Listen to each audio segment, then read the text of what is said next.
Hello, everybody. Welcome to the pre-show for day 2 of CitizenCon. I'm your host, Jared Huckabee. Второй день.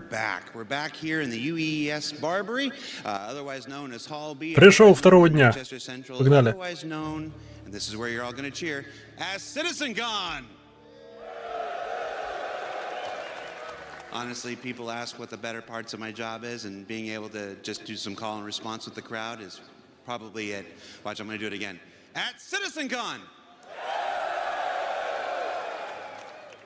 That's really quite cool. We are here in the general lounge of the UES Barbary, where I'm going to be sitting for most of today, because if you watch day 1, I made an ill-fated decision during the pre-show yesterday to attempt physical movement of any kind. Generally, I'm against it. Да, это была ошибкой. Consider physical movement of any kind past the age of 40, don't. But if you have to do physical movement at any point after the age of 40, my recommendation is to stretch at least once in 14 years. So yeah, we're here on day 2. Let's go over a little bit of day 1. Day 1, we saw the Brave New Worlds Genesis presentation. It was a fantastic look at all the new Planet Tech tools that will allow us to build planets like the newly revealed Castra Sherman. We checked in with the organization presentation. I know it's a social and universe, and it had all kinds of stuff. Были такие штуки. Like, I was there in 2014 when and met Benoit for the first time when he did the very first organization and presentation. And for the last 10 years, every other time I see that man, I'm like, when, Benoit? When's our time? When are the orgs coming to the game? And to know that they're finally in active development on their way to the Precision Universe is one of the more exciting things about Star Citizen for me. Да, интересно, когда мы это получим. We're all in these orgs. Everybody's in an org. There's даты, жесткие даты. There's ADI over there and stuff like this. But that's outside the game. To finally get these orgs inside the game is a major milestone that I've waited for so long. And yeah, it's not happening today or tomorrow, but it is in active development. We'll have more updates on that when we do our other shows, the ISC and the SAL, over the remainder of this year and well into next year. Then we had that cosplay contest. Who actually won? Who won the cosplay contest? It was that giant Sean. Right? Шан. I forgot to check. I was unfortunately doing some other stuff. But Большой зеленый Шан выиграл. Я рад. Я доволен. Of course, Ken Shadow, last year's winner, was back and everything. I haven't seen Ken Shadow. Ken Shadow, are you in the building? Ken Shadow, if you're in the building, come find me in the general lounge. And then. Блин, если бы у меня был 3D-принтер, я, может быть, бы заделал бы костюм Товарина. Товарина. I don't mind if it's a shot I have to drink. It's my water. He took my water away. But the return of the Valakar sandworm. We've been waiting for that since 2016. And I'll tell you. Всего 8 лет, чтобы червя добавить. Several playthrough tests over the last couple of years. Okay, they really wanted to move it out of shot. Don't move it out of shot. Watching that thing in action, the players play it. It is devastating. It is deadly. It needs a lot of tuning. And I'll give you a little BTS. There was one playthrough that we couldn't use any of the footage from because its projectile spit was bright white. Oh. And I want to elaborate on that. You can use your own mind to wonder why we didn't use that. And then, of course, the Beyond Pyro presentation, where we finally got confirmation that Nyx is our next system, and the reveal of the Castra system pre-production. I'm going to talk, Ian, I know you watched the show. That's pre-production? Are you serious? Like, I've never seen pre-production look quite so good. So yeah, we're all really excited. And then, of course, the Squadron demo. Who saw the Squadron presentation? Oh. Yeah, okay, so I've been with the company for about a decade now. And for the first 9.5 years, I made myself a rule that Squadron I wasn't going to pay any attention to. I never went to the meetings. I didn't let people tell me about it. I wanted to preserve that for myself as a fan. And then several weeks ago, we started playthroughs of that. And I often say we have the same conversations you guys do, we have the same reactions you guys do, just a few weeks early, and that was very much what happened with the Squadron presentation.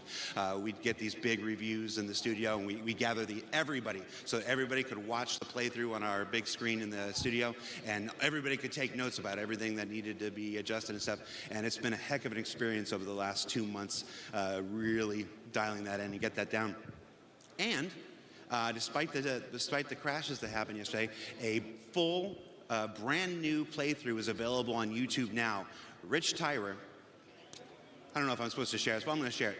Rich Tyrer left here, went straight back to the office, straight back to his computer, fired that thing up, and just played it, start to finish, 75 minutes without issue, recorded it, gave it to us, and said, get that on YouTube now. So Rich Tyrer, fantastic player. Everybody, a round of applause for Rich Tyrer, please.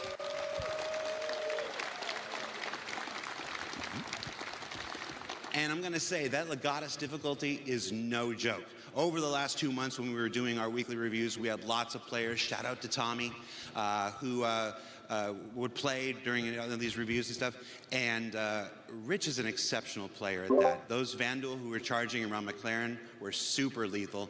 And the turret section has full maelstrom destruction, so a lot of folks who were playing it, the turret would just explode. And yeah, you know, he fell down at the end, but other people just explode out into space and have to restart. So Rich, я переделал you're decent game director, but по заявкам пользователей. Полоска была изменена. Интересно, могу ли я ее прозрачной сделать?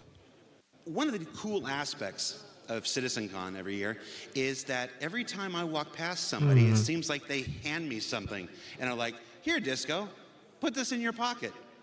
And this is a collection of the things that I've been handed over the last 24 hours. We've got these are pins from an F-35 ejector seat. It's an F-30. I can't remember if it's an F-35 or an F-18. I know those numbers are not remotely close, but these were pins from an ejector seat. We've got a bottle opener. You can never come to a Star Citizen event without somebody handing you a bottle opener. Challenge coins. We talked about challenge coins last year. Atlas Defense Industries. This is one from CitizenCon this year. Different orgs. This was somebody's personal giant challenge bar, I guess. I'm not. These are all metal. These are really nice. And then patches. We love patches. Both Tyler Wicken, shout out to Tyler Wicken. Both Tyler Wicken and I have a huge board in our office where we collect all the different patches that folks give us. We've got Bar Citizen patches from all over the world, including one of my most cherished, a patch from Bar Citizen Iraq, where it was just 4 enlisted servicemen having their own Bar Citizen quite a few years ago. And then there's some curiosities, like this guy. I don't know. I Окей, как у нас 20% будет? And he said, put it in your mouth. I understand that's what a poo lolly is for, but we'll do that after stream. Maybe. And then, of course, shout out to the med runners. В смысле 10%? I'll tell you, med runners. Даже 10% нормально валит, orgs in the game dedicated just to helping other people.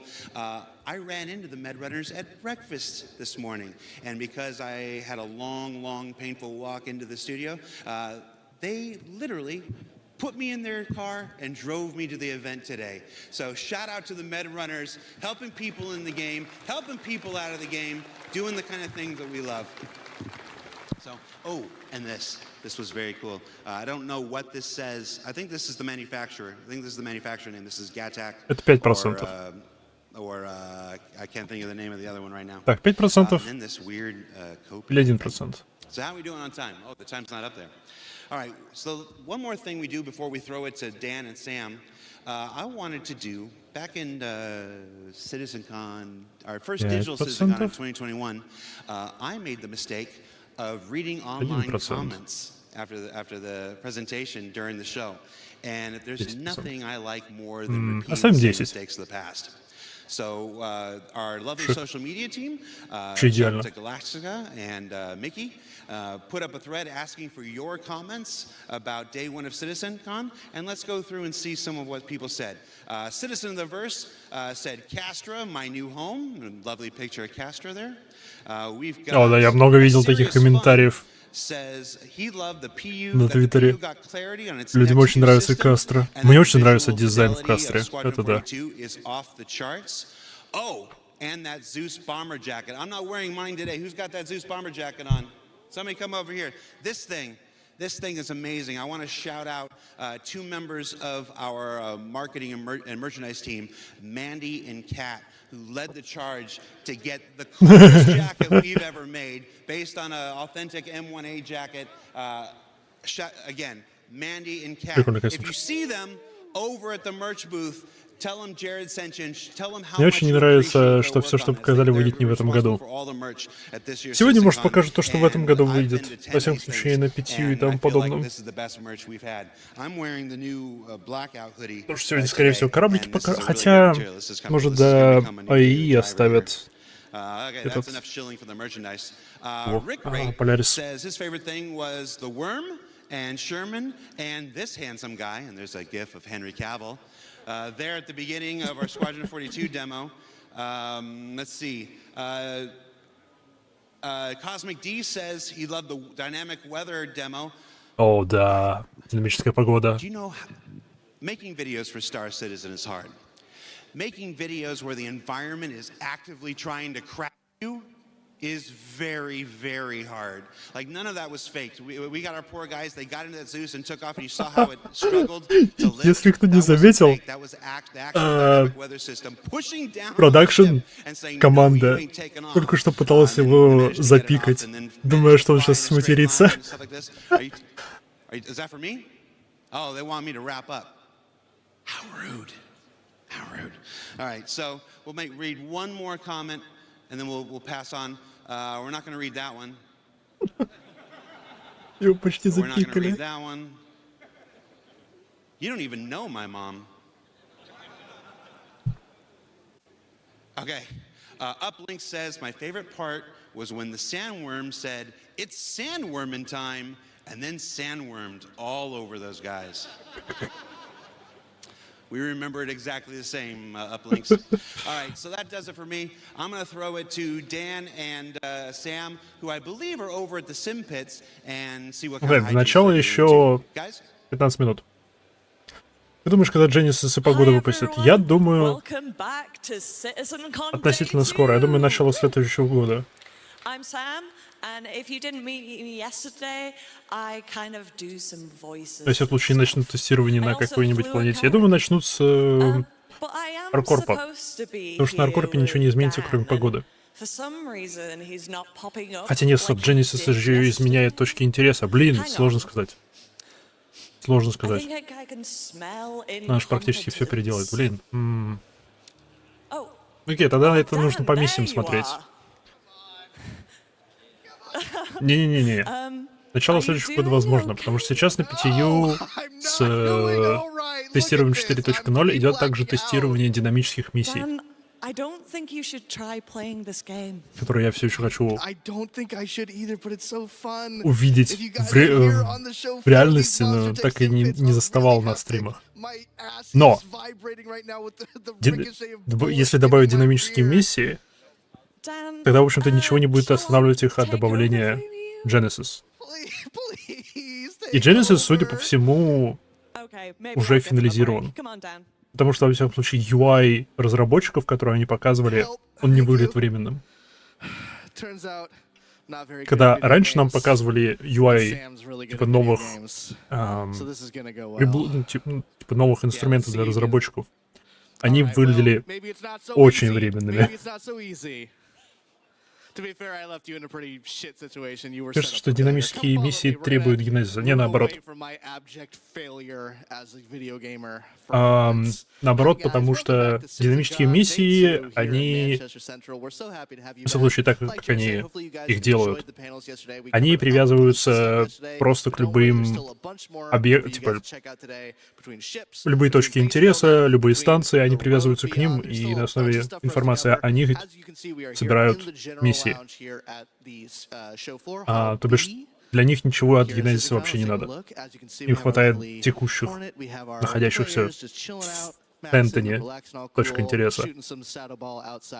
Для Генезису же нужны динамические миссии, потому что они показали, что Генезис переделает все точки интереса, переместит их, и вручную им переделывать все миссии. Типа, если они выпустят Генезис до динамических миссий, то им придется вручную делать все миссии снова. Что, я думаю, они не будут делать. Я думаю, они сперва релизят динамические миссии, а потом уже Genesis, чтобы на основе системы Genesis миссии заполнились с помощью динамических миссий.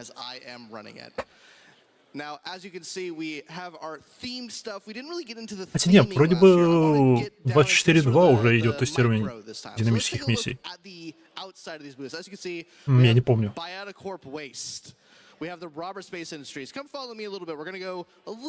эти контейнеры прикольные.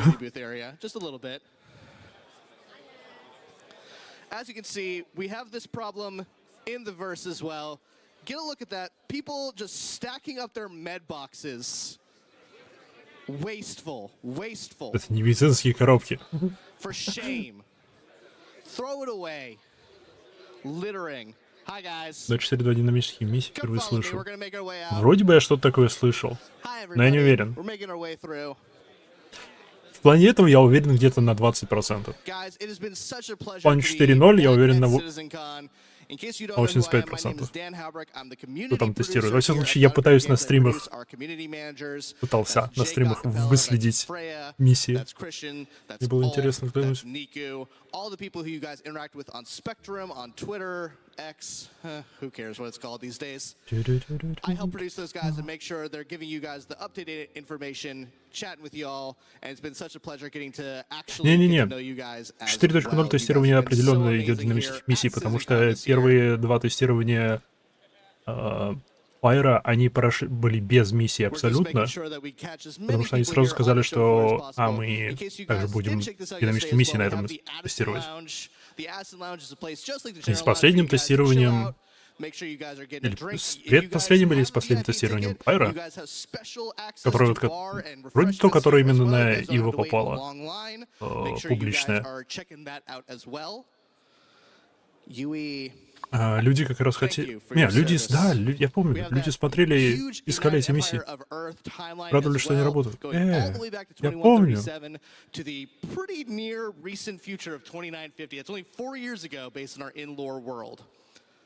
And I think that's pretty much it. I mean, obviously we have the Hornet, we've covered that to death, so I'm not going to cover it, but it still looks pretty cool. Now, I think we're ready to throw over to our first presentation, so I'm going to throw it back over to Jared. We'll see you guys later for some more community booth stuff. I'll see you guys later. Thanks for watching. Окей. Шик. Так, что у нас сегодня?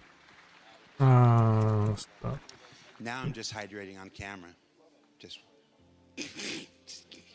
He's just doing his job. We are backstage. У них бутылки не стилизованы. Usually get to see at CitizenCon. This is the backstage area where the nerve center of the entire live stage show here. These are the folks who are working tirelessly to make sure that all the right slides go on screen, all the right videos play, all the right sounds play. Hey everybody, how you doing? As you can see, they're very, very focused. You excited to be here? Consummate professionals dedicated to doing their job. Hey, how am I doing?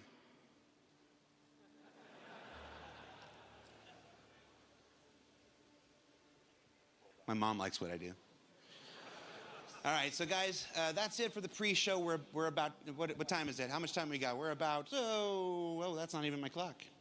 We're about 10 minutes away from the proper start of day 2, so we're going to take a break here. This is your last chance to get a snack, get a drink. Kiss your loved ones goodbye for the next 4 to 5 hours as we present day 2 of CitizenCon.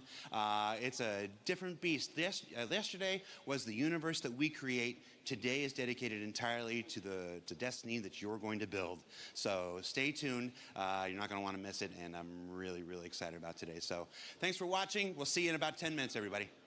Yeah. Давайте посмотрим, что у нас будет по списку тут. Да? Да, давайте посмотрим, что у нас по списку сегодня будет. Пу-пу-пу-пу. Уп. Зум-ин.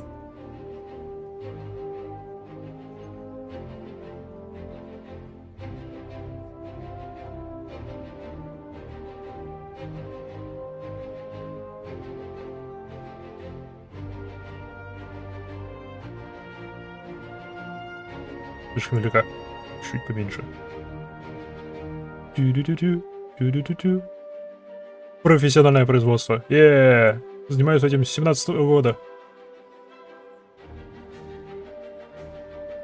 Так. Готово. Так. Первая панель будет про крафтинг. Что очень интересно. Что очень интересно. Contents of industry encourage ships and ground vehicles that will serve as your primary tools for base building. То бишь первое сперва будет час про строительство, потом будет час, почти час, 45 минут про всякие транспортные средства для строительства. Ну и финальная панелька это у нас про Star Citizen 1.0, который название мне не нравится, лучше бы бета 1.0, как я уже говорил. Но что имеем?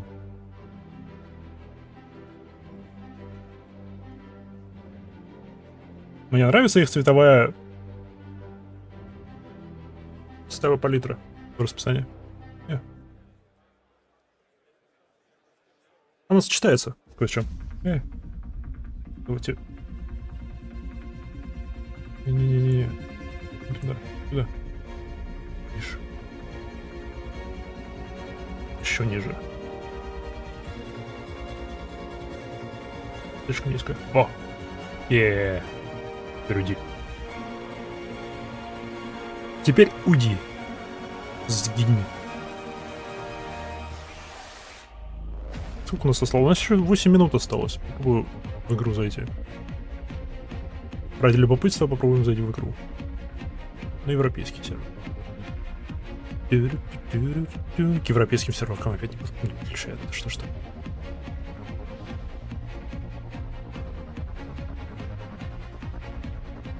Вчера я после стрима очень хорошо поиграл. На американском серваке.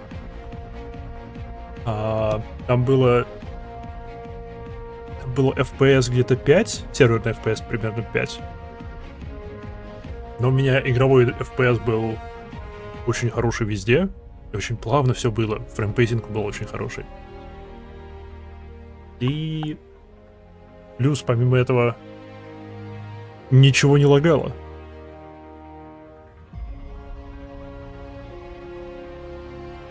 Я мог спокойно подбирать, кидаться всяким, собирать вещи. Я там полетал, налутался немного, потом нашел редимер припаркованный и вытащил из него все модули, что смог вытащить. Что оказалось немного. Пушки я с него снять не смог почему-то.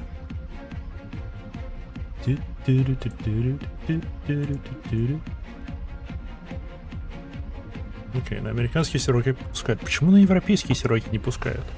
За что? Что я вам такого сделал?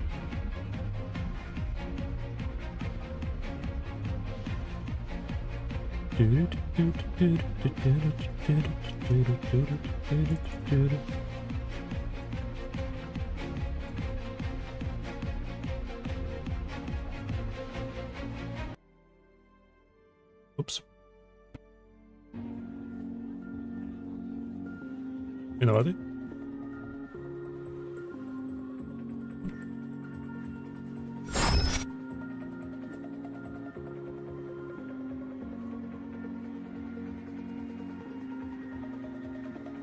Йоу, живем.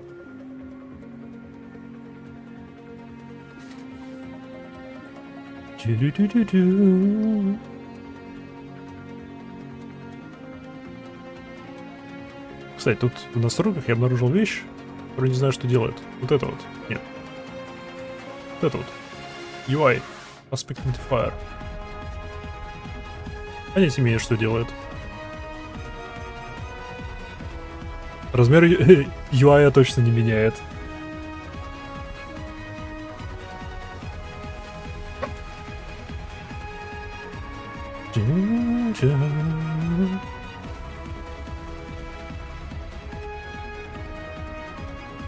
Вверху.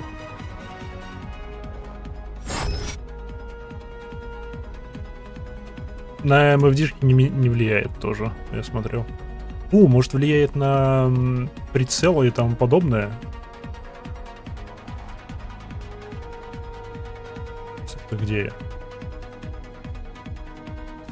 Это в Микл 1.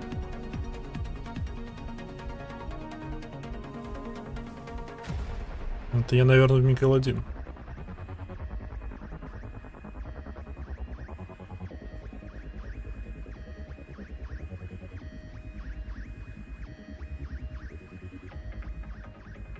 Кстати, у БСа со Star Citizen есть странная вещь.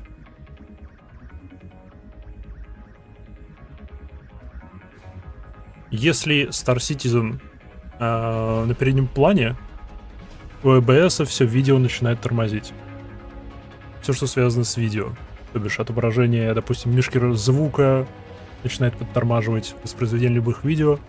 Если же я альтабнусь со Star Citizen, начинает работать плавно. Очень странная фигня.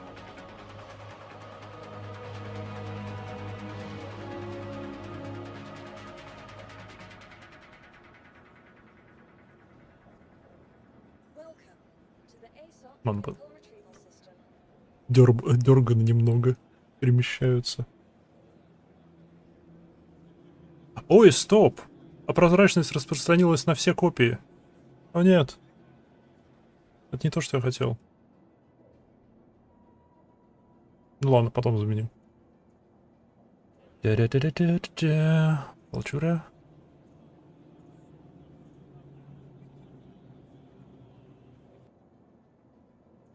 В порте Тресслер.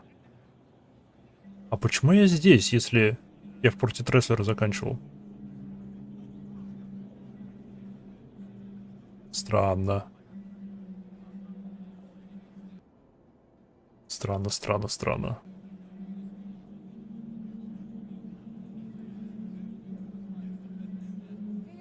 Давайте волчуру заберем.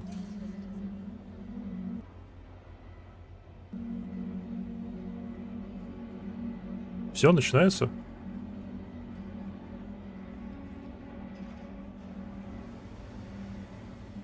Кажется, еще нет. Нравится мне эта яма. Большая и страшная. У меня здесь что? У меня здесь вообще ничего нет. Потому что моя коробка с хламом всяким в Вольчуре валяется.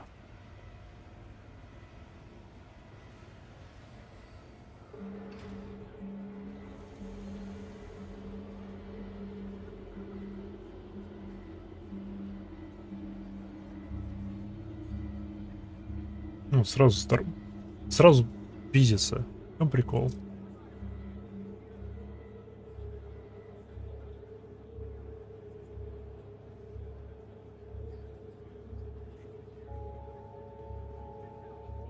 Оу. Поцарапанный. Нет, стоп. Коробка у меня валяется тут? Валяется, славно.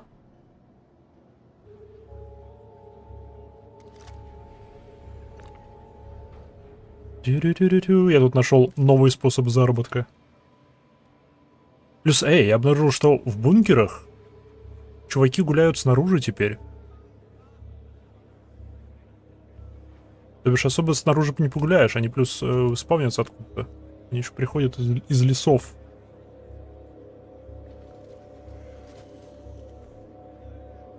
Вот если альтабнусь, игра идет совершенно нормально.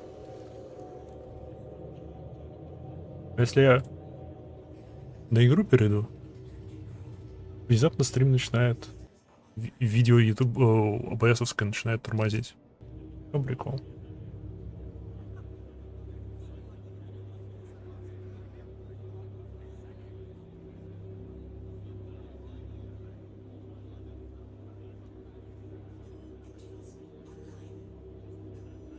Тю-дю-дю-дю-дю-дю-дю-дю.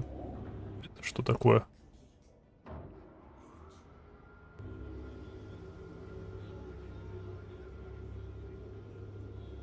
Окей. Призрак Номада.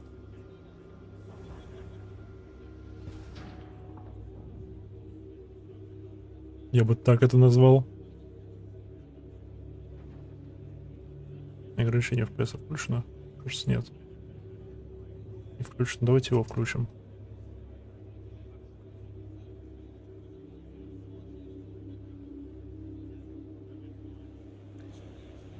Ladies and gentlemen, please welcome to the stage, master of the self-performed introduction and Mama Huckabee's second favorite son, Jared Huckabee!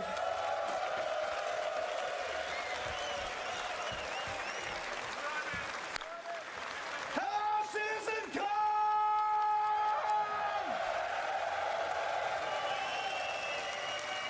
It's day 2! We liked it so much the first time, we're gonna do it again. Now, as the last guy during the pre-show said, day 1 was focused on the universe that we're creating. Day 2 is all about the destiny that you forge. Now, a little history lesson here. Back in 2015, the persistent universe was first launched. I think it was November or December and whatnot. Everybody remember Poor Olisar? Everybody remember that one Big Benny's machine that somehow you could move it? And Нет, the Big Benny's не помню. challenge of spending hours and hours of just doing this?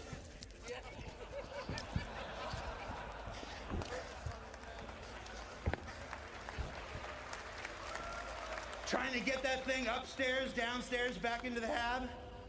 Shout out to Bad News Baron if you're watching. No, those were the days. Now, since that time, the precision universe has grown. Йоу, насколько плавно приближаются планеты теперь, вы посмотрите. And it had a whole bunch of new planets and moons and stuff like this. We've got Microtech, we've got Wow. we've got Area 18, and what's the last one? We got Lorville. Йоу. If you live with the developers, they still call them Stanton 1, Stanton 2, Stanton 3, so it's hard getting the two realities to reconcile in your head. But since this time, you've all been visitors. You've logged in, and you've done your thing, you've gone on adventures, you've fought some xeno threat, you've mined some barrel, apparently, a whole lot of barrel, if we're looking at that trivia from yesterday. But this entire time, you've been visitors. Starting next year, you stake a claim in the persistent universe. Шик. Starting next year, the persistent universe truly becomes... Но, пожалуйста, строение баз уже отложено на следующий год. Сразу же первыми словами. And how amazing it's all going to be. So please welcome to the stage design director for Star Citizen and Squadron 42, one of my dear friends, one of my DMs. Hey, when are we playing again? That's not a good look. All right, please welcome to the stage design director Rick Porter.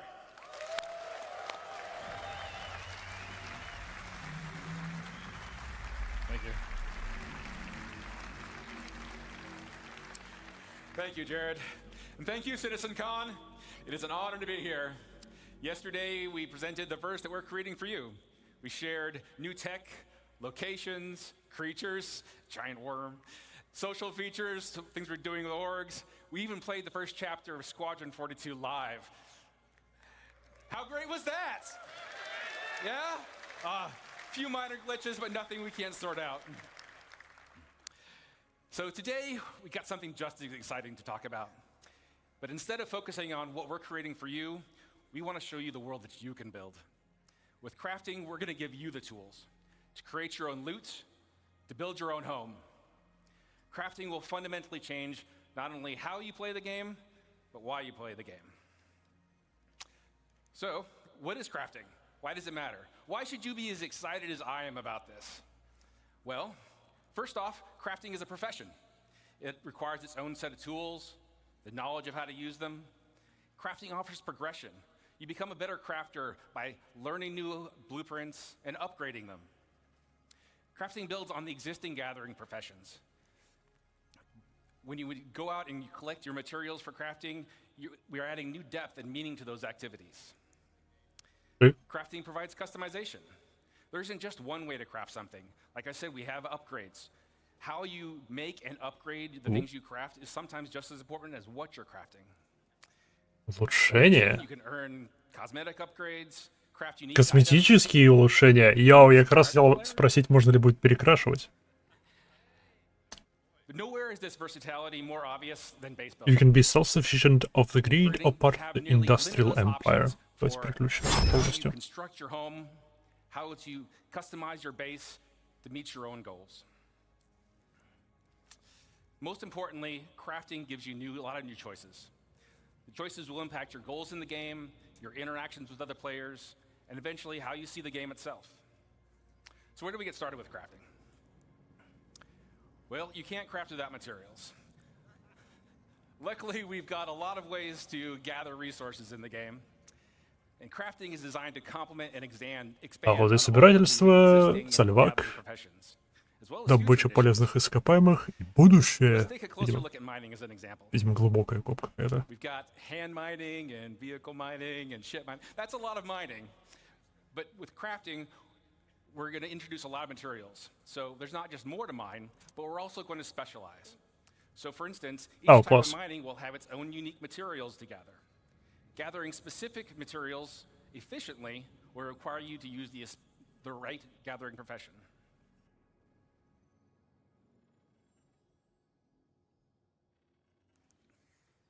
Let's talk about refining. Currently, only mining resources can be refined, but doing so allows you to turn them into more valuable processed resources. With crafting, we're going to expand refining to include options for all raw materials. Окей. In addition to expanding the variety of materials you can gather, Сальвак перерабатывать можно будет? process materials that you're going to need to craft your upgraded blueprints. So now that you've gathered all these materials, what do you do with them?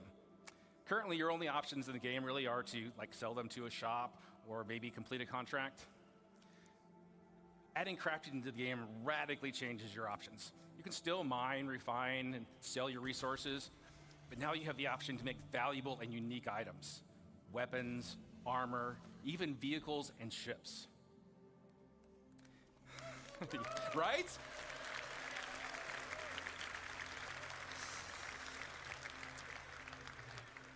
And by valuable, I mean that the crafted gear that you create has the potential to be better than anything you can buy in a shop.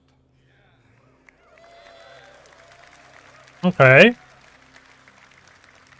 Крафтовские вещи имеют шанс быть лучше, чем все, что можно купить. Base building. Choose to make a farm, a hunting lodge, an industrial complex, your own trading hub, a military outpost, even a sprawling town with your friends and org mates.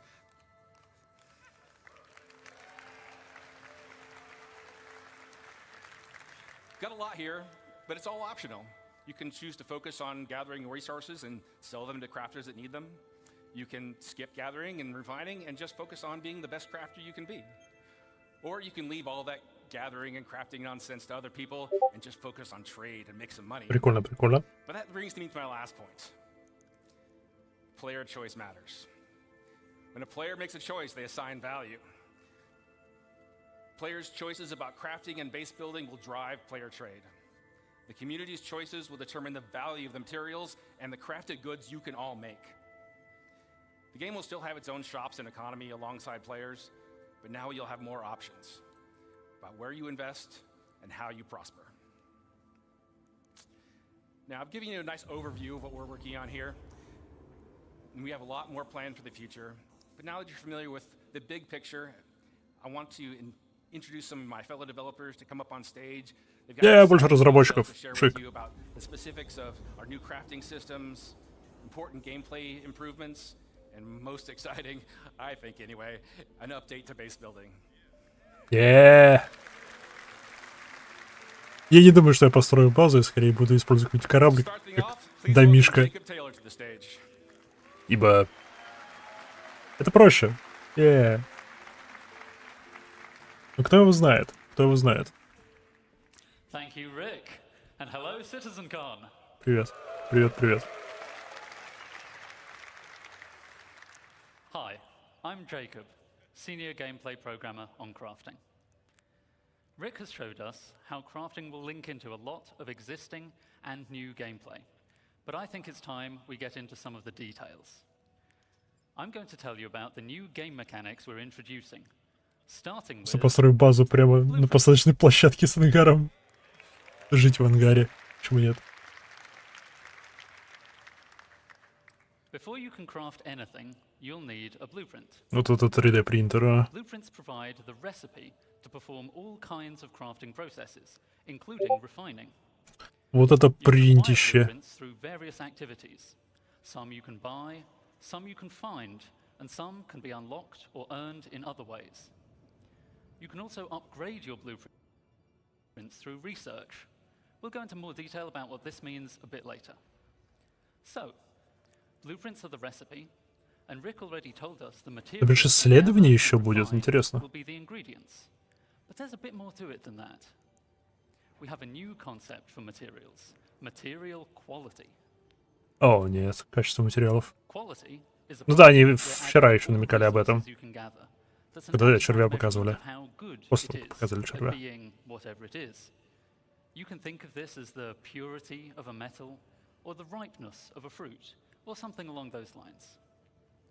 This quality will be carried forward from raw resources through the refining process to influence what that batch of materials is best used for in crafting. Окей. High quality is more desirable overall, but is more rare, and there are still important uses for low quality materials. More on that later. All raw materials you find in the verse will have a quality rating that's generated based on some rules. The same kind of rules you heard about from the Planet Tech team yesterday. You'll find the same material in many places, but with varying То бишь в quality. Genesis еще So и you качество might материалов explore to записано. find the best. Ну, от него зависит Some качество materials материалов. that are already rare will be even more valuable if you can find them with high quality. But what's quality for? Для чего качество For материалов? Для item качества stats. скрафченных. Alongside quality, we're introducing a new item stat system to the game. Статы оружия. This will allow relevant properties of craftable items to be affected by the quality of materials used to craft them. For resources, just a single Выносливость к source of износу. rating is sufficient to provide variation, but craftable items have such diverse purposes that we need a more detailed system to provide both progression and customization options. Ее не такой уж плохой. Даже я понимаю, что это не UI, это так просто набросок того, как это может выглядеть. И концепт. Ну, даже так неплохо выглядит.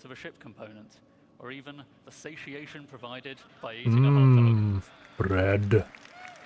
Quasi beef. 1 SCU! О! 1 кубометр горчицы. Such that higher quality results in better stats. Most items require multiple different materials to make, which may each influence different stats. And in many cases, you'll have a choice of materials to use, which lets you decide which stats to focus on to tailor your items to your playstyle. Here we see I'm making a gun with high-quality aluminium, giving me a nice bonus to integrity and weight. But someone sold me low-quality copper, so I don't get as much fire rate bonus as I could have. О, разные материалы будут влиять на разные параметры. Разное качество материалов. Разное качество разных материалов влиять на разные параметры. Интересно. Making high-tier items requires more advanced materials, but is also how you access greater choice as to which stats to improve. This means that your high-tier items can not only be better overall, but also more specialized in the areas that are important to you. Most items will have tiers 1 to 3, with tier 1 being the most basic version of the item, and tier 3 being всего a 3 highly уровня. advanced version made with appropriately impressive materials. But you can also craft vehicles. А вот это интересно. Производство транспортных средств. Вот этого я не ожидал, что они будут это делать. And vehicles are so important that they will go up to tier 5, providing a way for you to really invest in making your favorite vehicles excel. Окей, а что насчет кораблей, которые мы имеем? Many of you have already bought your favorite vehicles, so you don't Какое really они need будут to make them качество? from scratch, right? Or maybe you've pirated, salvaged, or otherwise commandeered a vehicle. Not to worry, you can still benefit from crafting by using an upgrade blueprint to increase the tier of an existing vehicle, including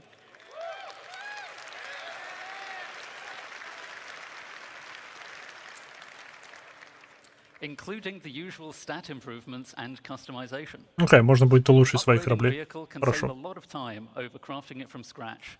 So it's a convenient way for established vehicle owners to То bring бишь the можно benefits купить of какой-нибудь item stats паршивенький to their кораблик первого качества, самому fleet. Let's улучшить take до a look 5-го in-game at the и difference перепродать. it makes to have high-tier equipment made from high-quality materials.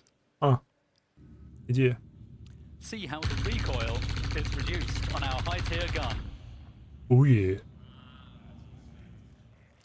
Cooling is faster on a high-tier quantum drive.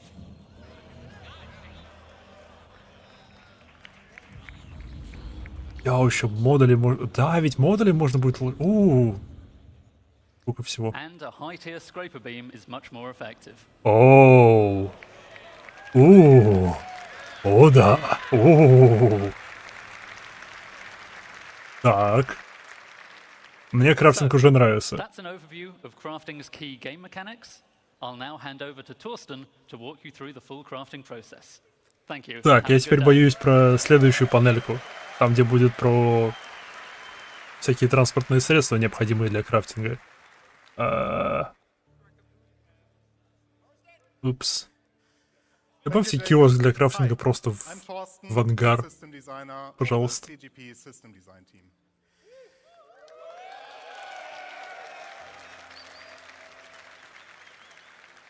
We now saw all elements of crafting looked at individually. Let's bring them in order how you, as the player, will experience the crafting profession. You will start with acquiring the correct blueprints as the first step in the crafting process. As Jacob already mentioned, blueprints can be acquired in multiple ways. Добудь чертежи, запихай их в 3D принтер, собери материалы,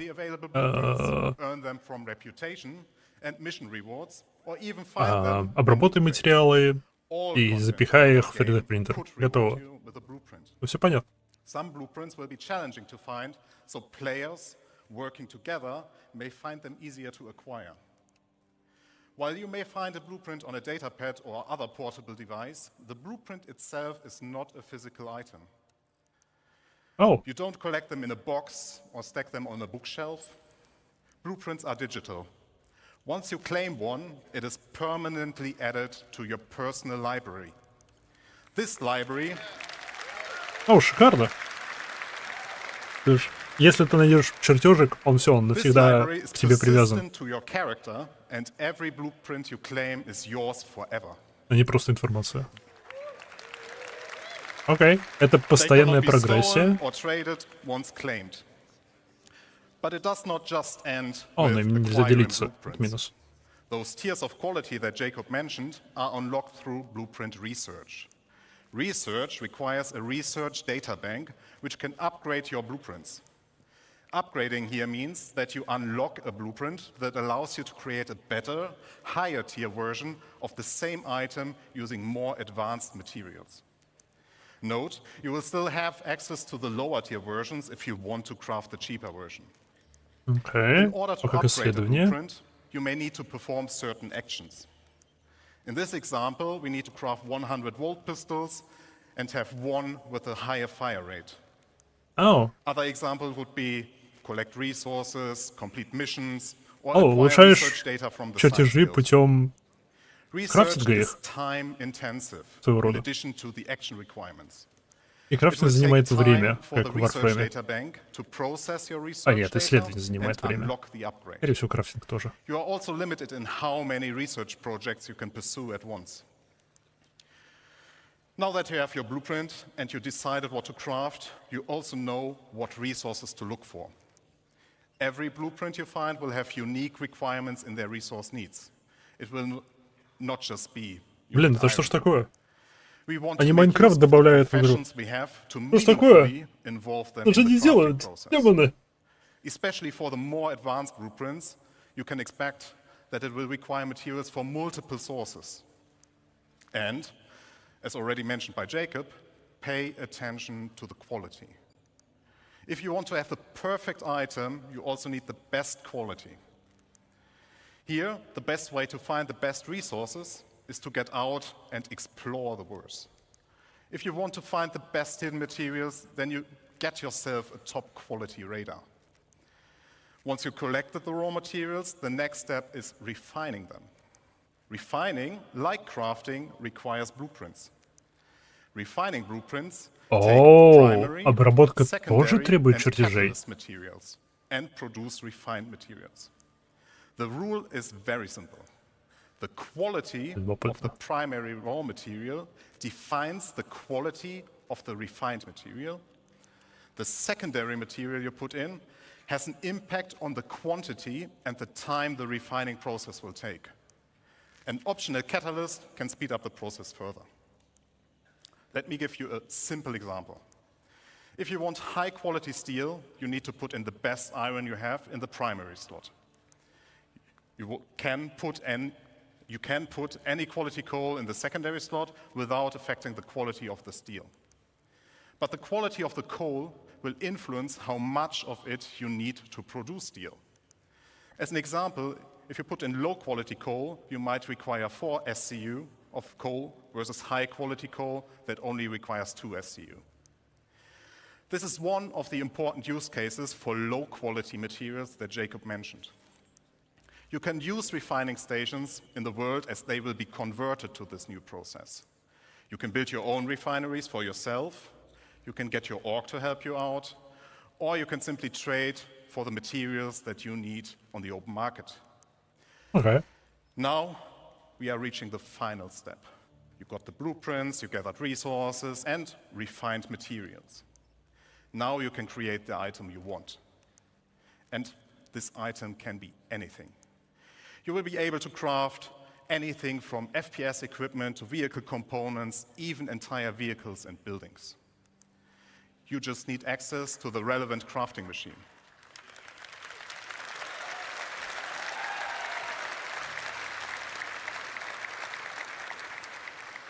Talking about crafting machines. We will have a variety for you that differ in what process they can support, like a refinery or a dedicated vehicle crafting machine. You will also find them in various places.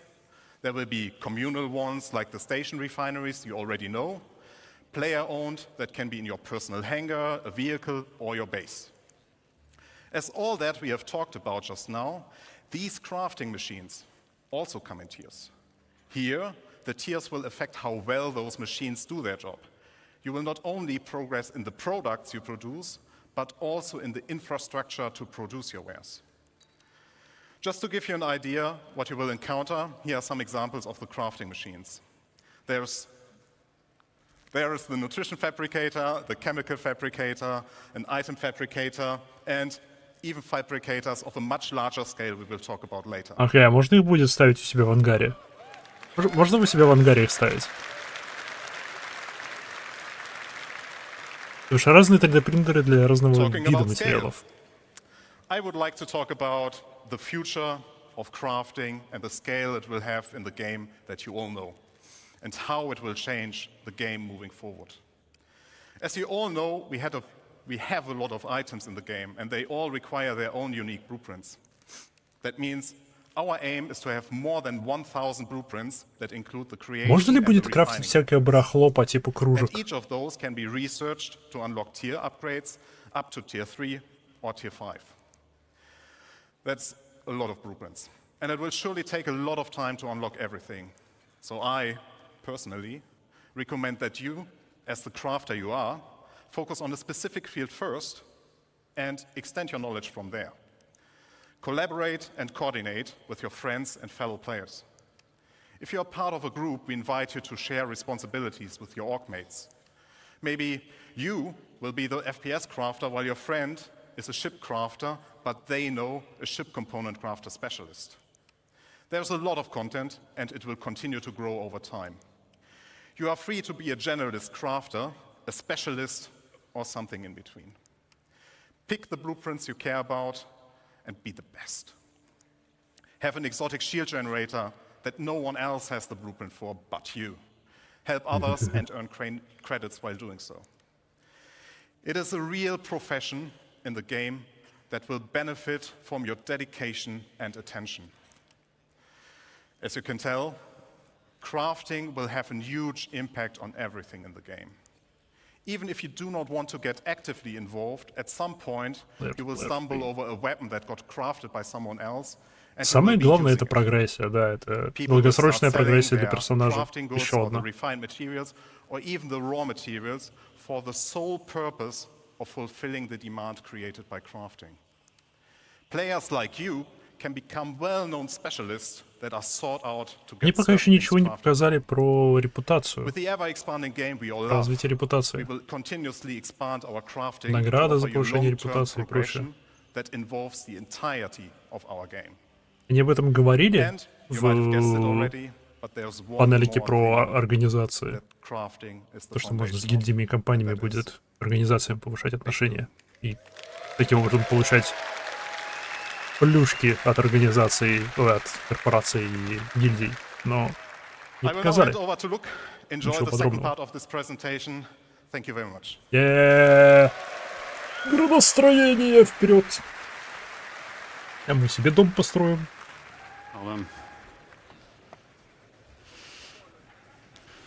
Good morning, citizens. Guten Tag.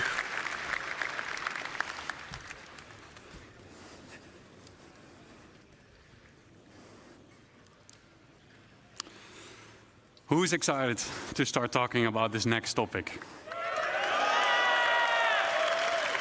Он представится, он не представился еще. Let's get into it. My name is Luke Gijsbertsen. Okay, I'm the представился. lead environment artist on base building structures. Base Now building. that we have an understanding of the fundamentals of crafting, thanks to Jacob and Thorsten, we can explore how crafting is the foundation of base building. Up until now, everything in the game we made for Красивые you. виды. From here on, we will give you the tools to build your own stories, your own homes, and truly make the universe yours. Я думаю, что у меня с чаем не так? Я Join туда сахар не me добавил. on a journey on building our own habitable home on Pyro. Домишка. Keep in mind that the following footage is work in progress, including its UI, Да, design, да, and да. visuals. Вперед, покажи And домик. we're super excited to share this with you. Окей, мы доставили материал. We found a beautiful location by a lake. This is where we'll build ourselves a home. To do so, we need some resources and the construction graph card. The construction graph card allows us to survey the land, claim the land in a lawful system, and it allows us to build structures. As we've already found the location and don't need to claim land in lawless Pyro, we can straight dive into building our base. Keep in mind, the following UI is work in progress. Оу,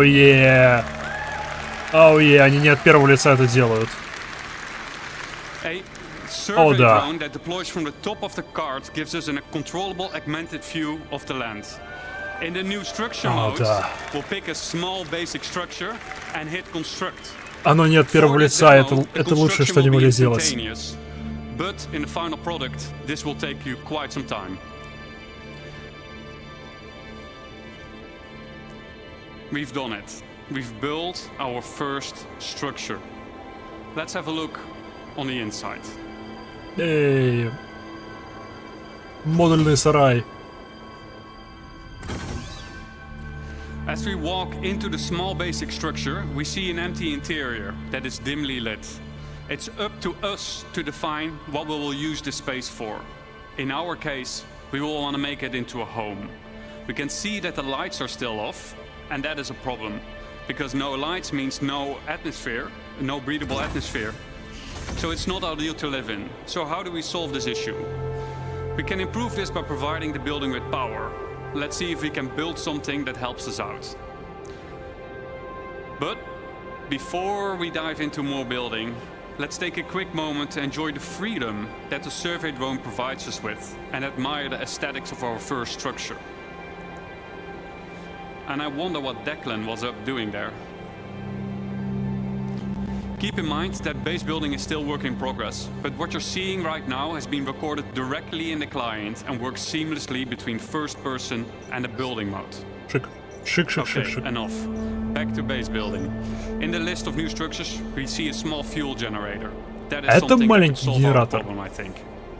Power providing structures need to be hooked up to other buildings inside construction ER mode, but we'll explain this later. The fuel generator is one of several structures that provides power, each with their own benefit and drawbacks. Fuel power is quick and easy to build, but it requires a constant supply of fuel besides its regular maintenance. Почему не можем просто power plant поставить? It will halt its activity. Players will need to maintain fuses to keep the building operational. Зачем нам ставить какие-то генераторы с 21 века? Next up, we have a terminal that gives us access to the status of our building. Хотя, может, это незаконно или типа. Хотя, с другой стороны, мы в Pyro. Какая разница в законности?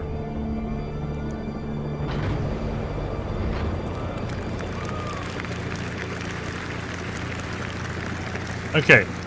Окей, генераторы мне не нравятся. Сразу. As you notice, some of the crates in the background have disappeared, as their content has been consumed during the construction process of the buildings.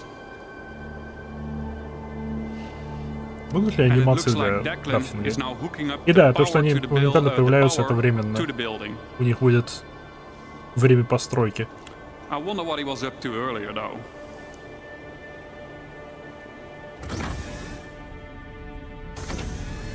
Wow, Declan has been busy decorating the place.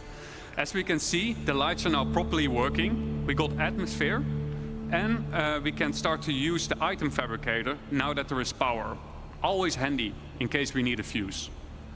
Let's have a quick look at what we've done so far. We've decorated the place. We made it our own little home. We hooked it up with power. I would say we have a place that we can live in. It might not be much, but I think it's just enough to call it a home. Thank you. Окей, генераторы мне не нравятся. Мы не можем просто PowerPoint использовать. То, что это будущее.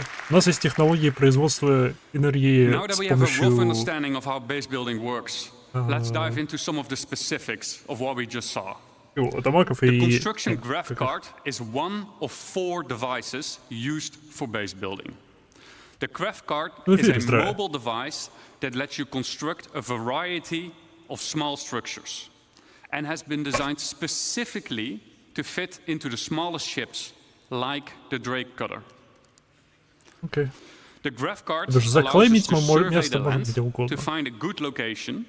Он, наверное, выпускает какие-нибудь дроны для стройки. When we're in a lawful system like Stanton, and most importantly, it lets us build structures. Им было 2 слота внутри, когда он To use the graph card, we will first need to deploy it. Once deployed, we see 2 small construction drones inside the card, and the interactive screen gets revealed to us. From here, we can deploy the survey drone from the extended top part of the card. This survey drone gives us a bird's-eye view of the surrounding area using augmented reality mode, ER mode for short. Let's have a look at some UI concepts of how this augmented reality mode will look like.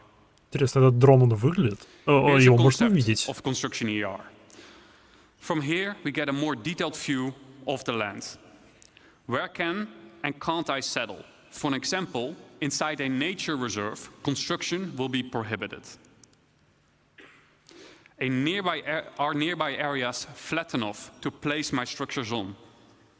Are there any underground extraction deposits nearby? And if so, what are their quality and quantity?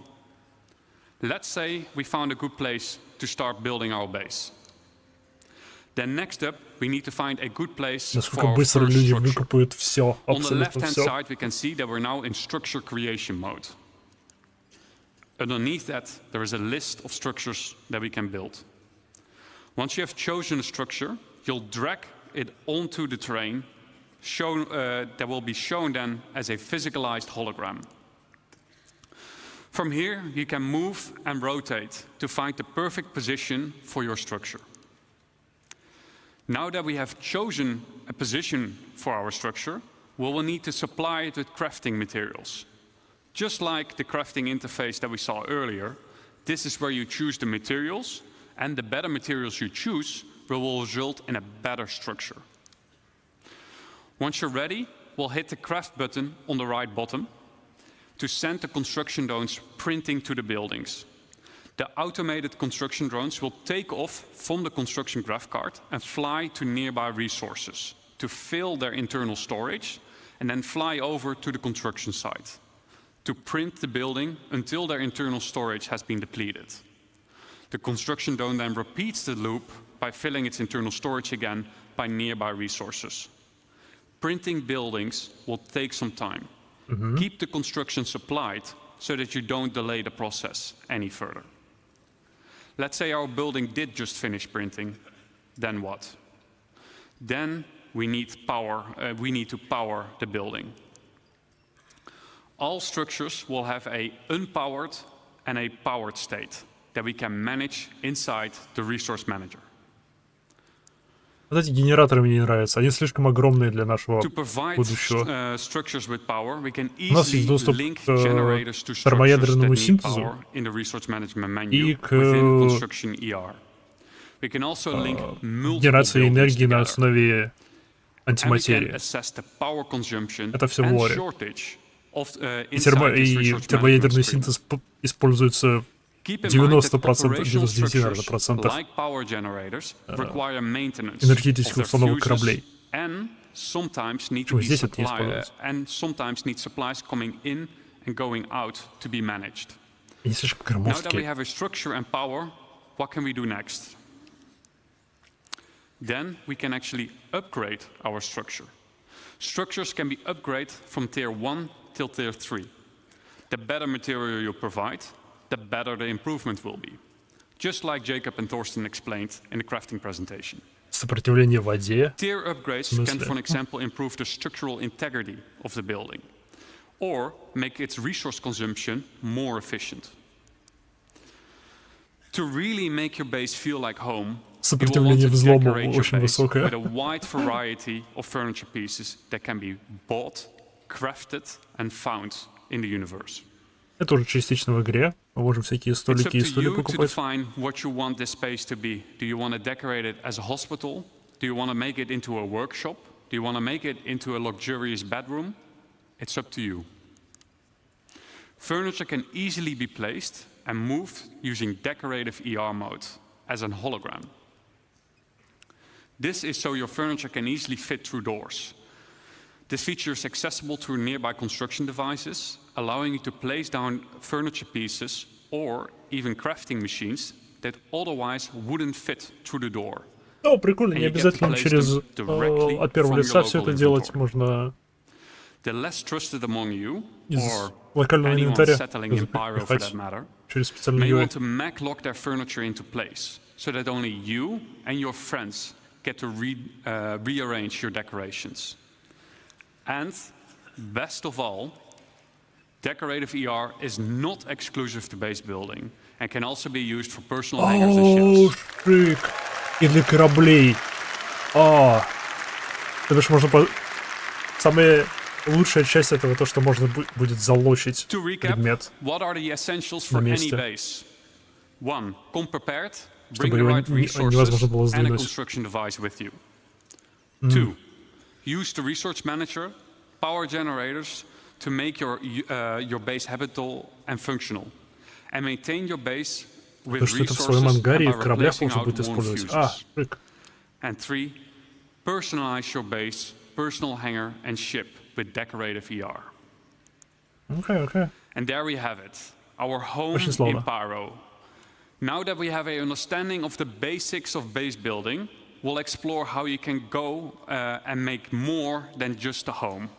But before I hand you over to Declan, the designer behind base building, I'd like to say a quick thank you for those who made this presentation possible. So a quick thank you to Eddie, Brandon, Jack, Dan, Mark, Xiao, Stefan C, Dom, Stefan T, Carl, Joel, and Rob for your efforts and dedication. Шик.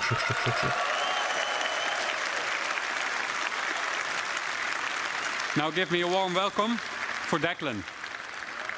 Declan.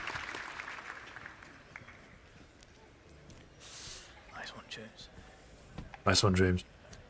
All right. Thank you, Luke. Good morning, everyone. Morning. My name is Deck. I am the system designer behind crafting and base building, and we've just seen a nice little base, right? That's good for cabin in the woods. Maybe you want to place it down next to big redwoods, go and explore. Он похож на Or a place одного to stash some loot you perhaps английского shouldn't have. ютубера, But англичанина do you want to see a ютубера, big base? который всякие приколы делает. Good, because we're going to industrialize. Типа временно стал So we're going to set самым ourselves a goal before we do a video, and we're going to create a base that's capable of высокооцененным crafting something that's человеком на bigger планете и тому than the подобное. item fabricator can handle. It's been a bit of a spoiler already as to what it's going to be. Ладно. So to kick us off, called in the help of a friend who has a specialized, not yet revealed base building vehicle, and he's built us this. It is the construction hub. This has 4 automated drones compared to the Gravcarts 2. They can build small, medium, and large buildings. So far, we've only seen Да, small. то есть постройка дронами Automated производится. drones are capable of building 1 structure each simultaneously, so 4 is quite a big advantage. Эльватор. Oh, hell yeah. Своя собственная башня. We'll pop into our construction AR and we'll get down a generator, we'll connect some buildings together just so we have a place to call home before Оп, we begin. их можно соединять. Это не отдельно стоящие здания. Некоторые из них Alright, можно there we объединять. go. So друг we've с другом. settled on one of the brand new underground resource deposits and we're about to exploit it using this. It is our extractors. This particular one is a large solid extractor. We'll also have liquid and gas depending on which type of deposit that you've settled on. We have our output grid here where we're getting all the brand new resources up out the ground.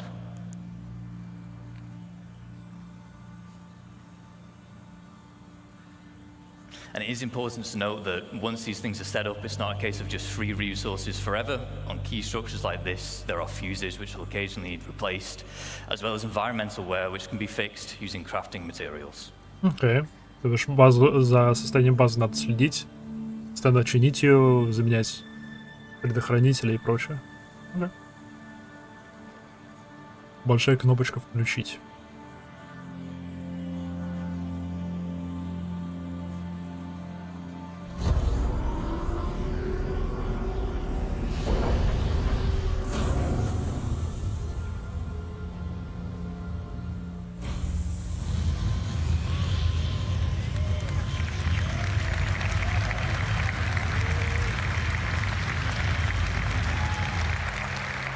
Oh, и оно теперь дымить на кругу будет. Into the more valuable refined materials. We saw the process talked about earlier with Thorsten.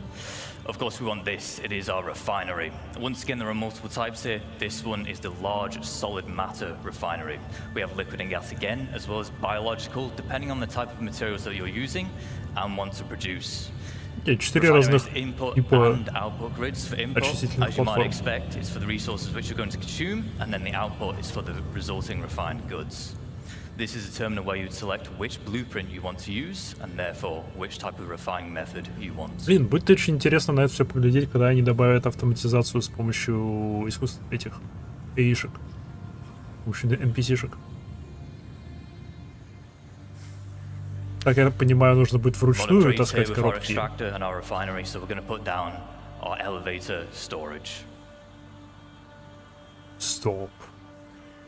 Elevator storage? This is really О, starting to это build up now, but локальный it's инвентарь. worth me mentioning again here that whilst we're putting these buildings down instantly in this video, large structures like this, they will take some time with the automated construction drones, but the smaller scale base we saw in the previous video, that can be done in a single play session. Оу. Это бишь самая базовая база строится... Можно быстро построить очень.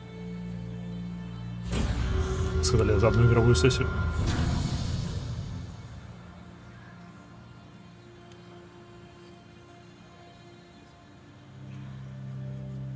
We'll just keep on putting down more extractors because we want as much as that valuable resource out the ground as quick as possible. And with base building, we're introducing the concept of a freight elevator network. What this will allow you to do is it will allow you to link multiple freight elevators together, and in turn they will share the same storage. So as we're doing here, we'll deposit an item on freight elevator A. Ага, это бишь, если у тебя несколько грузовых лифтов, они все ведут в одно и то же хранилище. There is a distance limit, but you can daisy chain the elevators together to extend that. And it has to all be contained within the same base. Кстати, почему они не на гриде? И здесь грида нету. Ха? Now, as we expand, we might want to invite more people to join us. Это что-то This is новое? easy to do. There will be permissions that we can set up, granting people access to our base, and they can even build their own structures if they wish. We can also give them access to existing structures, which is how you can form your org storage using those freight elevators. Ау.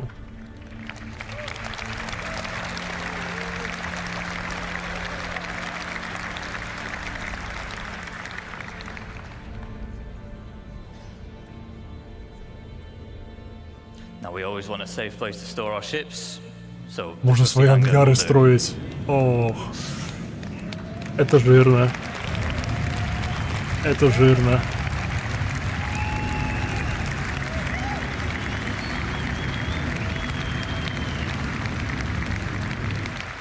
See, it has this large, we call it a foundation tile. It's quite special in that it can actually deform the terrain around it, making it easy to place such a huge structure like this. You can also place other buildings on it, so it's easy for making large, sprawling bases. However, there is one final piece of the puzzle that we need to achieve our goal, and it is this, our very own fabrication hangar. О, ангар для производства кораблей. What we're going to build in a fabrication hangar. Polaris. An Idris, maybe not an Idris, if I'm honest. We'll have a drive around, we'll go to the entrance and we'll see what's in store for us. Сглаживание фульшина мне это не нравится.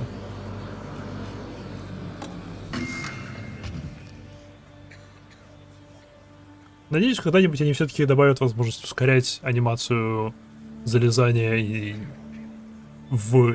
вставания с сидений. Стульев, кресел, прочего.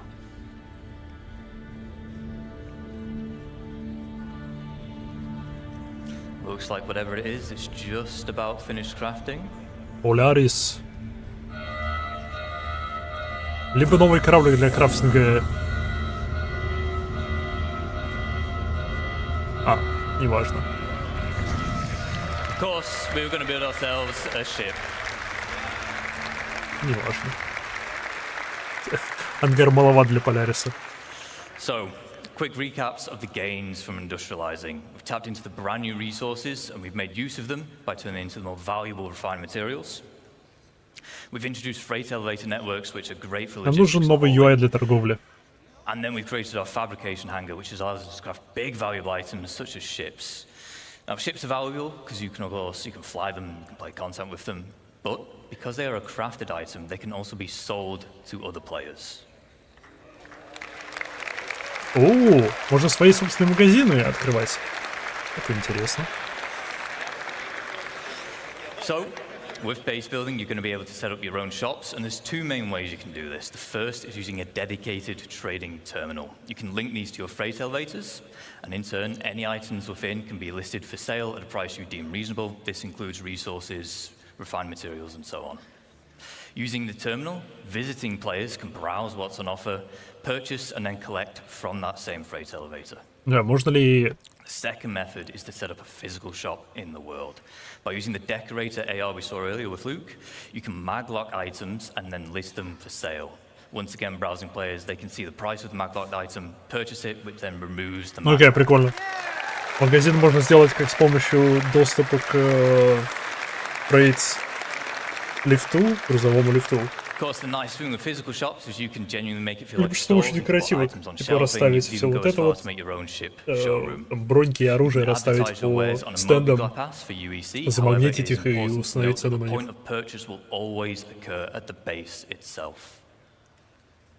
Now that we know how to set up shop, I just want to take a moment to talk about why it's so impactful for crafting and base building the game as a whole. Understandably, throughout this presentation, we've been telling you why you want to craft all these things or why you want to build this big base. But maybe you don't have the time to build a big base and maintain it. Maybe you want to spend your time doing the missions, you want to do your beacons, that's how you want to make your credits instead. Shops mean that you can benefit from the players who do want to spend the time making those bases or crafting those specialist items, and then you can purchase them from them. Which is very important because crafted items using high quality materials will be the most powerful in the game. On the flip side, if you do specialize, maybe you end up cornering the markets for a particular item or resource, and your shop will then turn into a hotspot of activity, making you loads of credits. Some of you will become infamous because of it. But bear in mind, a successful shop also depends on location. Do you want your customers on edge in Pyro, which tends to have the higher quality materials? Or do you want to spend time hauling them all the way over to safer systems where your customers can be more at peace? We've talked about selling items, let's sell the look of your base. We have foundation tiles which can help you divide up the foundation decals, which help you divide up the foundation tiles. You can place them freely wherever you want, and they just help you mark up areas like, I want to use this place for cargo, I want this for housing, vehicles, and so on. То бишь на площадках, которые ты можешь строить под базу, на них можно декали ставить. О, перекрашивать базу. Hell yeah. Самые популярные базы, скорее всего, будут токсично-розового цвета. Самый популярный цвет. As well as add your own custom tech, so if Так you're part of an называемый org, hot pink. the blue buildings that have your name are definitely yours. We have some forms of base building which are either still in the design phase or early white box, but we want to share some details. First up, we have farming and ranching.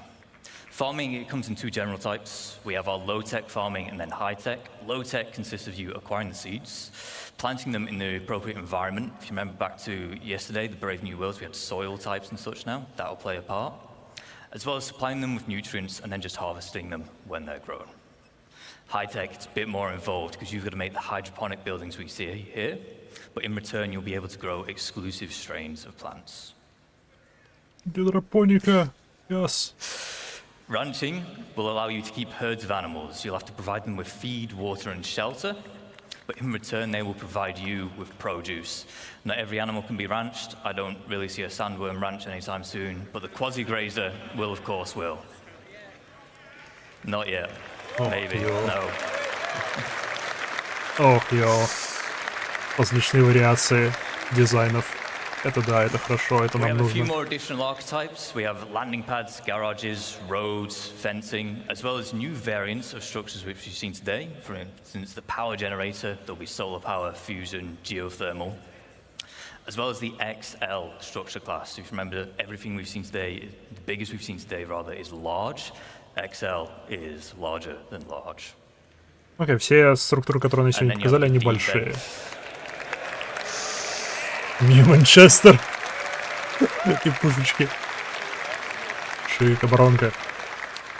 So, in lawful areas, you have varying levels of security provided for you. With max security, you are protected by planetary shield tech. However, in lawless, это спасет от чего-нибудь по типу Моаба. These come in the form of perimeter walls, shielding, which prevents aerial bombardments, and then a range of automated turrets, such as PDC to shoot down missiles, щиты защищают от орбитальных бомбардировок.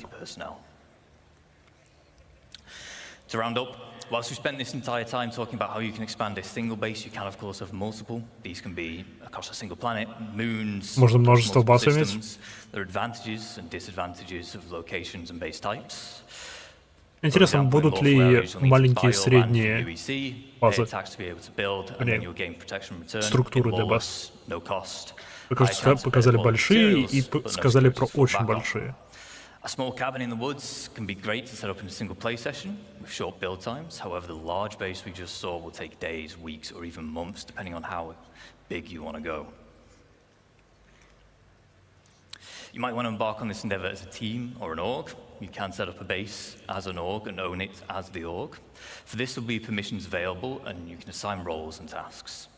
Ultimately, base building can be your main gameplay loop or a supplementary one, depending on what it is that you value. On that final note, I would like to say thank you on behalf of the crafting and base building teams. We've been very excited to share with you some of the work so far and the vision we have for these systems. Awesome. But before we go, we have one final video. Ooh.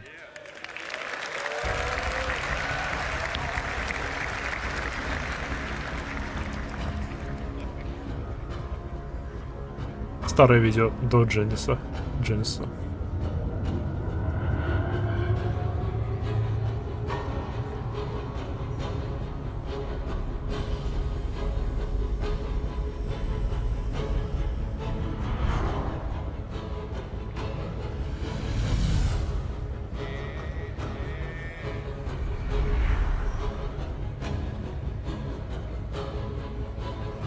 На маленьком островке.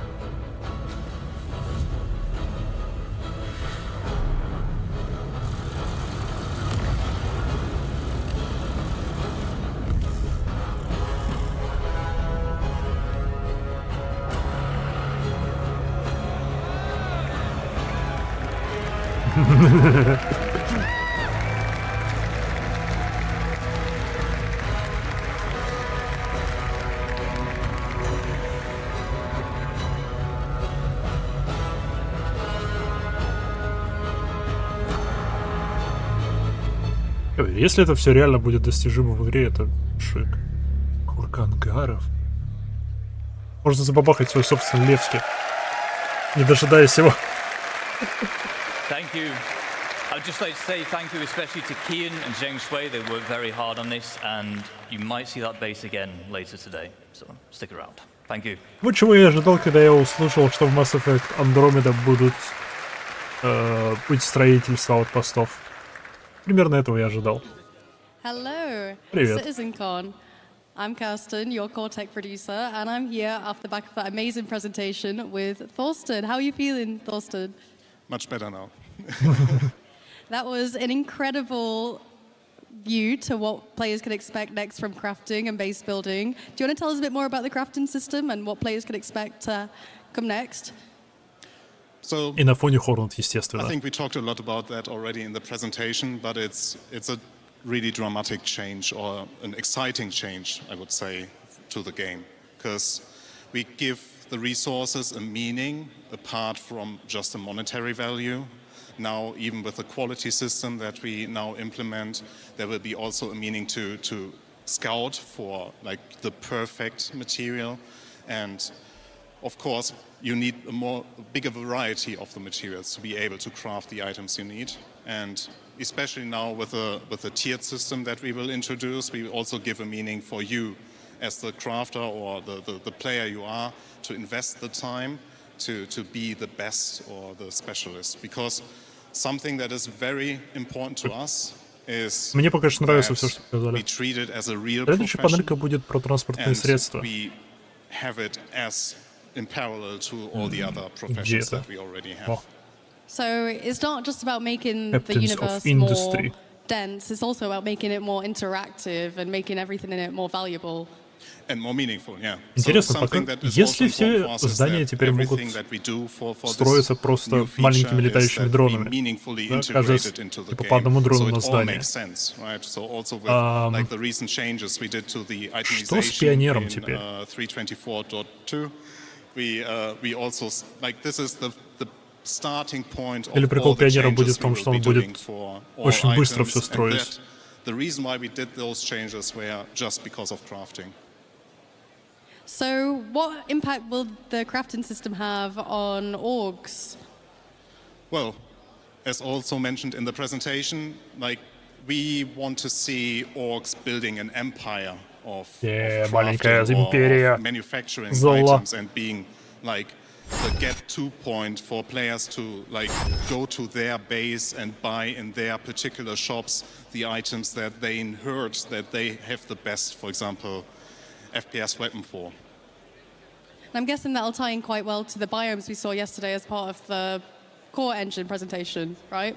The biomes will also heavily affect what we do for crafting because it also will give us a good opportunity to spread around resources in more interesting places, like the giant forests you Большой saw, текст right? под чатом на For example, стриме. if you have Это a вот prospector as a это вот. miner, it might not be efficient, or you might not even be able at all to go down Информация into the пространства. trees to mine Кто это такое anything большое that сообщение is below оставил? it.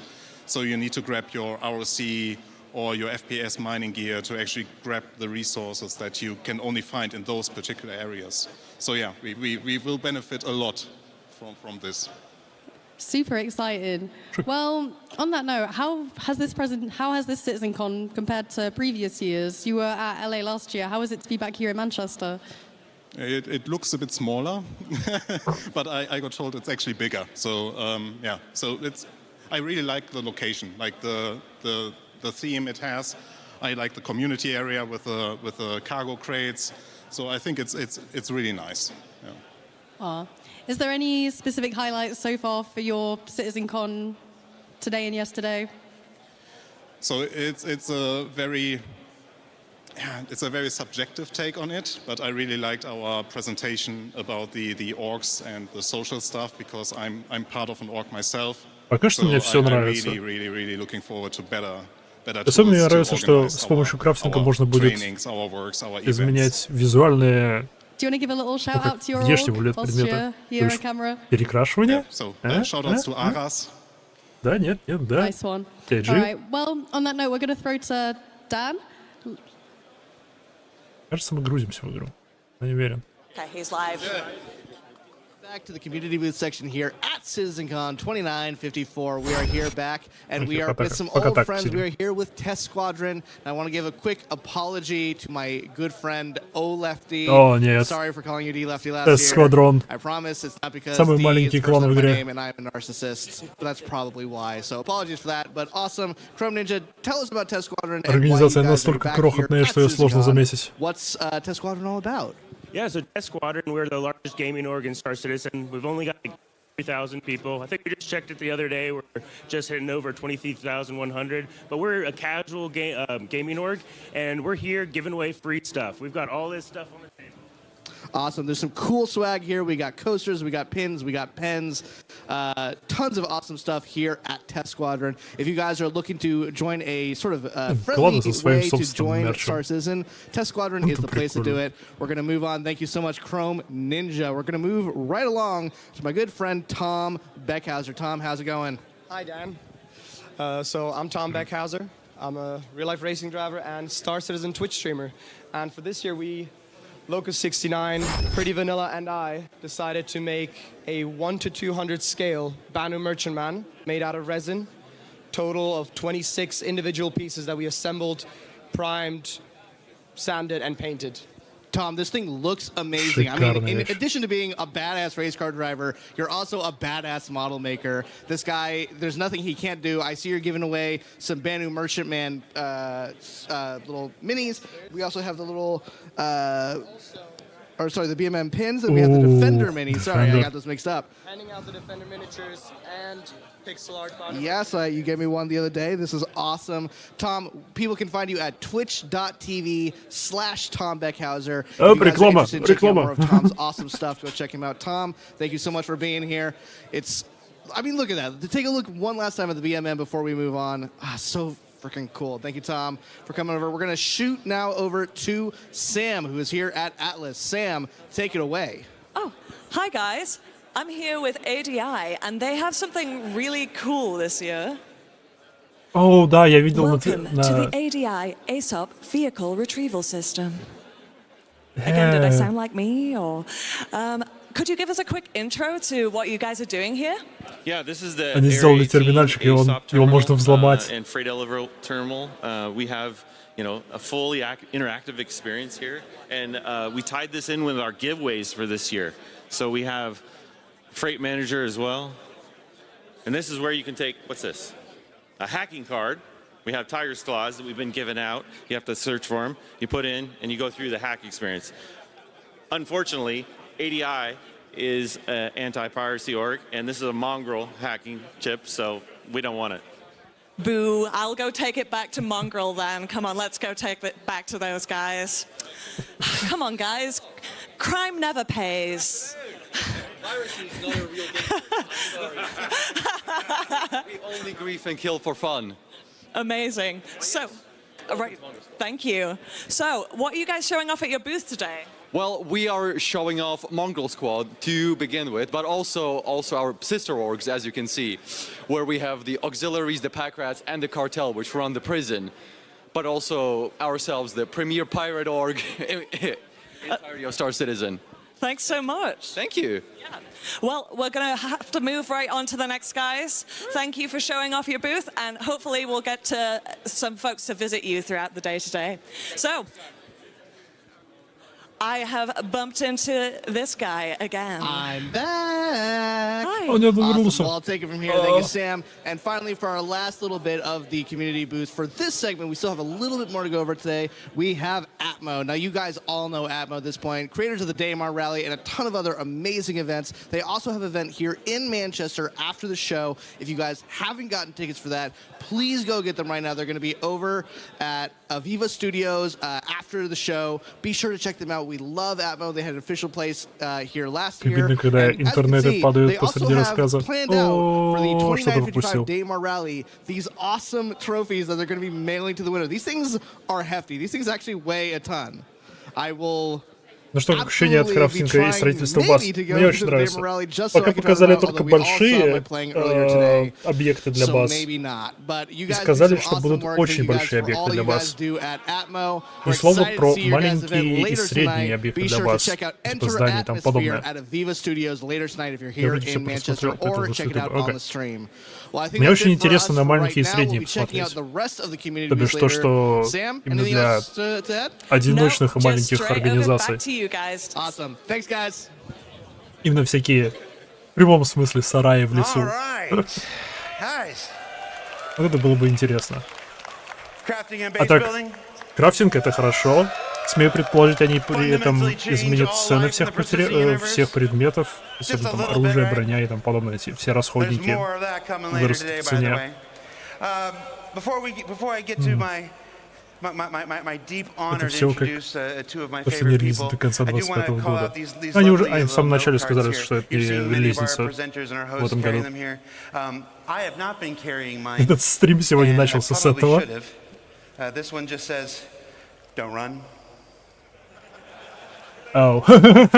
says thank Kat and Mandy, but also Tyler and Leah. Guys, can we get a round of applause for Tyler and Leah, please? Now, Tyler, you probably know, is our director of community. Tyler is what we call internally as a product donor. He is the product donor for CitizenCon. Не-не-не, они сказали, что купленные корабли, они будут кораблей будет от 1 до 5, типа их уровень, типа качество кораблей от 1 до 5, в то время как во всех остальных предметах от 1 до 3. Что покупные корабли будут не 5-го уровня, но их можно будет улучшить с помощью крафтинга до 5-го уровня. Так что проблем, я думаю, все нормально. Что вполне логично, потому что те кораблики, которые мы покупаем со страховкой, по страховке мы получаем просто стандартный с рынка корабли. Внутри вселенной эта страховка работает так, что если ты теряешь свой корабль, а он полностью застрахован, то ближайший сервисный центр подгоняет тебе, просто ближайший, тот, который ближе всего, подгоняет тебе то, что у них есть.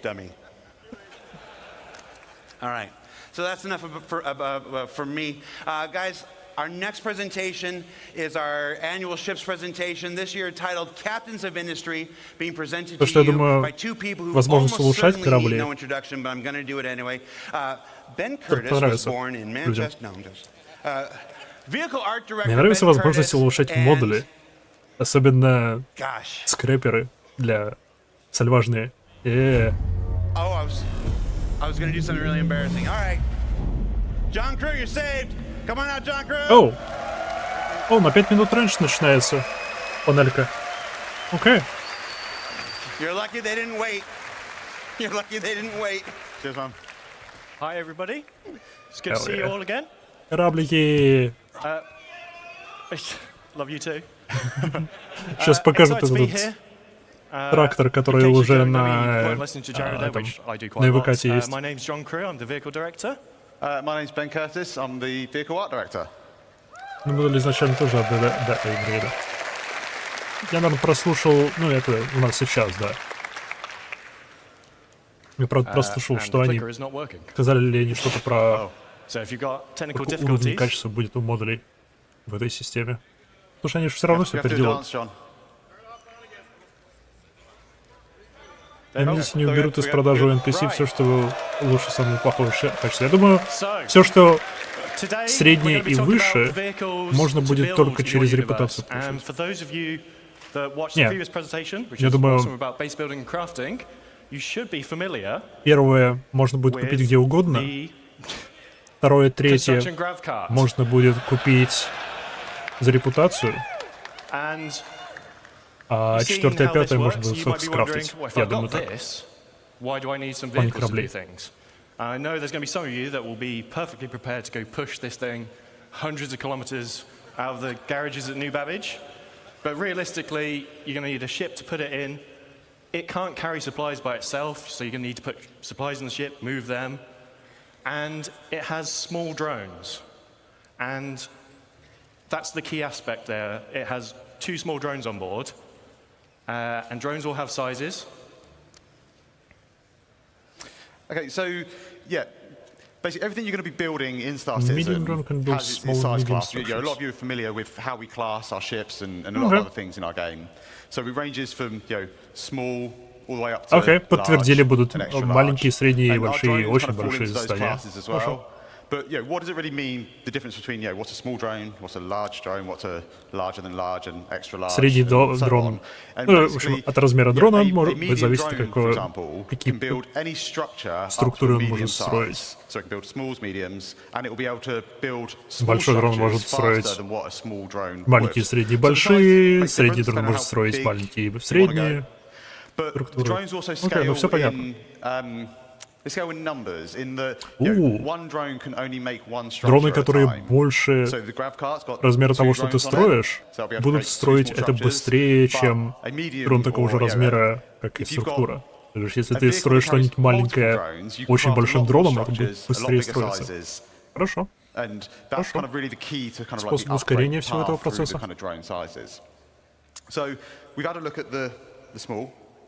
So what's next? What do you want to build? A medium. So, I know some of you have already seen it. Да, мы их видели. This is the CSV на питью. На эвокате. So, launching today is the very first ground vehicle from Argo, the Construction Support Vehicle, CSV. So this specialized chassis is developed to take on all the conditions on all our planets. It's a little rugged beast that Но у него же нет ничего для крафта. And if you're constructing a new settlement, there's 2 things you need. You need drones to build it, you need supplies to supply the drones to build it. And that's why the CSV comes in 2 variants. So we have the CSV FM, which stands for Fabrication Module. So this has 2 medium drones on board. And we built it to fit in as many vehicles as we could practically fit in. So it fits in vehicles from a Cutlass Black upwards. It's approximately... And everyone always asks me, а нет устроительного 4 SU внутреннего It's about the size of a Tumbril Cyclone. So if you can put a Cyclone in a vehicle, you can put one of these in it. Можно Валькирию запихать, значит. Славно. Obviously, 2 medium drones on board, and then it has an internal storage tank for resources. So it has a very small version of a freight elevator built into the back of it. So you feed it 1 SCU crates, it absorbs them into the holding tank on board, and then the drones will come back to the vehicle to refill. Он кушает SCU It also контейнеры. has a size 0 serial generator on board for a bit of added protection. What happens when you run out of resources? This is where the CSV SM for supply model comes in. So the second CSV-based vehicle in the game, and this has a traditional 4 SCU cargo grid on the back. So 4 1 SCU boxes, 2 2 SCU boxes, 1 4 SCU box. Depending on what you buy, you can use this to bring it and move it around. So this is the perfect companion vehicle to the CSV FM. Это звучит бесполезно. Said that. Shield generator as well. Moves about 28 meters a second. I cannot, my brain is fried. I can't remember what that is in miles per hour or kilometers per hour. And it is available right now to drive in SC Alpha 324.2. Available at playerc.csv. Он сейчас на Live 5, на лайве, я не знал. Let's take a little closer look at the vehicle, and Ben's going to go through it. Я не вижу смысла в чисто грузовом. Раз строительный везет такое же количество SCU. Единственное, ему нужно скормить эти SCU. The in-game version of the CSV. It's complete with its 4 SCU of cargo up on the rear. Poнимаю, если бы на этот можно было поставить And I think the CSV kind of 8 really builds SCU on what короб. Argo is known for as a manufacturer. It's got those kind of like really kind of hard industrial looks, and I think it helps it kind of feel at home on any build site. All of its components are easily accessible, and I think the exterior is like real dominating factor. It's those kind of large all-terrain wheels. Не нравится он мне. That's kind of backed up by just simple, smooth, sleek lines. We've got the front-loaded cab that puts all the controls kind of right in the kind of where the Лучше было бы, если бы его задняя площадка была опущена до уровня его подвески. По умолчанию она могла бы вмещать 8 SCU, но на эти 8 SCU можно было бы еще 4 положить. 6 SCU в целом таскал бы.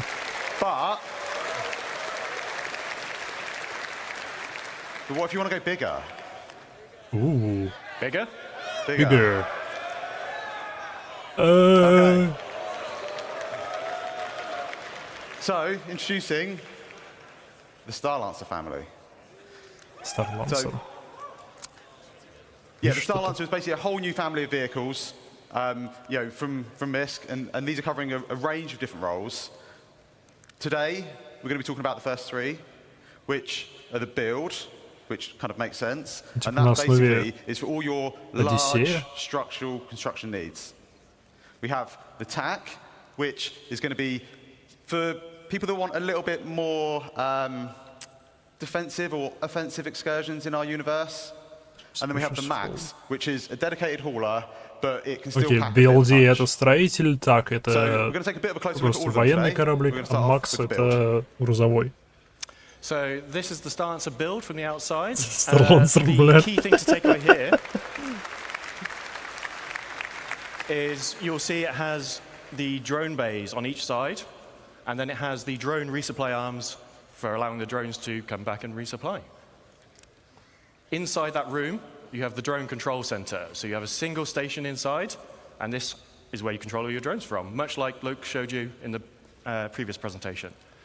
So there are 2 large drones held on each side of the room, so 4 large drones in total. And then there are 2 filler stations right at the front here, and these each hold 16 SCU of capacity, which can then go and load the internal resource tank to feed the drones.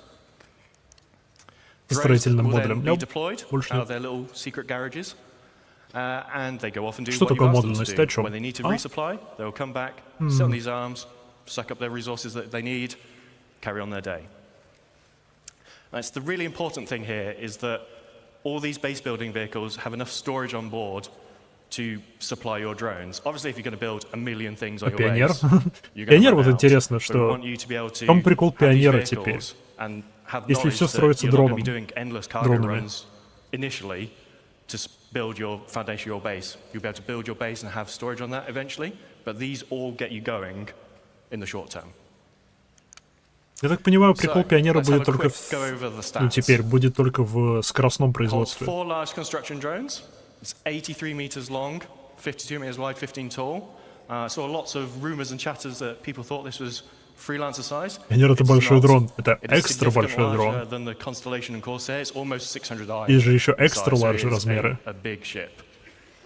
А этот Starlancer, он просто ларж. Что если Пионер — единственное место, где можно... Единственный корабль, вообще единственная производственная фактура с экстра ларж? What if, like me, you just want to burn stuff and destroy stuff? Тактикал. Uuuu. Привет, B2. This is designed to be a bit more aggression. Да, Galaxy может быть либо 2 больших дрона, либо 4 мелких. Now these give much better kind of broadside coverage from any of the other variants.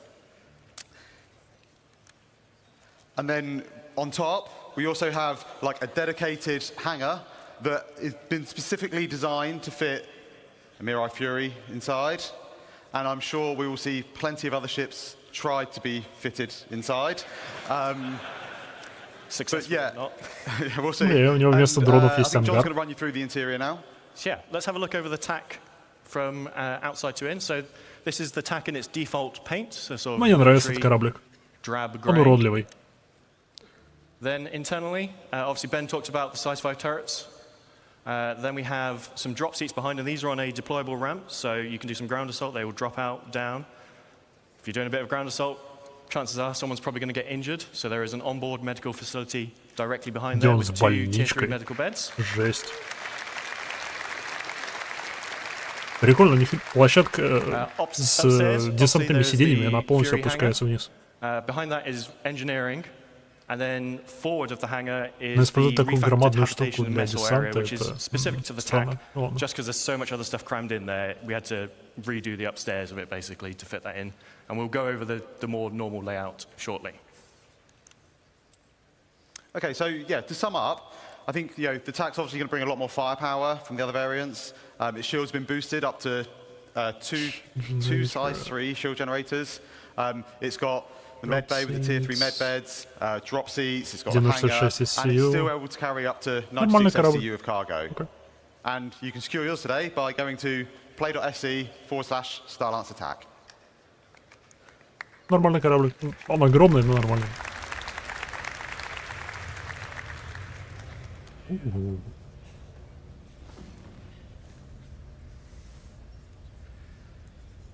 Они все мертвы.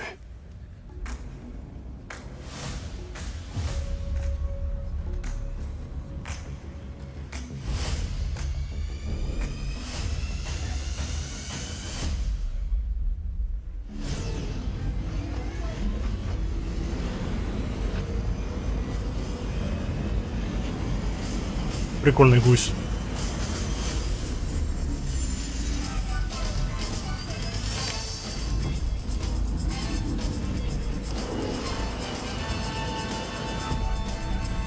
Он с выпуклостями.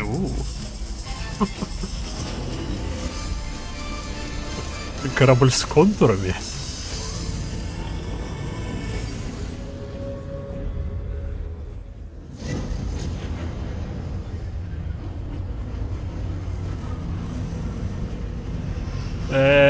Никс. Они уже используют его в рекламе. Естественно.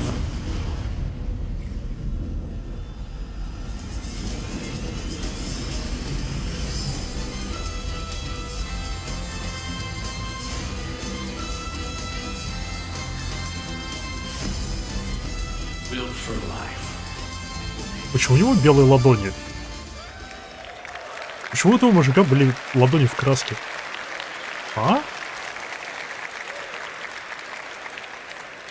Okay, so I think you kind of hopefully agree that was a pretty great kind of.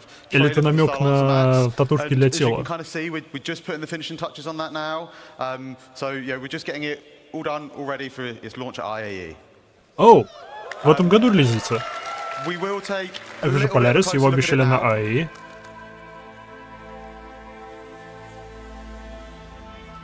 I think the Starlancer kind of really fully encapsulates. Это релизница, это анонсировано позже Galaxy, но релизница уже в этом году. Convey its underlying structure and its underlying strength.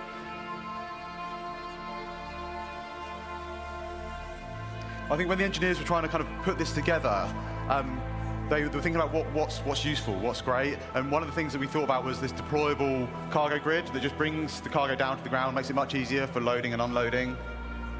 And they also wanted to put the crew, they wanted to put what was important for them. So they've added a lot of windows out so the crew can see out into the verse, and it's one of the things that we know people like, is being able to have these kind of little windows out into space. And then above the kind of main habitation area, we've got these big skylights, and they just allow kind of like more natural light to cast down into the cruise area. For a bit more protection, you've got 8 size 3 missiles up front, and then a further 8 on top. Это грузовичок. These are backed up by a set of size 4 remote turrets, both front and rear, that give good topside coverage. Но это, конечно, хорошо, и это прикольный кораблик от Миск, но у меня вопрос по другому кораблику от Миск. Где Халби? Set of size 4 gimbal weapons, and again, these just kind of help to fill in those blind spots. Где Халби?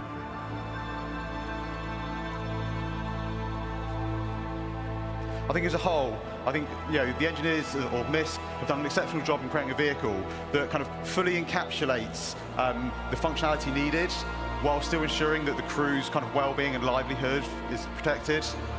It's all in a package that kind of really dominates the sky, and I think it really shows off MISC's ability to deliver kind of quite beautiful ships. Я хочу увидеть корабль, у которого грузовая площадка вверх ногами расположена. So, don't worry, this is not an Origin 404 moment happening here. So let's have a look inside the Starlancer Max now. Типа какой-нибудь... So, love it or hate it, как у этого, вот у него снизу открываются 2 полоски, и туда выдвигается груз. Было бы прикольно, если бы он был закреплен не снизу на площадке, а площадка была сверху, удерживала этот груз. И типа, как ты снимаешь нижний слой, она опускается еще ниже, да, и тебе следующий слой по слоям снимает. And then behind that we have the traversal. It's sort of a traversal room. It has a lift, goes between the 2 floors of the ship and goes to the exterior of the ship, and then a ladder for emergency backup. Behind that is the mess hall area, so nice shared communal space for you to relax with your crew.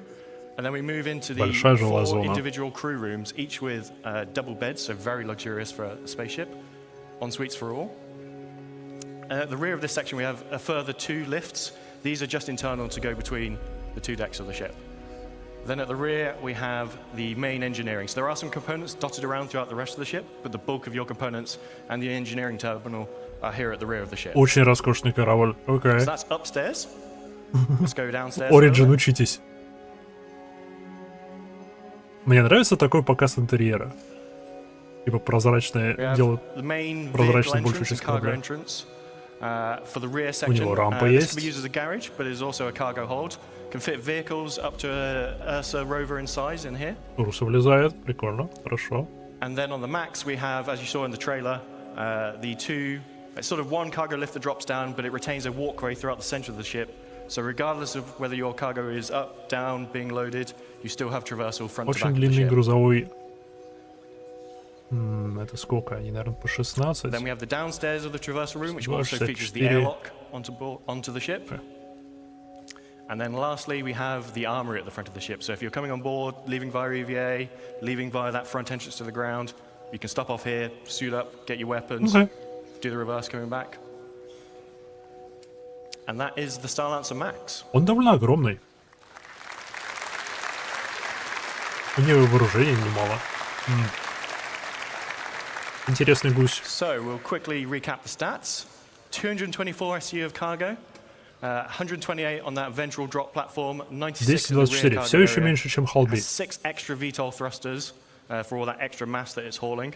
And it is available to pre-order now and will be flyable this IE at play.se Starlancer Max. And if you pre-order now before IE, you will get this exclusive sapphire paint, which is in the CitizenCon colors and looks super cool in my opinion. Где Халби? Где Халби? Дайте мне мой грузовик. We've talked small drones, medium drones, large drones. Extra large. Пионер? What about bigger things? Пионер. Окей. Может, экстра ларж дронов и нет. Может, только пионер может экстра ларж строить. So,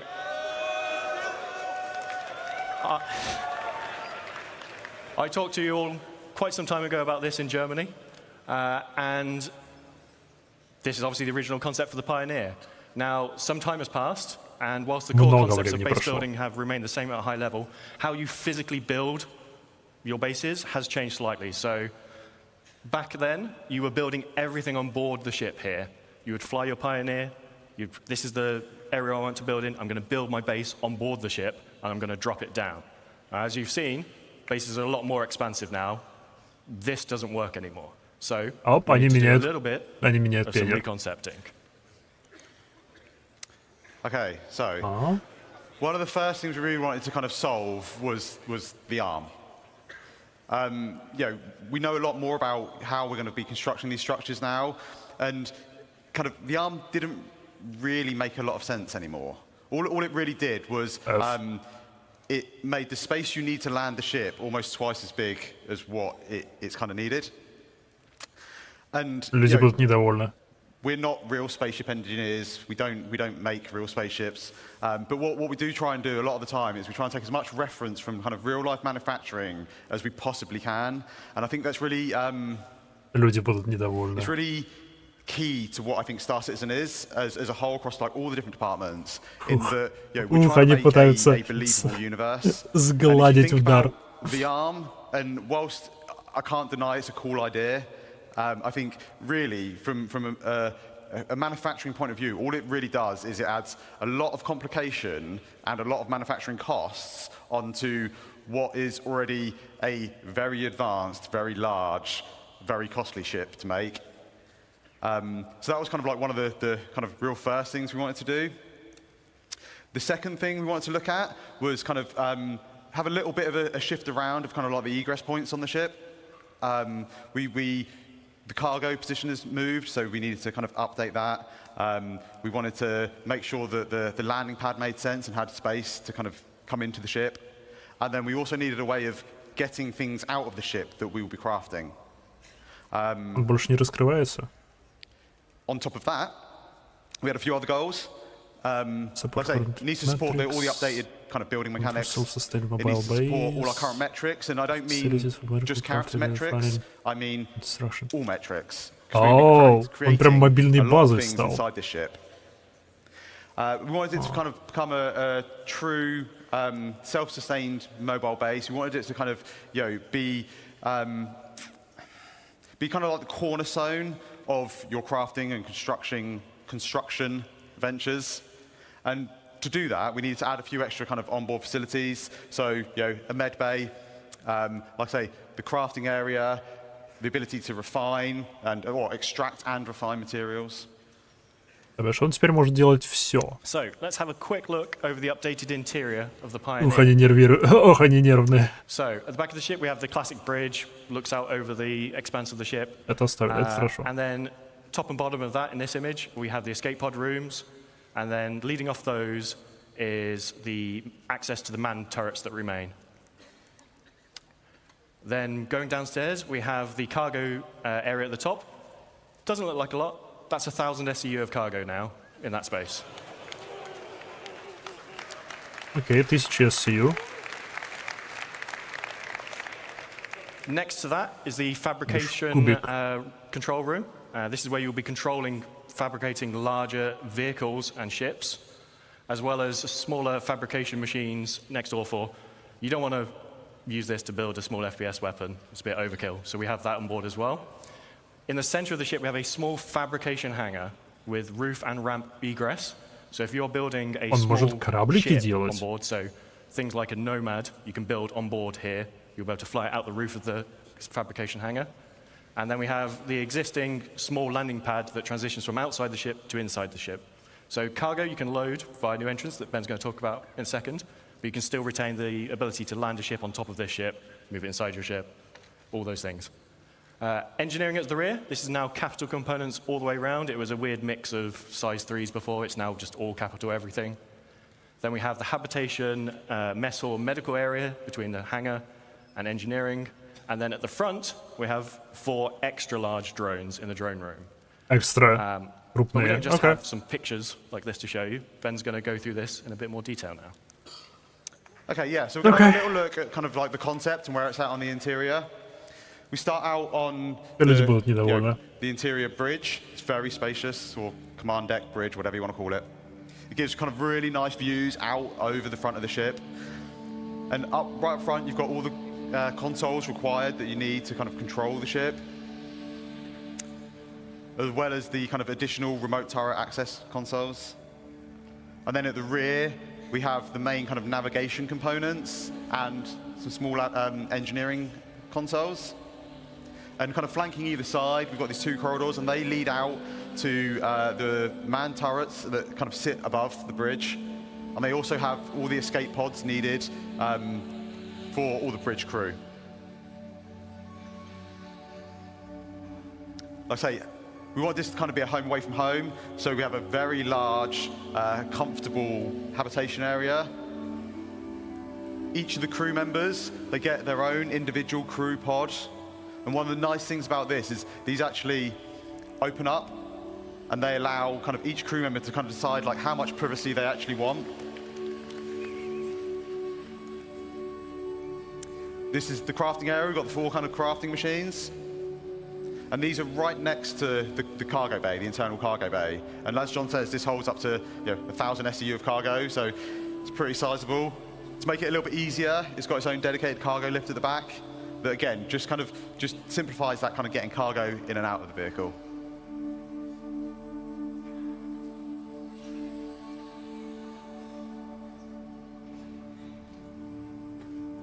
Down at the front, we have the drone room. Now, these will be 4 extra large drones, so they'll be able to craft our largest structures in game.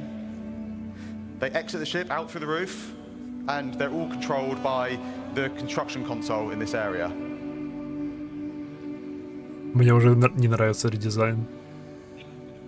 Они оставили его форму, но у них из-за этого теперь осталось очень много пустого места, и они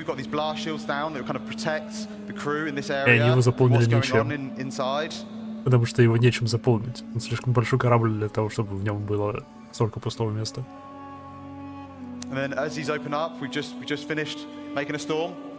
And as we see, there's a ramp that leads out, so you can drive any ground vehicle straight out the front, between all the landing gear, and you get this really nice kind of like sense of scale as you're driving underneath out the front of the ship. And we've also got the top exit for any flight vehicles. And then finally, we have the landing pad, and this just allows us for any ships that land up on deck, we can just bring them down into the belly of the ship.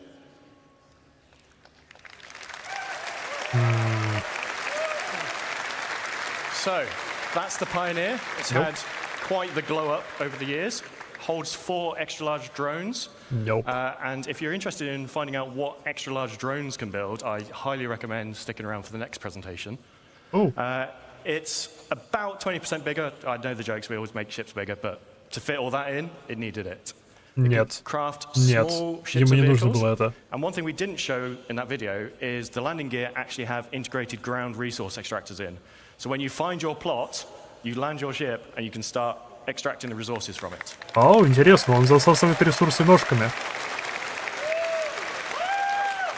Capital components all round, and now it has 1,000 SU of cargo capacity. Now the bad news.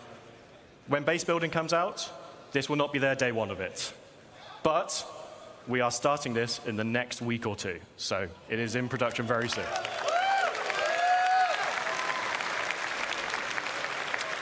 So,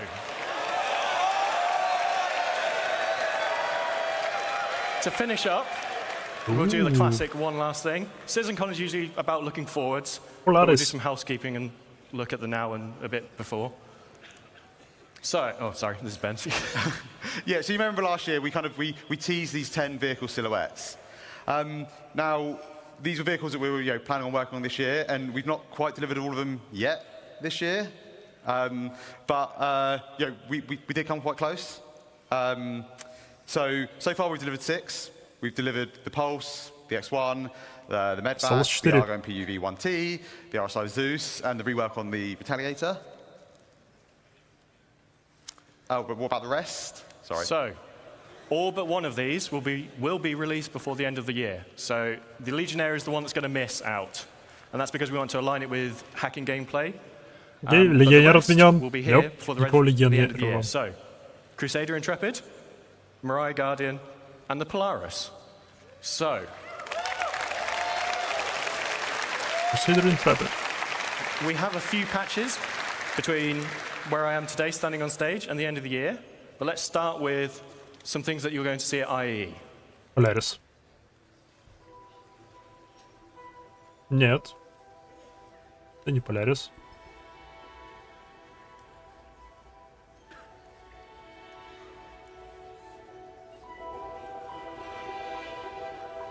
Intrepid?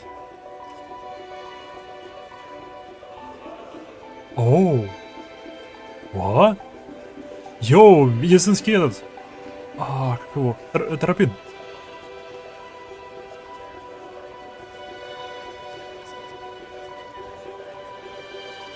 Crusader Intrepid. Насколько я понимаю. Потому что это крусейдерский дизайн. Оу. Йоу. Маленький кораблик от Крусейдера? Или что? А? Это большой кораблик Крусейдера. Что происходит?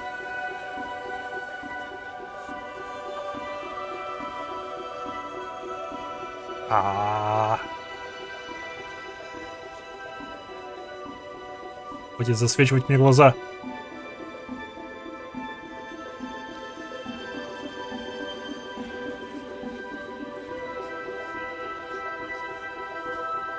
Интрепид — это маленький корабль.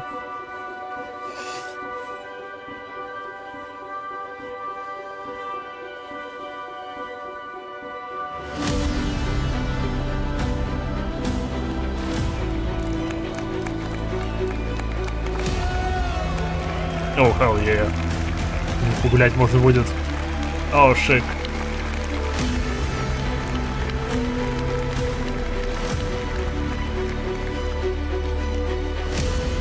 О, шик. Надеюсь, к тому времени Star Citizen нас тут не заблокируют.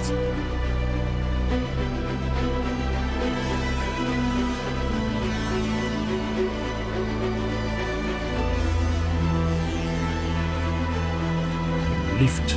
Элеватор. Он по концепции очень похож на Карак. Индивидуальные каюты. Парные каюты. Неважно.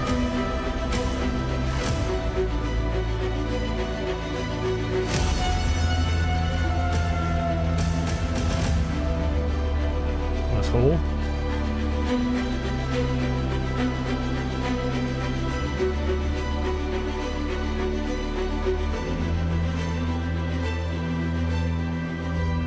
Больничка.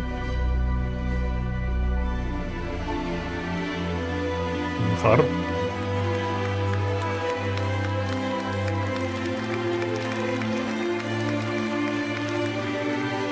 Оу. А у него ангар с воздушным щитом.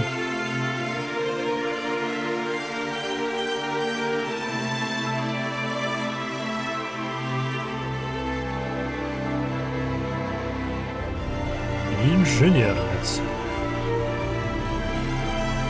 С древним реактором.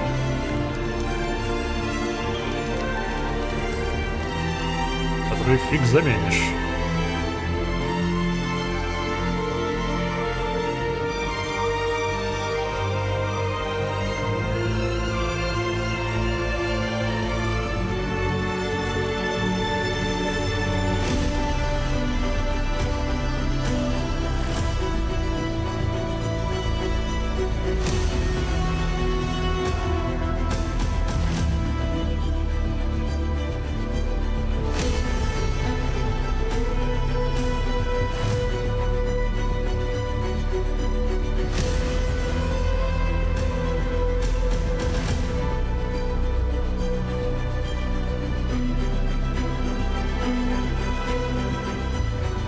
Бедные Шахты.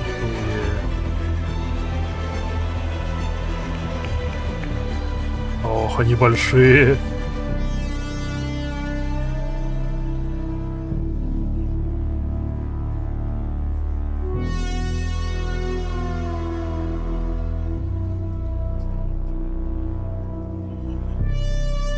Шик. Окей.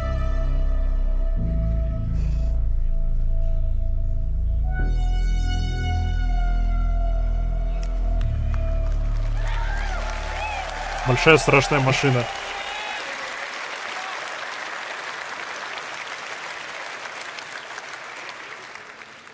Прикольно, прикольно.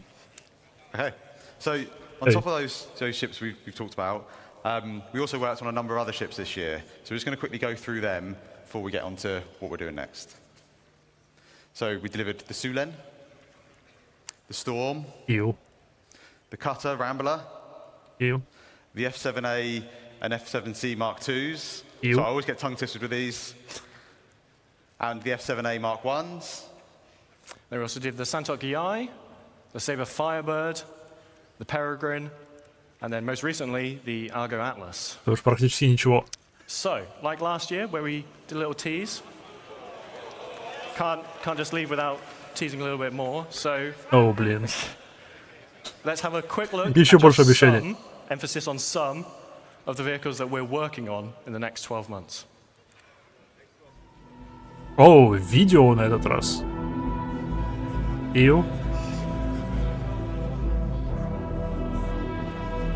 Он на колесах или на... Коня.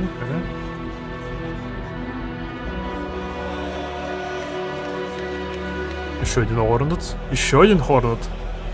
Они обновляют старые Хорнеты. Вот что это такое. Тропин. И тропин.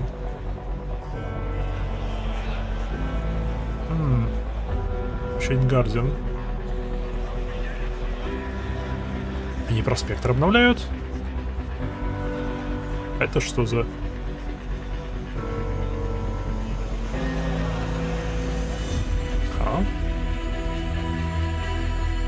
Ха.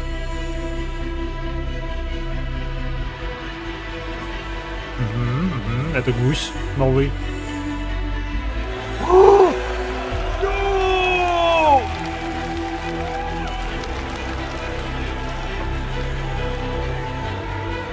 Персиус.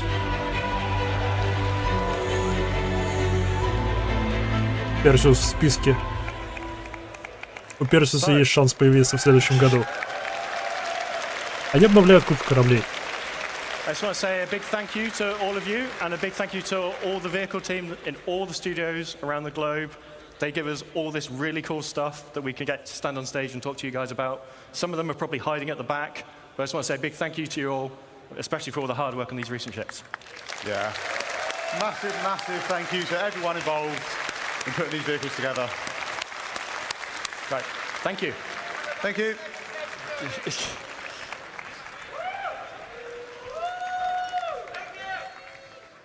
That was awesome, you guys. I swear some of those silhouettes looked a little familiar. Let's give it up one more time for the vehicle team. Let's hear it for the vehicle team, everybody. Woo! Okay. Следующее у нас... Через 12 минут у нас Star Citizen 2.0. Но я воспользуюсь этим моментом и сделаю небольшой перерыв. Сажу заварить себе чай, кофеек и вернусь. Скоро буду. I am here with Ray of Planet Ring. We're going to be asking him a couple questions about these prototypes in just a second, but I want to make sure that the camera has time to check out the details on these awesome models that we're hoping to get out in the near future. Oh, look at that. That is some sexy detail work. All right, so Ray, what inspired you to make models of Star Citizen ships? Well, actually, we have been Star Citizen bankers for many years. Myself, I joined the wars in 2015, and my colleagues joined it in 2014, which is 10 years ago. It's a long way for us.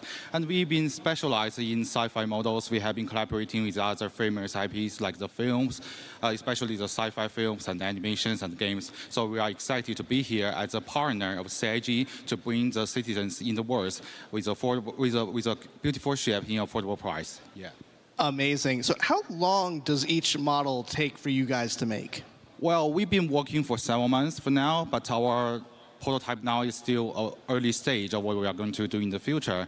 So it's roughly like 5-6 months for now. That's what we have been building for everything you see here in this booth. Yeah, and they are amazing. So I have to ask, which model is the hardest to make, but also which one's your favorite? Yeah, it's a good question, but I would say the Star Citizen ships are very in detail, so each one of them are very hard to make, actually. But my personal favorite should be the F8. You can see the F8 has a very beautiful panel lines, it's very beautiful in details, and it has a brutal weapon system that's crazy. And also, I want to make sure that everyone knows that our final products come into two versions, assembly version and the finished version. So for assembly version, we have injection pieces, so you can cut it yourself and build it yourself, paint yourself, and it's glue-free, it's snap-fit, it's easy for everyone to build in 3 hours. And the finished version, we have it printed for you, we have it assembled for you, and we have some actual layers, painting, welding effects, and some actual decals. It's amazing, fine quality. Amazing. And so we're actually going to show these really quick. And as we show these details over, we're going to actually throw it over to Sam. Let's give a quick detail on this. Thank you again, Planet Ring. We're really happy to have you guys here. Let's throw it over to Sam back at the community booth. Thank you, Ray, again for having us here. We'll see you guys at the community booth. Hi guys, I'm back at the community booths and I'm over here with Ultima. Could you give us a brief intro for the guys watching at home to what you guys do? Absolutely. I'm Sigelian from Ultima Energy. We're the leading provider of fuel products and services here in the Verse. We do a lot of Starfarer operations. You can find us on our website at ultima.energy, and we have Discord as well, so hit us up there. Amazing. Thanks so much, guys. Let's move right on over to Medrunner. So, Jared talked a little bit about you guys earlier today. So how have you found the convention so far? What's been your favorite bit? Oh, man, it's been amazing. Squadron 42 looked so good. I mean, I'm an Idris owner myself, so I'm super hyped to seeing Squadron 42 in 2026. Just the love from the community has been amazing. It's been so much fun here. Thank you so much for being here. And if you guys haven't already, do come check out their booth because it is really amazing. Okay. And I am here right on the end of our amazing community booth area with our Avant-Garde guys. So, Avant-Garde, would you mind introducing yourselves and what you guys do? Yeah, absolutely. We are a PMC organization. We do PvP both in the sky and on the ground. We also a trading division where we trade rare guns, rare armors, and everything. Our goal is to have at least 100 members, but because we value people below quantity. We want to create a legacy altogether. When I create this organization, I don't consider myself the commander of everything. I just planted a seed for a tree. Maybe I will never see the fruits, but I want to create a legacy. People need to have fun, maybe win sometimes also, but especially win. Be a healthy community and having fun altogether. Amazing. Thank you so much. Right, let's move on over to the other side, where I am joined by my partner in crime, Dan. I don't know which camera I'm looking at. It's that one. That one? 2? 1? Hi. Hi, guys. We're back here at the community section with my friends at Imperium. They have, again, awesome ship model we saw a moment ago. Look at that awesome ship model they have here. It's even better than the one they had in LA last year. Guys, quick elevator pitch. What do you guys here at for Imperium have here at CitizenCon this year? Well, at CitizenCon this year, we brought another one of our 1 to 500 scale Bengals. This one is actually in Imperium colors. It's the ISS Sovereign, which was picked as the name for our flagship by our members. And then also over here, we have 1 to 2,500 scale Bengal Krugeri Battle Group that was made by one of our members that we're going to be donating to Cloud Imperium and to Chris Roberts. That is amazing. You guys have made some awesome stuff here. We're really happy to have you. As always, Imperium creates some awesome showcase stuff here at CitizenCon. We're going to move on. Thank you guys at Imperium so much, and we're going to move right along. Thanks, guys. Next up, we have Black Star Initiative. If you guys are interested in a private military force with weekly events, Black Star is the place to check out. Guys, again, quick elevator pitch. What is Black Star all about, and what do you guys have here at CitizenCon for us? So, Black Star is all about helping other people in the org, getting to PvP battles, and also doing security and protection. Over here we have got, at our booth, we have a med gun made by someone in our community. We have got our challenge coin, which we provide to other leaders within organizations that we meet out in the verse. Coasters and patches. So if you ever need anyone to do protection for your bases that are coming soon, look to us. No one's better. Yes, and if you want to get good at PvP, we have daily trainings that we can provide to you. We have a lot of stuff to do. We have a civilian division if you're not that much into combat, but even they get trained, combat ready, so you know how to defend yourself. Awesome. Thank you guys at Black Star. We are always happy to have you. We're going to move right along to one more final community booth. This is our last one of the show. We have here, guys, CitizenCon is sometimes a crazy show with lots of cuts, lots of cameras, and no one knows that better than HubNet. HubNet is an awesome news roleplay group, but I think you guys can say it better. Tell us all about HubNet. All right, so HubNet is our attempt at making content for the citizens in the verse in 2954. So not for you players, but for the players' characters. So we make a full feature-length movie like Overclocked. We make animated series like Jack of Spades, and our news report, Hubwire, is meant to report on events that are going on in the verse. And Joel can tell you a little bit more about what we do. Yeah, so if you're looking to create a project or get involved in a project, you can join our Discord, sign up as a role. You can be a voice actor, a filmmaker. Whatever your talent is, we can use you. We're effectively Netflix in the verse, so come check us out at HubNet. Awesome. Thank you guys at HubNet. Guys, this is it for me and Sam here at CitizenCon. It has been great being your guys' interstitial hosts. Окей, последняя презентация. Последняя презентация. Самая любопытная. In this community booth, all of the developers that have worked so hard to make CitizenCon happen. You guys are amazing. So hope you have an amazing rest of your CitizenCon. From Dan and Sam here on the show floor. Thank you guys, and it's back to you, Jared, on the stage. Goodbye. Goodbye.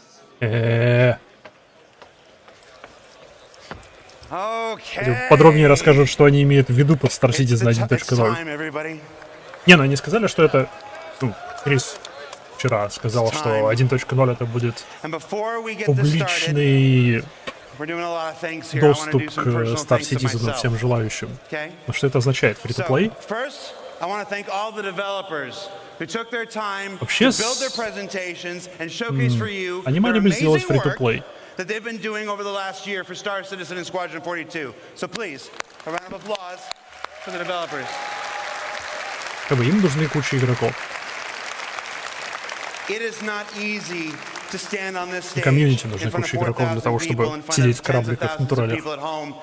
And the hundreds of thousands who will clip this and replay it and cut it into other content videos for years and years to come. So thank you so much. I want to do a couple individual call-outs though, because it's important to me, and I'm on stage right now and you're a captive audience.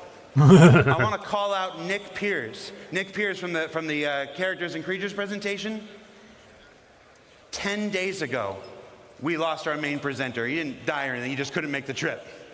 Nick stepped in with only 10 days to prepare that amazing armor specialization presentation that you saw. So Nick, you're a champion. Thank you so much stepping at the last minute. Молодец, браво. Benoit and Ian. Benoit and Ian took the reins and delivered multiple presentations this year. You may only see them talking in this presentation or this presentation. You're going to see Ian in this one here, like this. But their work behind the scenes, getting all of these presentations up to the standard that they're required, was amazing this year. So Benoit and Ian, you don't have to clap for this one. This is just for me. Thank you so much, Benoit and Ian.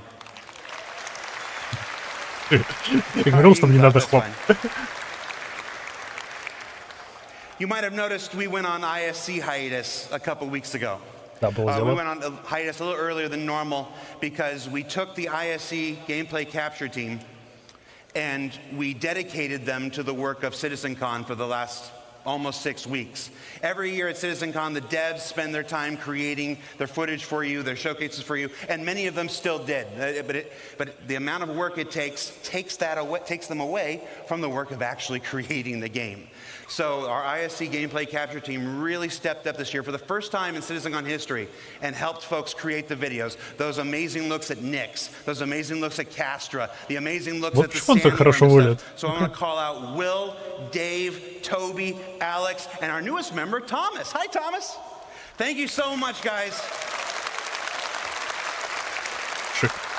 They had never participated in a CitizenCon before, and I think they were a little surprised at first at the sheer amount of work that goes into doing this, but they stepped up and delivered some amazing stuff. The last of which you're going to see some in this next presentation. And then our last two groups of people I want to present, I want to share. Are they back there? Wave if you're back there. You guys ready? I can't see anything. All right. I'm vamping a little bit until Rich Tyra gets into place. I could hide it from you, but I'm not. So the last groups of people I want to thank. Well, let me tell you a story real quick. I'm back there, and folks are coming up to me, and they're thanking me for this, and thanking me for doing ISC, for doing SEL, for putting this together on the stage today. I'm struck by two things every time I'm thanked.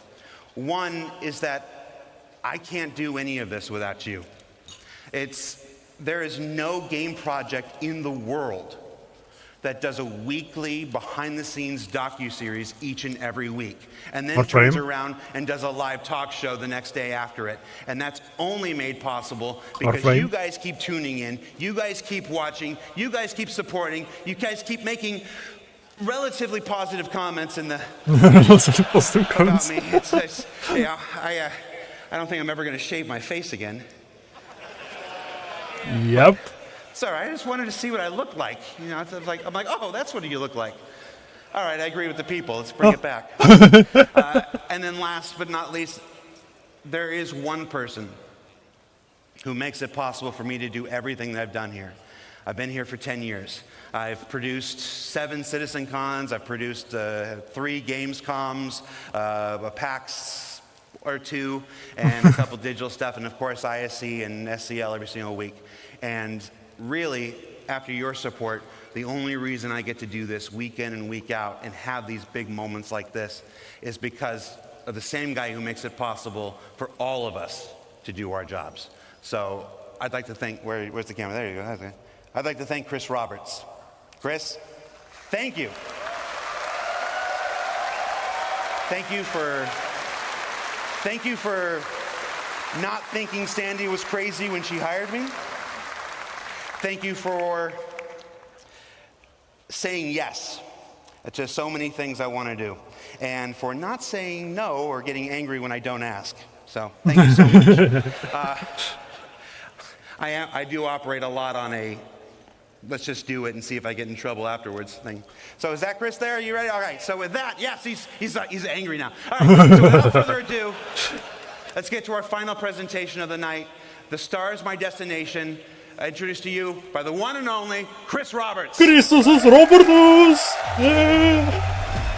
Так, давайте. Объясните мне, почему этот Star Citizen 1.0 не должен называться Beta 1.0. Давай, вперед. Убеди меня. Hey, well, I hope you had a great day yesterday. And by the way, there's a perfect run through that Rich. Пока мне понравилось все, кроме Polaris. Про Пионера. Ремейк Пионера мне очень не понравился. Я очень недоволен. He's like, okay, I'm going to get it done properly, and he did it. And it looks great, and it doesn't have any screen tearing, because there was some screen tearing. There was a technical glitch in the setup yesterday. So anyway, watch that.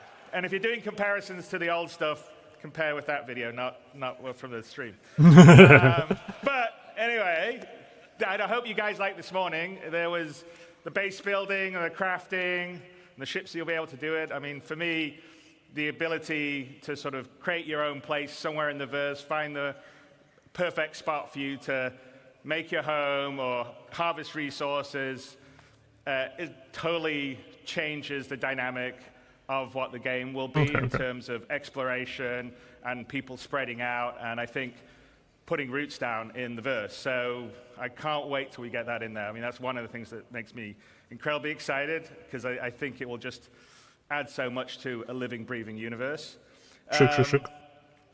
But that is a perfect example of Star Citizen, how it's grown over the last 12 years, because we definitely did not have that on the initial Kickstarter or the pitches that we were doing. Да, небольшой And you know, Star Citizen is a living game. I mean, we're constantly always adding крохотный content, features and tech. As you can see, we're чуть-чуть constantly фичер-клипа. upgrading, you know, what we're doing on the graphics side, making it better and always improving it. And even after we would consider it a released or a shipped game, not an alpha game, we will still be doing that. So it's just it will be a living game. We'll never do Star Citizen 2.0. It will always be sort of Star Citizen that will continue to grow. It won't be like, oh, we're going to do Destiny 2 after Destiny 1. It will just be a living, growing product. Same for. Right? I don't mean that as a knock at them. I just mean that in today's world, you constantly upgrade and improve things. But the big question really is, at what point would we at CIG, what point would I, what point would the rest of the team consider Star Citizen ready for everybody? Not just you guys out here who are beautiful, wonderful, early adopters, willing to put up with bugs, jankiness, you know, not a great new player experience. We know all those things are things that we want to fix and improve. And we want a game Да, давай список. Давай список, что вам нужно для того, чтобы достичь 1.0. Давай. Я слушаю. Я готов. So the question is, what is that? And that is what we call Star Citizen 1.0. It's something that we've been talking and looking and designing and thinking a lot about over the past X number of years. And now we thought, you know what we should do, because I think half our sort of initial stuff is from a long time ago that you've seen, and then occasionally we'll talk about things we're doing in, you know, inside Star Citizens or SE Lives. But we're like, okay, let's tell everyone the marker. This is what it is, Star Citizen 1.0. When we hit this, this is what we consider we're ready to go wide. You know, everybody in the world can get in, play it, whether you're hardcore or casual, have fun, play in the verse, interact, have a great time. That is what we're going to tell you today, is what we consider Star Citizen 1.0. That doesn't mean, as I said, that we'll stop at that point. We'll continue to grow and build and add things. So fishing is not on Star Citizen 1.0's list, but I'm pretty sure, I know, but I'm pretty sure it will be not that long after 1.0. But that is the example. Окей, рыбалка запланирована. Это хорошо. Игра не ММО, пока в ней нет рыбалки. Who's our senior game director is going to come out with a few of our other directors, and we'll lead you through what 1.0 will be. So, without further ado, Rich Tyra. All right, Rich. Don't crash. Yeah. Hello, CitizenCon. So, my name is Rich Tyra, and I'm the Senior Game Director for Star Citizen and Squadron 42. Now, I've been at Cloud Imperium for many years, and I've read many, many Spectrum and Reddit posts.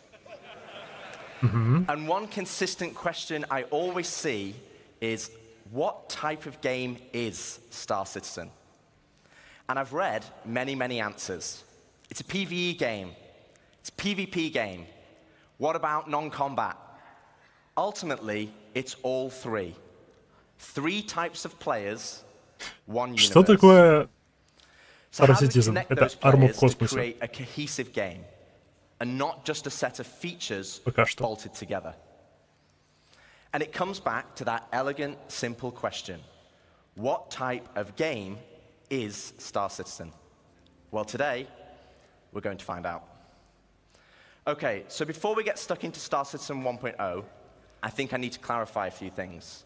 Firstly, what about 4.0? Where does that fit in? Well, 4.0 is the patch that contains server meshing and pyro. And fundamentally, it's an alpha development patch, which means it's adding further tech, features, and content to our alpha version of the game. Да, да. Today, though, is beyond 4.0, all the way to 1.0. And the big difference is that 1.0 is the full release of the game. Окей, то бишь они именно релиз планируют. How will it be different to a normal patch? Well, firstly, let's look at the 1. The 1 means we're committing to higher base performance and minimal bugs. No longer will we reference that the game is in development. This will be a fully released and polished experience. It means fully rounded gameplay loops from new player experience это не скоро. to story missions and endgame Окей, content. это 30-е, 40-е. And crucially, it means no more resets between patches. It's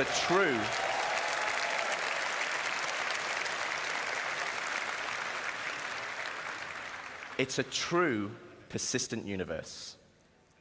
So if that's the 1, what about the .0? Well, it's just as important. It means we're still committed to continued development, with new content and features being planned post 1.0. Класс. But those features will no longer be tier 0. We'll be committing to a higher benchmark of quality for each patch, and most importantly, it's a moment in time. If there is a content, feature, or star system that we've mentioned in the past that is not in 1.0, it just means it will come later. 1.0 is more than just a number change. It's the beginning of a new phase of development of the game. Okay, so we know what the 1 is and the .0. Before we move on, I want to address one important point. And for this, we need to go all the way back to the beginning. 12 лет назад. Here we are, the Kickstarter. As a backer myself, it brings back memories. And it also reminds me we had a lot of stretch goals. And one of those goals was 100 star systems. Да, большой вопрос. 120 вообще-то. But, and there is a but, the star systems of old are not the star systems of today. They were based on the privateer and freelancer model. They were unexplorable planets with an isolated and small landing zone and had automated landings. And we all know how that went. To give you an idea, Stanton had 4 points of interest, and the entire 100 systems only had 90 POIs. Compare that to Stanton today, and we have 1,626 points of interest. And that is going to be dwarfed once we start using the Starchitect tool you saw yesterday. Окей, сколько систем? 5 или 10? So where does that leave us for 1.0? Или 4 или 8? Well, we will not be launching with 100 star systems. 10. Я бы сказал Because 10. the game we have Я бы today сказал 10. was 10? not just the game that was pitched back then. It's more rich, it's more diverse, and fundamentally, we'll be getting a whole lot more. Я понимаю. I mean a lot more. Да-да-да. Я понимаю. So Но now I've сколько? defined what 1.0 is. Let's get into the cool stuff. Star Citizen, by its very nature, is a sandbox MMO. Today, you as a player have to find the fun. You have to figure out what you can do and how to do it.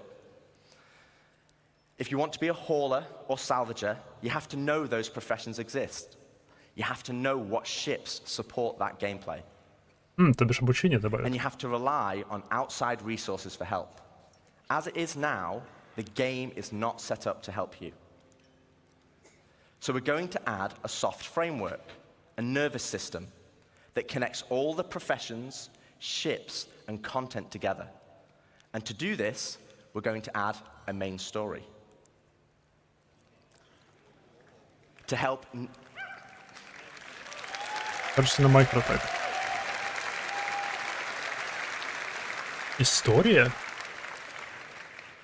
To help new and existing players, to help discover all the exciting features and content we have, to take them on a journey of discovery of what the game has to offer.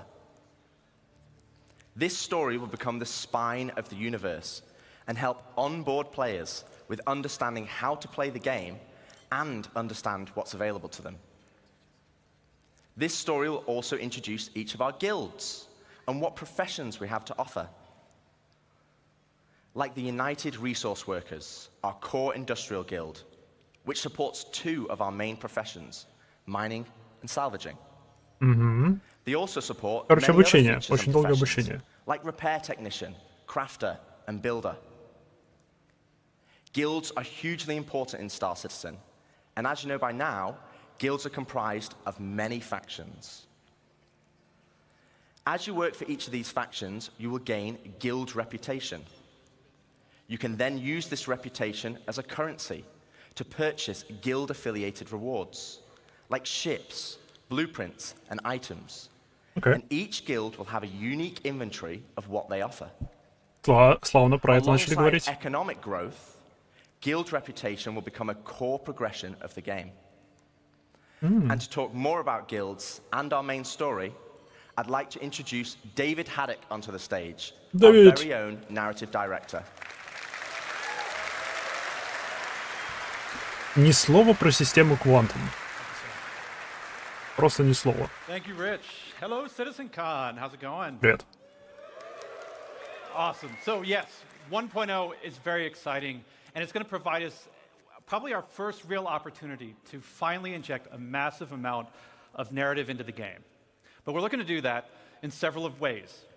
Now, Rich introduced the main story, so let's get into it. What exactly is that? First, it's a narrative experience. This will be a crafted story through the star systems and professions of the Star Citizen universe, taking players on an exciting adventure that will finally kick off the growing tension between Earth and Terra. Yeah. It will be NPC-driven. So while Squadron 42 will always be the place to go for AAA cinematic adventure, we're bringing a lot of the techniques that we learned from that to capture and build a cast of dynamic characters, some of which may be familiar, for both this story and the PU. And the main story is also designed to be sort of like a tour bus structure where you can hop on and hop off at any time you want to. So we're not also requiring you to do it. So if you want to log in day 1 and just go off and do your thing, you can do that. Or maybe you want to put the story on hold so you can go explore a new facet of gameplay that you just discovered. Go for it. The point is that you can complete it at your own pace. So that's the what. So why do you want to do this? What's the motivation to want to go on this ride? Да. Like Rich said, for new players, it's a great way to Обучение. ease into sort of the vast lore that we've been developing over 12 years. The gameplay, the locations that the game has to offer, and also give you a sense of upcoming stories that are about to come. But you've been playing Star Citizen for years. You probably know the lore better than me. So what's in it for you? Now, of course, we'll have rewards along the way as you complete missions and whatnot, but we're finally going to offer a big prize for completing the story. Кораблик? Citizenship. Oh. Citizenship.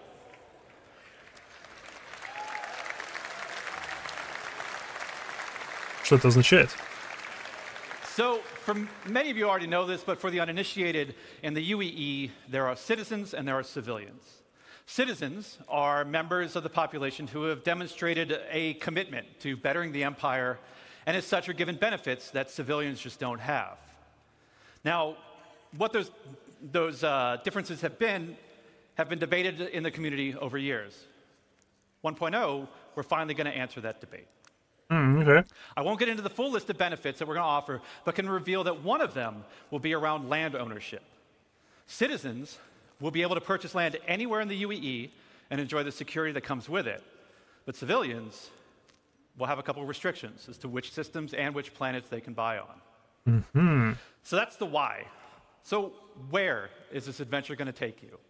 Well, 1.0 is going to include 5 star systems. This story is going to weave you through all of them, but where exactly are you going to go? First, we've got Stanton, which needs very little introduction. I'm sure you're all very intimately familiar with these 4 corporate-run worlds. But since I do lore, I figure I could take the next hour and just walk through each one of these. Okay. I'm kidding. We've also got Pyro, Land of the Lawless. A volatile star at the center of the system is the perfect metaphor for the constant struggle between the gangs and survivors trying to hack out an existence here. If you saw Ian's location presentation yesterday, then you know that he reintroduced Nick's system.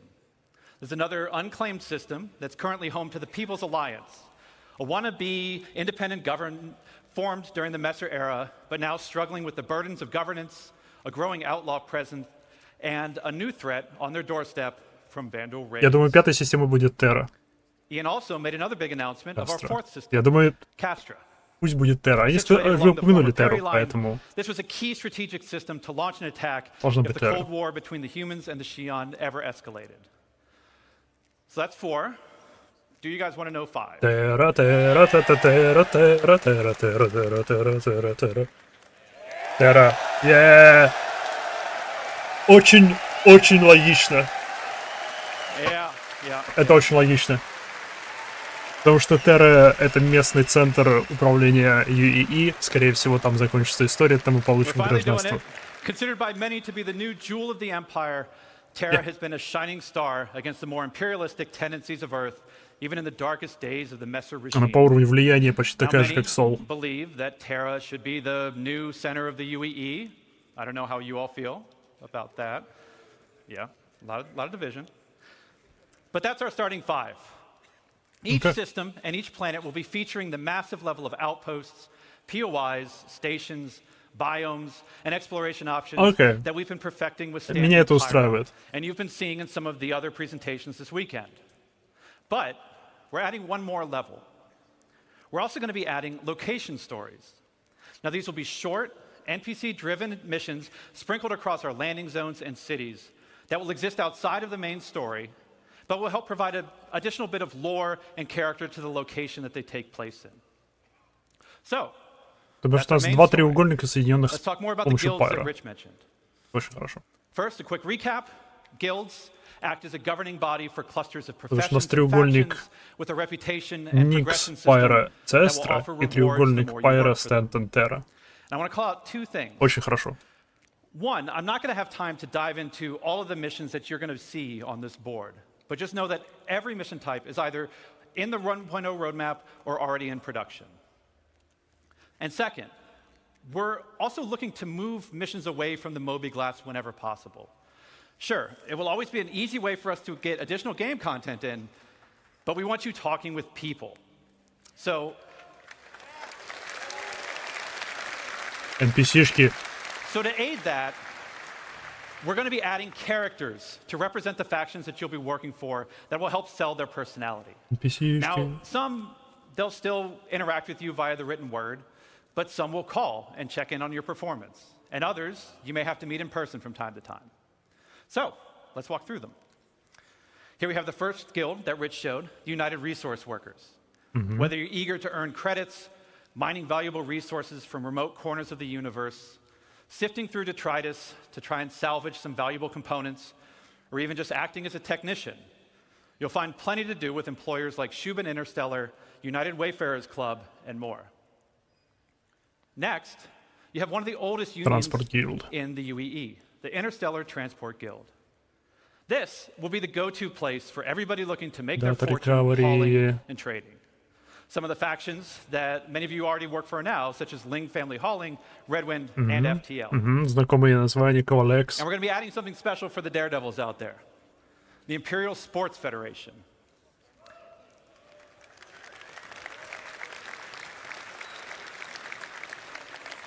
So aside from the usual racetracks that are both legitimate and illegitimate, we're actually going to be leveraging some of our existing mechanics to build new sports and provide an outlet for all you Murray Cup enthusiasts, Cargo Olympians, and competitors to see just who's the best out there. Cargo Olympics. For those who dream of exploring, I'm sure we have a couple here.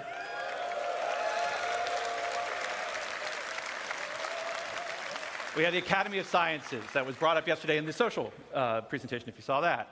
This is a science guild that will include factions like the Imperial Cartography Center, who will task you with a variety of missions to better understand our universe, such as sending you into a nebula to do deep scans, or finally seeing what's at the bottom of that planetary canyon. We're going to have a new faction called High Point Wilderness Specialists, who will offer missions associated with the various fauna that we're starting to get into the game, from population control missions to harvesting specific resources for research. Now, I don't know if we have some people who'd like to do combat, but our combat guilds were doing something a little different. Now, previous to this, these are all of our profession guilds. But for our combat guilds, they operate a little differently. See, these two are diametrically opposed to each other. So once you pledge allegiance to one, the other marks you as an enemy. Oh. On the lawful side, we have the Mercenary Guild. They represent factions like Eckhart Security, the Bounty Hunters Guild, and even some military contractors. So whether you're pulling together a team of specialists to go assault a ground base, hunting down an elusive criminal, or putting together a recon run to drum up some intel, Mercenary Guild's got you covered. Prosperity, Eckhart Security, знакомые We have слова. the Council.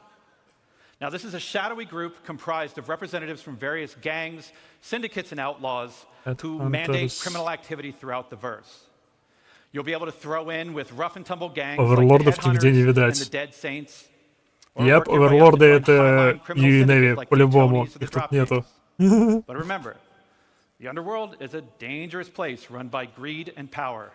So mercenary guild reps might not be the only people you have to worry about, as the syndicates are always looking for loyal soldiers who will hurt their competition and tip the scales of power in their favor. Пираты, которые пиратят пиратов. So as you can see, there's going to be a universe of exciting storytelling opportunities for you to undertake in 1.0. But one more thing, we're also going to revitalize our social behaviors to make the populations not only feel more alive and reactive and off chairs, but better reflect the tone and flavor of the areas that they're inhabiting. We want to see the people of Loreville slowly trudging through the streets, overburdened by the ruthless contracts, just as much as we want to see the tourists of Orison gleefully moving from attraction to attraction. And all of this is what's going to make Star Citizen be the experience we set out to make.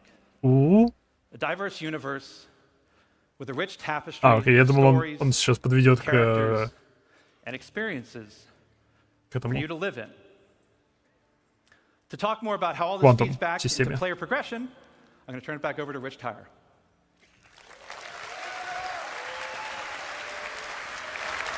Прогрессия.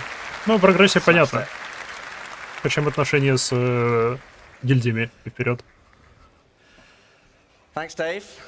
Okay, so we have a main story to connect the universe. We have all the guilds and their associated professions, and we have location stories to give the world depth and life. Crucially, though, we have a new core progression in the game, guild reputation. But what about our other core progression in the game? The economy. So, as we've discussed before, we'll be implementing a Star Sim-powered dynamic economy that will automatically adjust to the in-game prices based on player activity.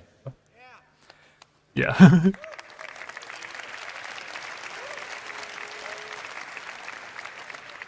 But for credits to actually matter, though, we need to have an economy where credits flow out as well as in. This means transactions such as repairing, refueling, and restocking need to have value. If everything is too cheap and the money coming into the economy is too great, we'll have massive inflation. And this is where taxes and insurance come in. Boo!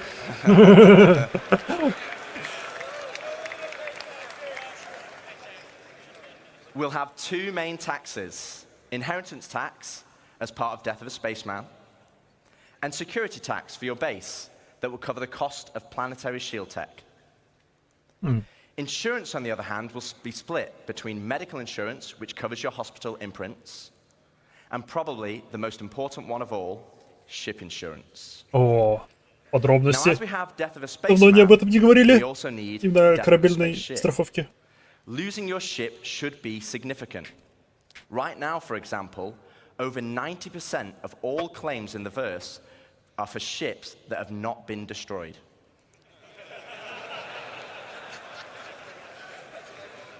And this is where ship insurance and our new warranty mechanic comes in. First up, we'll have 3 tiers of insurance, with level 1 being chassis insurance, level 2, chassis and component insurance, И третий and груз. level 3, О, chassis component декоративки. and decorations insurance. Блин, мне нужна третья.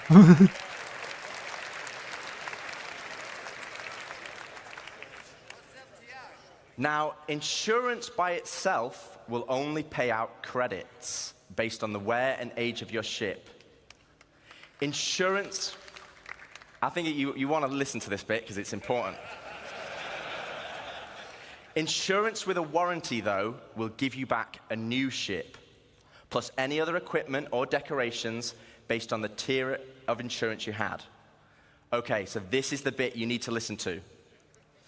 All ships bought on the pledge store will come with a permanent warranty and their appropriate insurance. Окей, окей, шикарно. Pay to win. Те кораблики, купленные за реал, означает, что... Get your ships back if they're attributed to your account. Other ships, on the other hand, will require a transferable warranty, and these are rare. You'll be able to earn transferable warranties in-game, such as by completing the main story, as an example, and apply them to any of the ships you own. But there will be a cooldown for transferring it between ships, so choose wisely. Oh, now, интересно. what about claim timers? It's another fun topic. And getting your ship back without a claim. Well, we want claim timers to be proportional to the crafting timers. This means it's more beneficial for you to go back and get your original ship. For this, we're going to be introducing a shuttle ship, just like a courtesy car.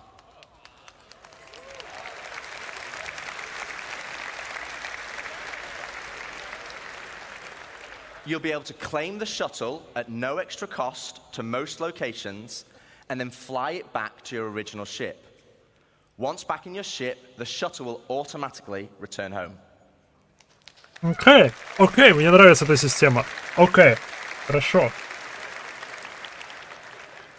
If your ship has been legitimately lost, though, then you'll need to claim it back. And as we'll be increasing claim timers, this will mean some ships will take longer than others.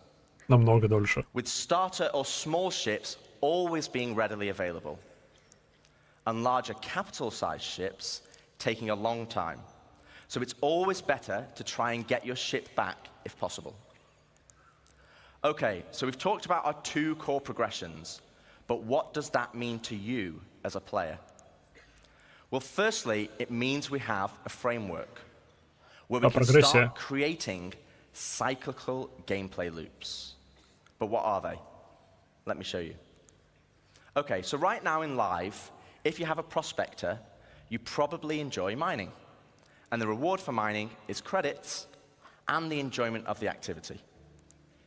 But in 1.0, you might be mining for a whole different reason.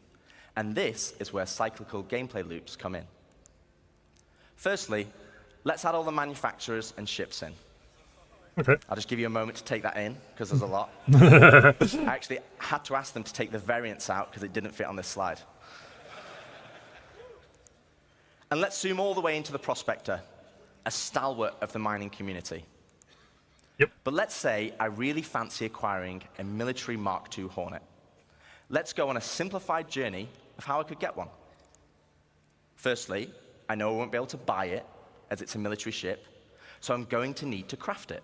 That means I will need the fabrication hangar blueprint. Oh. Luckily, I can earn it by doing mining missions to gain rep with the United Resource Workers. Военные корабли можно крафтить будет. Скорее всего, и модули тоже. Вот как их получаем. Окей. With blueprint in hand and some excess credits, I can now purchase a small plot of land on Stanton and build my fabrication Ну, чтобы получить... Step 1, complete.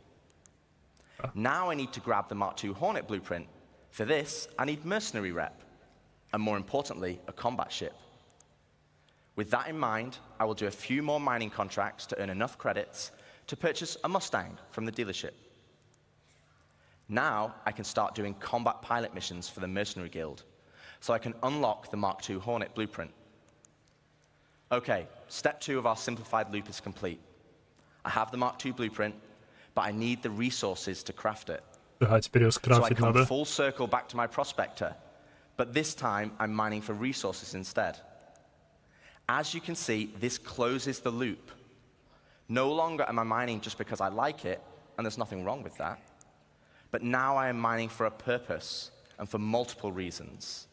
For credits, for reputation, for resources, for blueprints, and ultimately as a stepping stone to crafting my own ships to enjoy other professions. And this is just one of many loops. This is the core of Star Citizen 1.0. Okay. Это все просто и понятно, и хорошо. Про страховку надо будет потом посмотреть дополнительно. Weave between sandbox gameplay and the soft framework we are adding that give meaning and progression to our professions and features. It's providing the framework for motivation to play the game. That's the journey, though. What about the destination? So Dave has already discussed citizenship and the main story, so let's collapse that for now. Let's talk about endgame content. Ooh, endgame. The content that is designed for experienced players and keeps them engaged. Basically everyone in this room. So how does that look in 1.0? Firstly, we'll have open world content, including missions, group missions, and server-wide events, like we have today, but tailored to endgame players. While the sandbox element of Star Citizen will allow for large-scale battles, we also want to provide challenging instanced content that will take full advantage of not only multi-crew ships, but fleets of ships. And you kind of know how we do that, right? You saw that yesterday. And as you progress through the guilds, you'll be able to accept high-level contracts from government agencies who will offer prototype and military blueprints as rewards. These missions will require the full coordination of multiple players and an assorted fleet of capital, support, and fighter ships. You will finally be able to become the admiral of the fleet, directing your armada from your hologlobe, which, yes, is a feature included in 1.0. Hologlobe.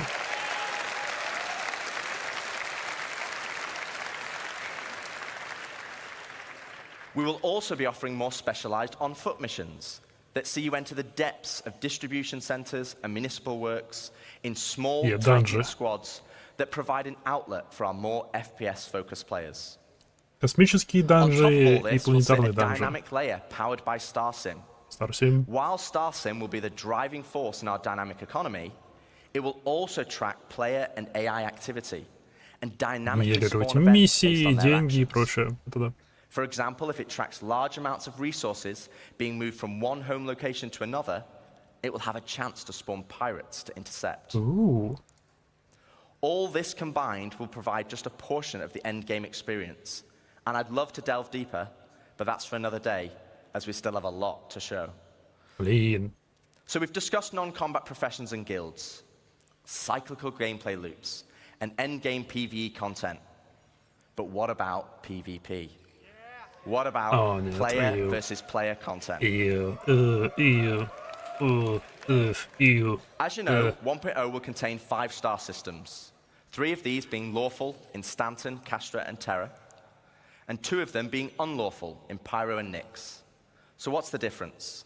Let's take a look at Stanton. Lawful systems will be a mixture of high, medium, and low security areas. Each of these areas will be monitored by law enforcement agencies. And depending on the location, would dictate the emergency response time, with high-sec areas being the fastest. Они Конкорд Initially, this response will be measured, but over time will escalate to overwhelming force. This means if someone is attacked, if they can just hold out for a short duration, help will be on the way. Pirates will be able to disrupt this monitoring by shutting down the nearby comm arrays, but this will be highlighted in your star map, with dynamic missions being generated to bring it back online. But this is the PvP you already know and experience right now, just without security forces. But before we jump into an unlawful system, let's explore what options you have if you pirate a ship. Okay, so first up, let's discuss ownership. All ships and high-value items that you own will automatically be assigned to you. This means if someone steals your ship, you can mark it as stolen, either via an insurance claim or in your Mobi. This will then trigger a dead man switch on the stolen ship, meaning it will cease to function after a period of time. But what options does this leave as a pirate? Well, you can still salvage it. You can tow it back to your fabrication hangar to dismantle it for resources.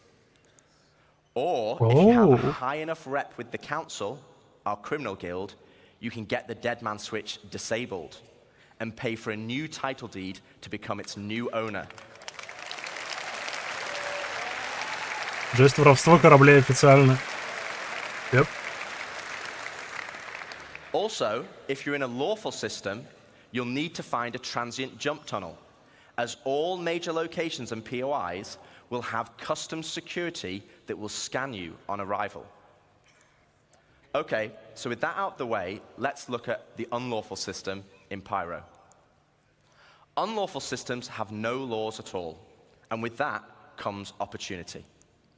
Pyro, as an example, has an abundance of high-quality resources and is a hotbed of criminal activity, the literal definition of high risk, high reward. With crafting now requiring resources, you're going to want to create bases to mine and extract them. This is where base raiding will become a new form of PvP. And it's founded on a combined arms ethos. Defending players will be able to add defenses such as walls, automated turrets, and most importantly, ground shields, a localized version of the planetary shields used in lawful systems that absorb the most powerful of weaponry. No longer can you just turn up and drop a Moab.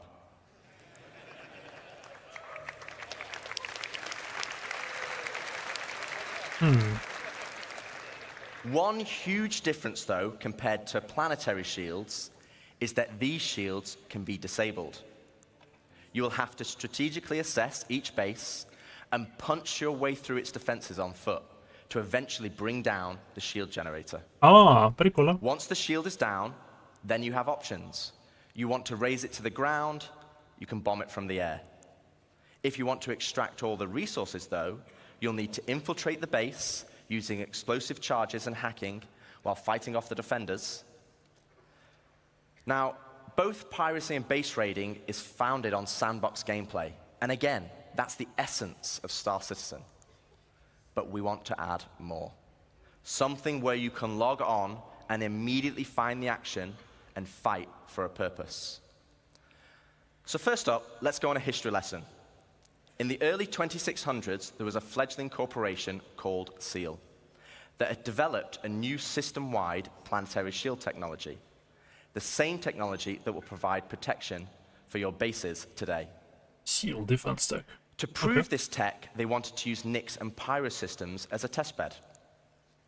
With the promise of high-quality resources, SEAL lured independent miners to man the shield network in exchange for shield protection for their settlements. As a prototype, SEAL couldn't provide total coverage over all the mining settlements, and so they created the SEAL Tokens program, allowing the most industrious factions to purchase shield coverage for their work.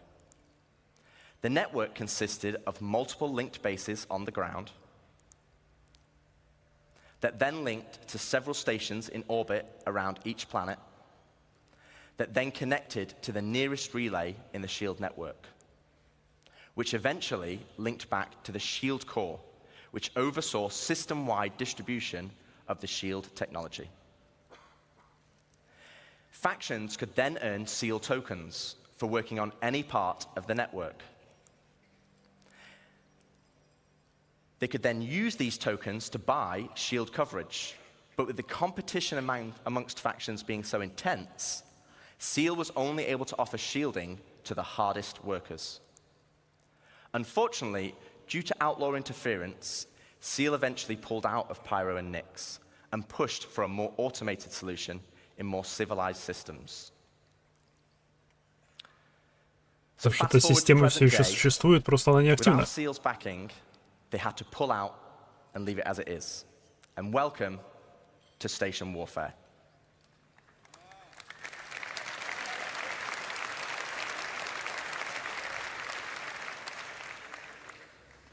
With the seal network still in place, but lacking resources, То бишь можно захватить Shield Core, эти станции, подмять под себя и требовать платы за использование этих щитов?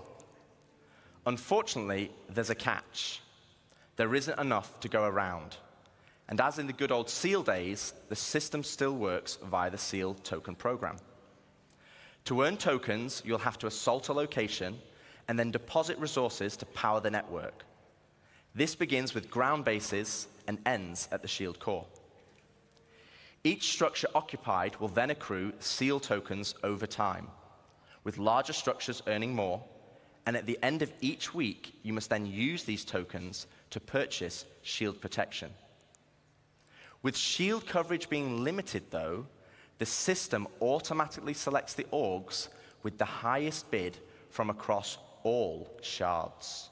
Oh. Meaning for that week only, a certain number of orgs will gain access to shield protection. So this is a chance for your org to become the de facto leader of the system. It means you'll be able to log on and immediately find the action and fight for your org. And finally, it's not just sandbox PvP or ganking. You are fighting for a purpose. So once you've won your bid, what then? Well, to talk more about that, I'd like to welcome Ian Leyland, Star Citizen's creative director, to the stage.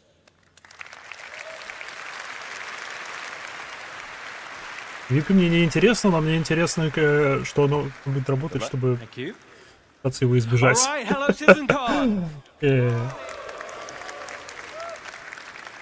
Thank you, Rich. Thank you, Dave.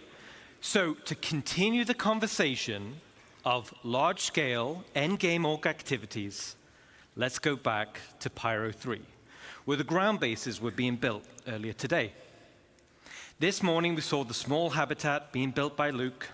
And then we saw Deck start to expand the base into a commercial enterprise. But eventually, we saw a massive example of an org base. But with everything Rich was talking about, with org system-wide activities, we want to give you guys the ultimate end goal. But also the thing we need to protect. And to do that, let's look up into the sky. Let's have a look-see. And see what it is.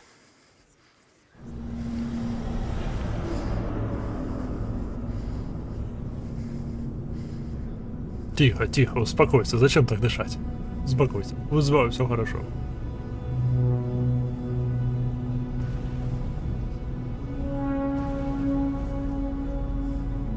Стасия.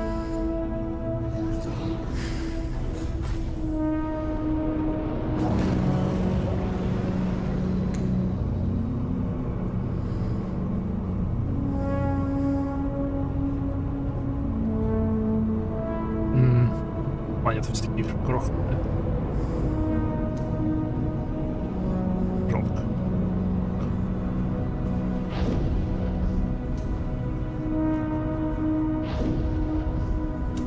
Чу-чу-чу.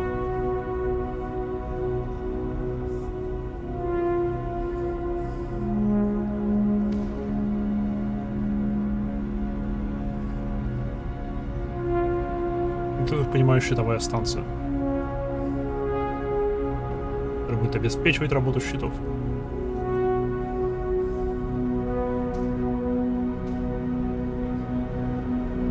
Это средняя станция или маленькая станция? Я думаю, средняя. Довольно-таки большая.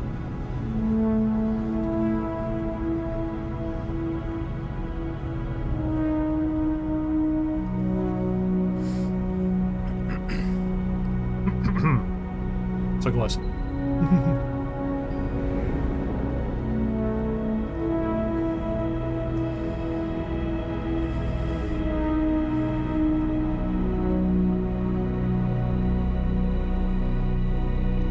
Work in progress.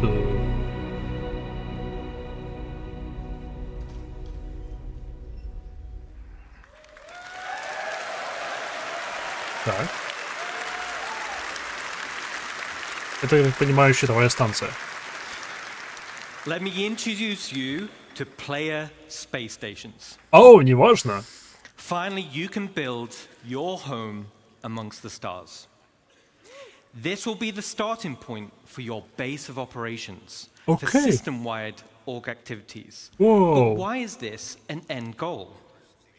Well, first of all, to construct your own space station, неважно, я не так понял. it's going to require vast quantities of resources and materials. Летающая And база. also will be a large time investment. But how do we start? Well, it all starts with the supply bay. And the supply bay can only be constructed by the pioneer. Хоть какая-то польза от пионера.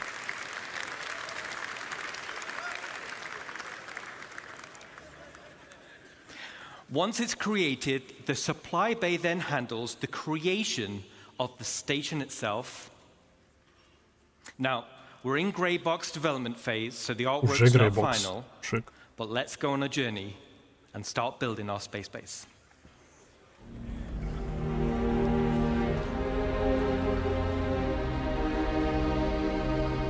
Мне нравятся вот такие вот боковые... типа... грузовые площадки. Ах, они мне нравятся.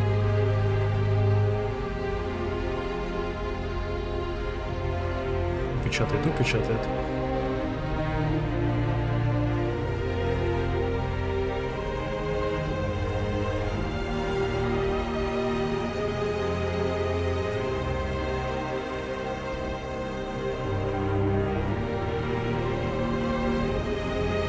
Эй, дроны, мы таких видели уже.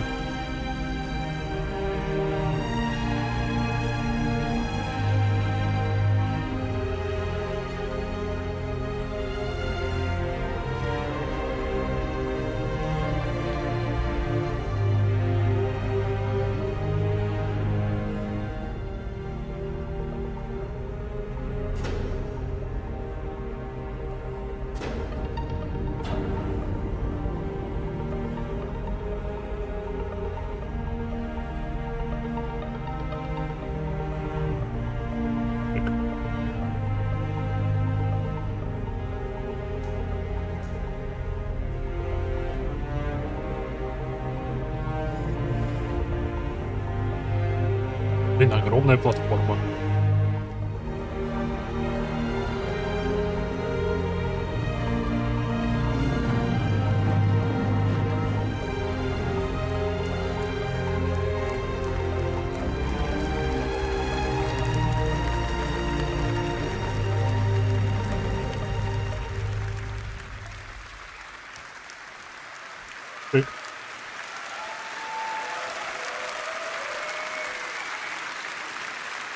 Supply the base.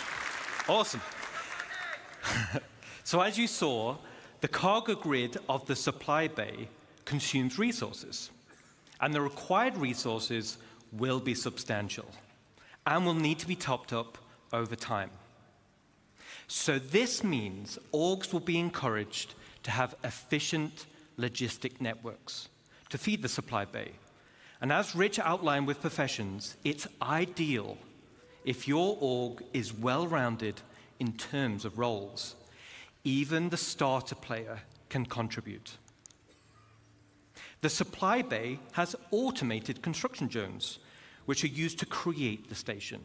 And unlike ground bases, many drones are used at once to create the base.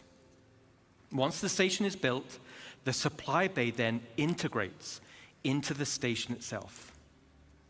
So here we are. We've built our core station module, and it's big. And out of the box, the station comes readily built with some core functionality. Let me talk you through it. Right on the top is the bridge, which is the command deck. This is where all further construction is going to be managed. From here, we can then monitor the status of the entire station.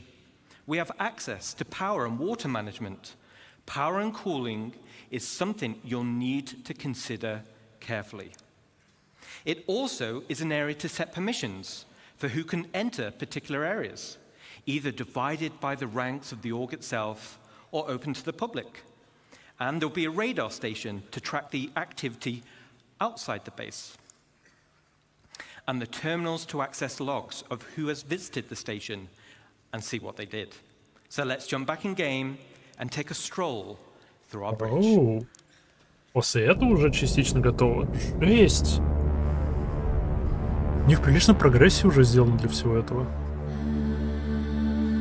Музыка хорошая.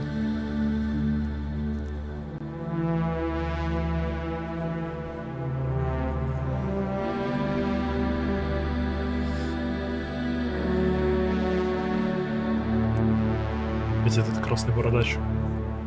Идон.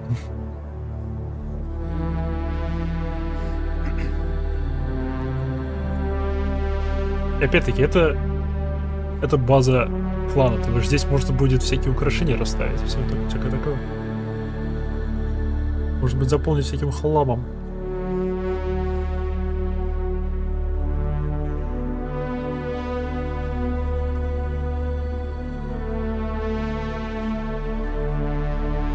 Home Station.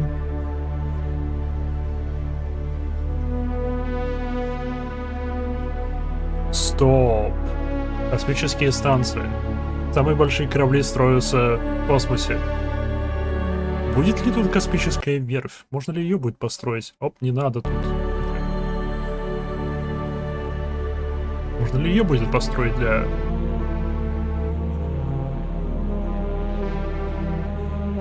Что с музыкой?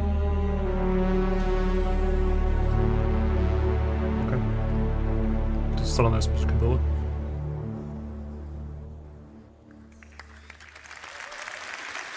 Скажи, капитальные корабли тоже можно будет строить. На планете ты их не скрафтишь. The back of the bridge leads to a centralized transit network. This spine physically connects the entire station and will provide access to the various decks.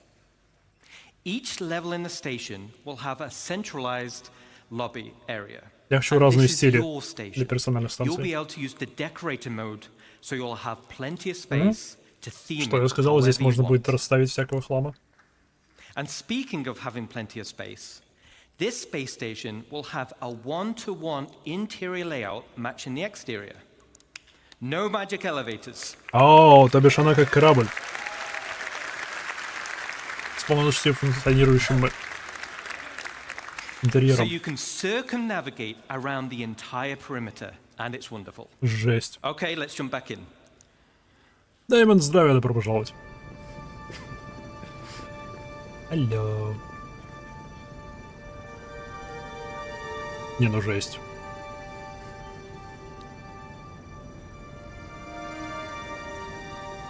Интересно, что что с оборонной станцией? Можно ли ее сделать стелс-станцией? Можно ли ее запрятать? Можно ли ее просто полностью заполнить пушками?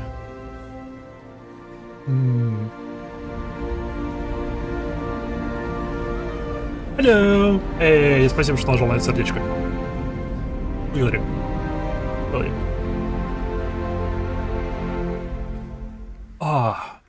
Планы у них, конечно, хорошие. Планы хорошие. Я смею предположить, мы не увидим 1.0 до 30 года. This is where you'll gain access to the engineering deck. So like bigger ships, this is where all the hands-on engineering and maintenance gameplay happens. Блин, сколько людей для поддержания этой станции потребуется. Then we have the hangar deck. And as the name implies, this is where you'll gain access to your hangar network. The base station comes with a large Было бы шикарно, если бы были hangar какие-нибудь маленькие станции, которые бы работали исключительно как заправщики. И иметь свой собственный маленький заправщик где-нибудь в Пайро. Meaning you can quickly drive from one hangar to the other. No elevators needed. Okay, let's check back in. Блин, у них это уже все смоделено. Жесть. Неудивительно? Я не удивлен, почему последние несколько месяцев они работали 7 дней в неделю.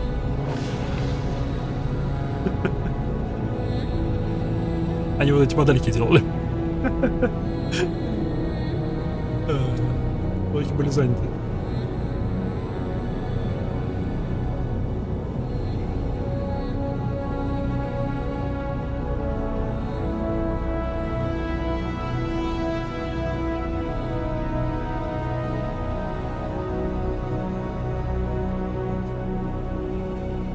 Ну, шик, конечно.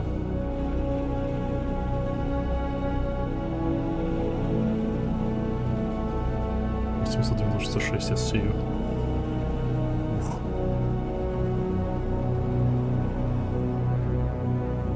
Надо Атлас в игре купить. Он же 24.2 должен быть доступен уже. Где я могу купить? Так, просто ради любопытства сейчас глянем. All right. So your station hangar will offer some enhanced logistics. For example, there'll be spaces for several freight elevators. And there'll be empty modules for open ship parking for vehicles and ships, vehicles and ground vehicles. Oh. And there'll be also exit points where you can simply drive out into your station. Then there'll be also an upper level for the observation deck. From the observation deck, you'll have a control room. And from here, you'll have master control over the freight elevators and the vehicle elevators. This means that even before someone has landed, their new cargo can be up into the hangar and ready to be loaded up. Now, everything we've spoken about so far is what comes with your station. Let's talk about what you can do to expand it. As I mentioned before, the station comes with a predetermined interior network of corridors and roads. And in this network, you'll find an array of bulkhead connectors. Bulkhead connectors will come in tiers 1 to 3, which drives the size of room you're able to build. In the interior build mode, this is where you start to expand the interior of your station. The rooms will require resource and time to construct, and once built, you can rename each room, which will be reflected in the station's minimap. The interior of your station will have ample areas for you to expand. You can build generic empty rooms, and you can fill with items to your heart's content. You can also build specialist rooms, where the theme and functionality is already set for you, such as mess halls or infirmaries or generator rooms. And of course, there are shops. So similar to the small shops we built around the ground base, this is on a much bigger scale. But that's just Exterior, да, можно их расширять. Я сразу понял, потому что есть вот эти вот соединительные какие-то круги. Вперед и назад. On the exterior, we have minor hard points. These are attachment points located on the upper and lower surfaces of the station. Using build mode, you can customize your station with a variety of modules, which tailor it to specific functionality. Меня больше интересует другое Some modules расширение. towards resource collection, such as gas harvesters, while others are geared towards defense, like shields or turrets. This goes back to bridge operations of power management. A situation may arise where power priority is needed. Then we have major hardpoints. The core station module comes with 2 hardpoint connectors. Major hardpoints are used to connect substantial wing additions to your station. The first example... Торговый терминал, грузовой терминал.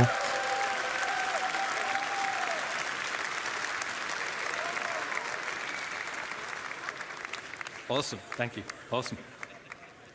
The first example is the cargo wing. The cargo wing will dramatically increase your inventory capacity. So this is ideal for orgs who are specializing in hauling. Then we have the refinery wing.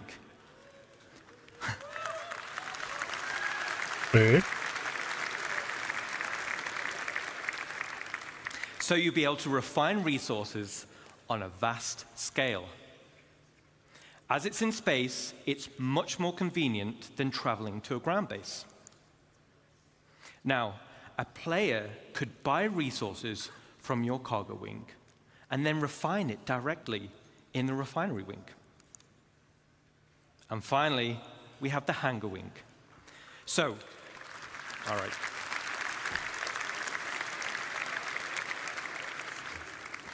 So, the bigger your fleet, the more hangars you'll want. There'll be a variety of hangar sizes as well as docking collars to help organize your fleet's deployment. All major hardpoint wings are connected via struts, and like the rest of the station, the struts are also internally traversable. Блин. Мне это все напоминает... on the exterior expansion wings. Minor hardpoints give us options on how Metal Gear to Solid 5 со строительством той базы. Mother Base. For your base. Major hardpoints give us Покрасить ее в options оранжевый on и how все, you can готово. specialize your base. Let's jump back in game and see how our base is getting on. Харвестеры газики собирают.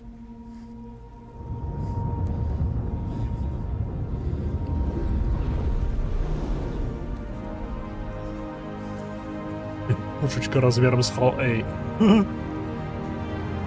Славно.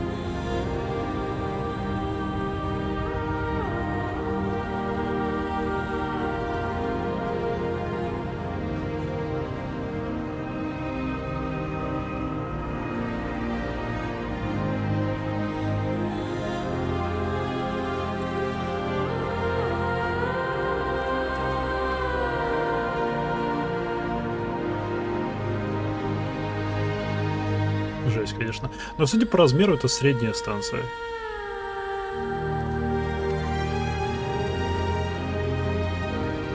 Неужели маленькие нельзя будет сделать? Можно ли эту соединительную трубу отстрелить? Мне интересно.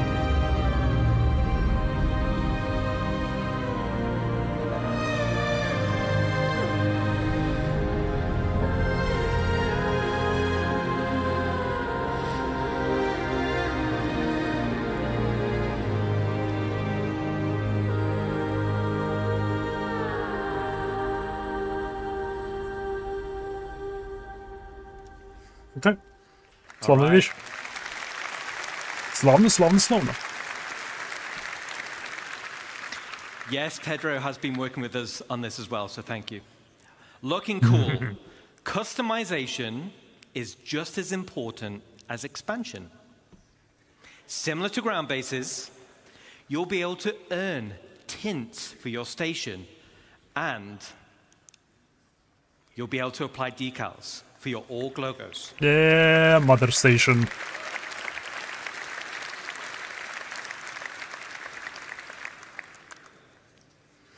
Outside of minor and major hardpoints, your station will come with two unique base expansion points. One on the top side behind the bridge, and one on the underside. The top side will be for the crow's nest. Now, all the other modules built so far have very specific functionality, but I'll admit, this is for the org members out there who want the ultimate in personal space.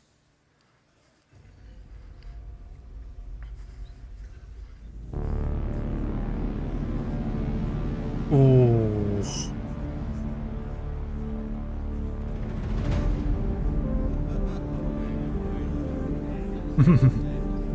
Мы построили башню.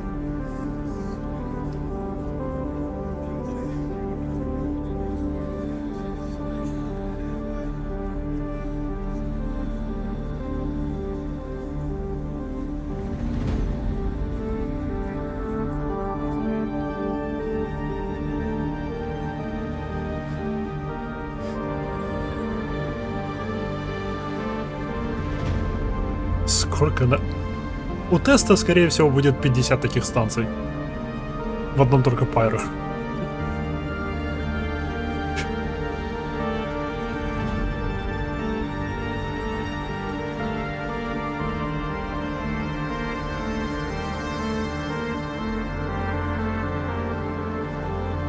Но это именно для огромных планов.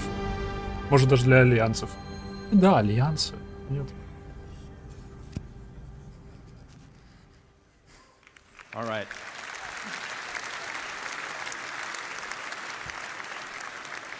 So I'm going to be flying around the verse, and I want personal invitations to see what you've done in those rooms, okay?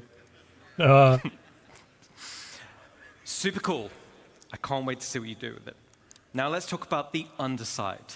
This is going to be for the flight deck, which also comes with an additional 3 major hardpoints. The flight deck is perfect for your rapid reaction forces. It's ideal for fighters, but big enough to fit most ships. It's the perfect home for your station's defensive air wing. And just like the hangars, there'll be an observation deck which can override freight elevators, making rearming quicker and easier during operations. So an org with a tight flight deck crew can be substantially more efficient than others. Now, this one's my favorite. Let's take a look.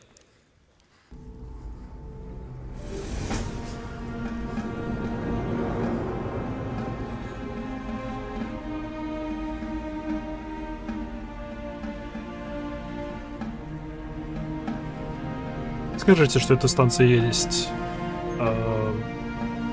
магнитные ускорители для запуска. Это было бы круто.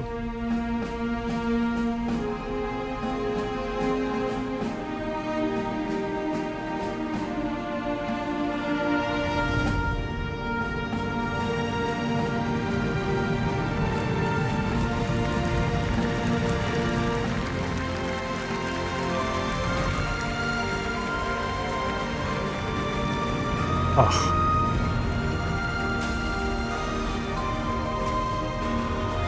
А потом какой-нибудь идиот решит на большой скорости пролететь сквозь этот ангар и врежется вообще во все.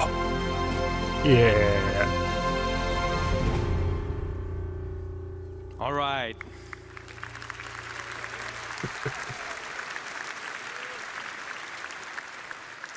There's a few little Easter eggs in that video. But why do you need a flight deck for your rapid defenses force? Well, if you've built your super awesome station in a super lawless system, now you're the potential targets for others. Everyone will have their eyes on your resources and wonder what gear you've got in your inventories. Можно ли станцию And let's захватить? say we didn't win the station warfare bid that Rich mentioned. Let's take a look at the inevitable. О, нет. Прощай, станция, сейчас тебе будут делать больно.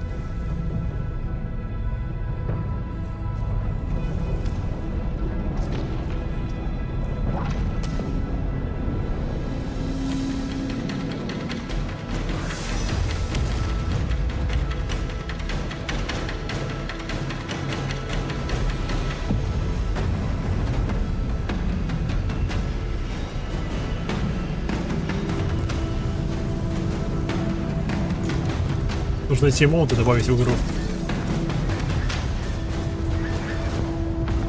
Йо, несколько раз стреляли.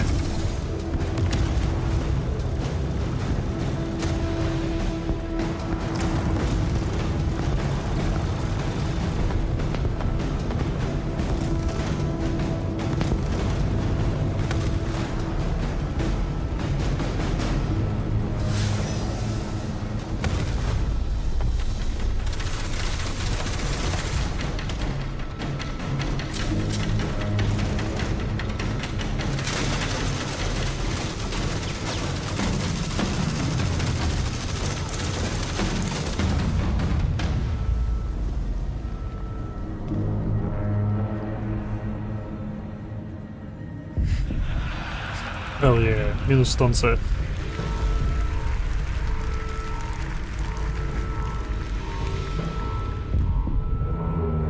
Самоуничтожение? А, нет. О, внутренняя защита.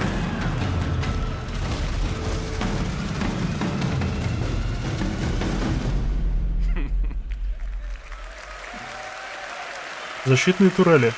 Внутренние. Блин, придется ожидать их в бункерах NPC-шных. Okay, Класс, so великолепно. not only is your station a staging area for offensive campaigns, it's also a defensive fortress. The exterior of the station itself can take quite a beating. It's going to be very hard to damage. So the goal of attackers instead will be to punch a hole through the defenses and get inside. The optimal way to do this will be to infiltrate through the flight deck or EVA hatches and work your way up. Once inside, yes, once inside and you've cleared out a hangar, you may also want to consider airlifting in a tank or two to clear some corridors. Raiders will have to hack freight elevators or bulkheads in order to gain access. And of course, bring enough ships with them to start hauling out the loot. Взломать. Значит, и на наземных базах можно взломать грузовые лифты. To storage, which would otherwise be unhackable. So, as a defender, there are a variety of automated defenses you're able to install internally within the station, such as blast doors, which seal shut, systems to be breached, and a range of turrets like anti-vehicle or anti-personnel. These will all help slow down the attack and give time for your reinforcements to show up. So let's do a final recap. This is one of the end game goals for dedicated orgs, and will be your base of operations for system-wide activities. The station can be customized both in the interior and the exterior, meaning you can tailor it to your own requirements. Можно ли выбирать стили станции? And it's your very own home amongst the stars. But wait. Стили станции? There is more. But wait. There's one more unique module we can build. And that is the dry dock. Я был прав. Я был прав насчет крафта кораблей. Ага. This unique slot will be at the back of the station. It has its very own dedicated observation room with crafting stations, and has a transit tram which runs along the inside of the arms, leading to the docking collars where your ship will be constructed. So, the only question still remains, what sizes of ship can we build? Капитальные, капитальные. Честно, Полярис будет. Продолжает тизерить Полярис. Мучить человека.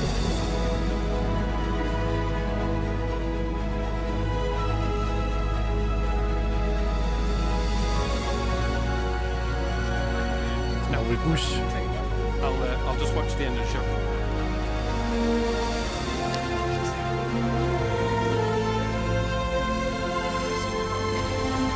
It's great. I want to see the reaction.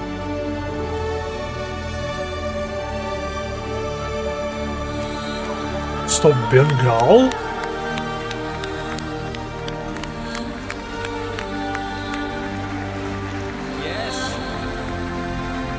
Стоп, что? А тогда они говорили, что его нельзя будет купить. Можно будет скрафтить бенгал?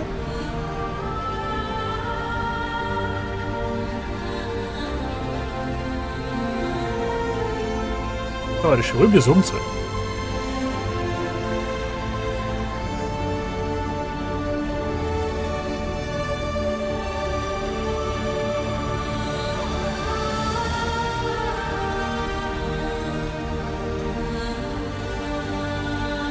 кстати, тут несколько центральных модулей объединены в одну систему. Там справа еще один центральный модуль. И он к чему-то еще отходит. Ой, слева еще один центральный модуль.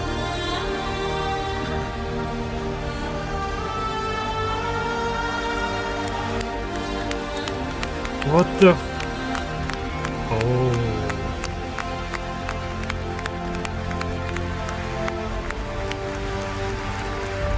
Громоздко.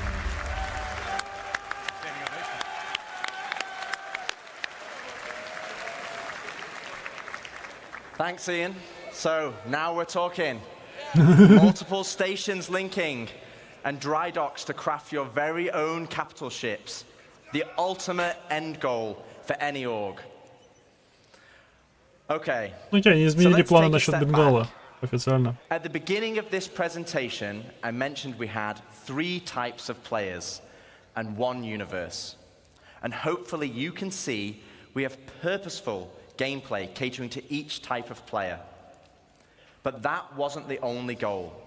It was to build a game that connected all 3 together cohesively. And this is where you come in. The community, the lifeblood of Star Citizen. Whether you're a PvE player delving for unique crafting blueprints, a non-combat player mining for high-quality resources or building a base with your friends, or a PvP player fighting for your org in station warfare to protect your base, each one of you supports Я each располагаюсь other. где-то справа внизу, You в need этой, the blueprints на to этом craft. круге. You need Подальше the от комьюнити, resources от to make PvP. them. And you need the equipment and protection to be safe. This is what Star Citizen is. It's a universe that caters to all players. Now, I could probably go on for another 10 hours deep diving into each system. Да, пожалуйста.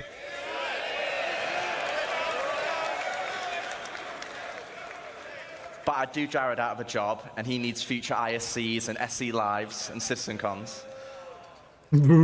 Today was to reaffirm what type of game we are making. And I hope you continue to come with us on this journey as we march towards Star Citizen 1.0. Thank you, CitizenCon, and can we welcome Chris Roberts? No? Okay. No? 1 second. Jared? Okay. So Chris is not ready yet. So we're gonna ad-lib a bit. I'm here. Oh, well, LTI is warranty and insurance. That's what you're gonna get. I have it on my thing on. Yeah. Welcome, Chris Roberts. Эй, с возвращением. Спешит человек, спешит. You don't need this, right? Well, then they're going to scroll it. Thanks, Rich. Rich, Dave, and Ian. I hope you guys and girls loved what you saw there. It's having a definitive line in the sand is incredibly empowering for the whole team, and I think for all of you guys in the community. As I said, introducing the presentation, we will never stop growing Star Citizen, even past 1.0. And part of what makes Star Citizen so special is the symbiotic relationship between you guys, the community, and us, the developers. And I know I can be accused of feature creep, but you only need to look at Spectrum, Reddit, and Discord to see countless great ideas and suggestions that come from people playing a live alpha and seeing areas that the game can grow and improve. And often we take these on board because it will make the game better. And in some ways, while you could say Star Citizen is a Chris Roberts game, I would say it's all our game. It's our game, yeah. Game. We're all building this dream game together. And это моя игра, и твоя игра, и его игра, и ее игра. And I think that's what makes it Коммунизм строим в I игре. think that's why you guys and girls have been here for as long as you have and have supported us through thick and thin, because we're doing something together. And I don't think in almost any other game you have the opportunity to be involved at that level and have your voices heard and impact what we do. Because, you know, occasionally we'll do things and you guys are like, no, that sucks. And we're like, yeah, you're right, we'll change it. And also, like I said, we definitely read and look and hear all the stuff that you write, some of it may not be so nice, but a lot of it is really great, and we take it aboard because we're just trying to build this amazing universe for us all to live in together. What defining 1.0 does, though, for us is give us a finish line in terms of feature and content we are committed to delivering for when your life in the verse becomes truly persistent, your gameplay to progress your reputation, the money you earn, the material possessions you collect and earn will persist even as we deliver more content and features. And I think that's incredibly important for really finally being able to fully commit and not just go, okay, well, I'll play for a while until the next patch comes out. And it's also a game for the game, a market for the game to be more stable, well optimized, and incredibly friendly for new players, as well as experienced ones, which I think all you guys are. Надеюсь, это увидеть когда-нибудь стабильность в игре. The vision of Star Citizen is a game that has no sunset, one that will continually grow with new content and features. We'll always make sure we're on the cutting edge of new technology. We'll never be outdated. I know I occasionally see, oh, in so many years, you guys will be out of date. But as you can see by our constant presentations, we're always looking to make whatever we can do, whether it's the visuals, the audio, various ways to make the gameplay better. That's something we will always be working on. So we'll always keep the game at the bleeding edge of graphics, sound, physics, and yes, we'll support VR, and we actually have some of that in the background we're doing, how we get stuff.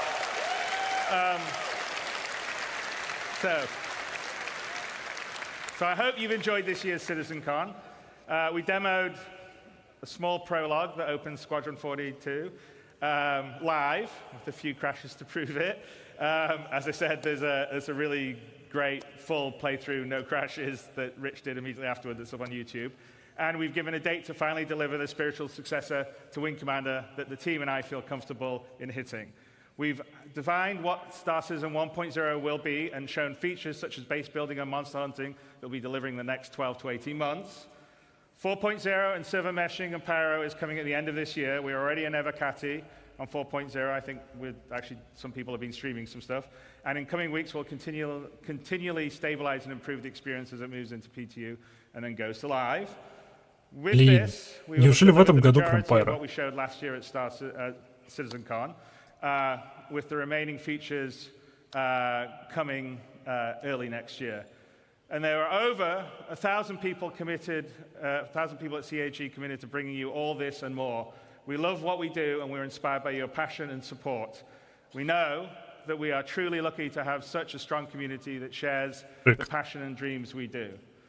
You allow us a privilege that almost no other developer has, the ability to dream and reach for the stars. And I truly mean that, because as a developer, it's very unusual to be able to build a game of the ambition that Star Citizen is and Squadron 42 is, and that's all down to you guys and girls. So thank you very, very much.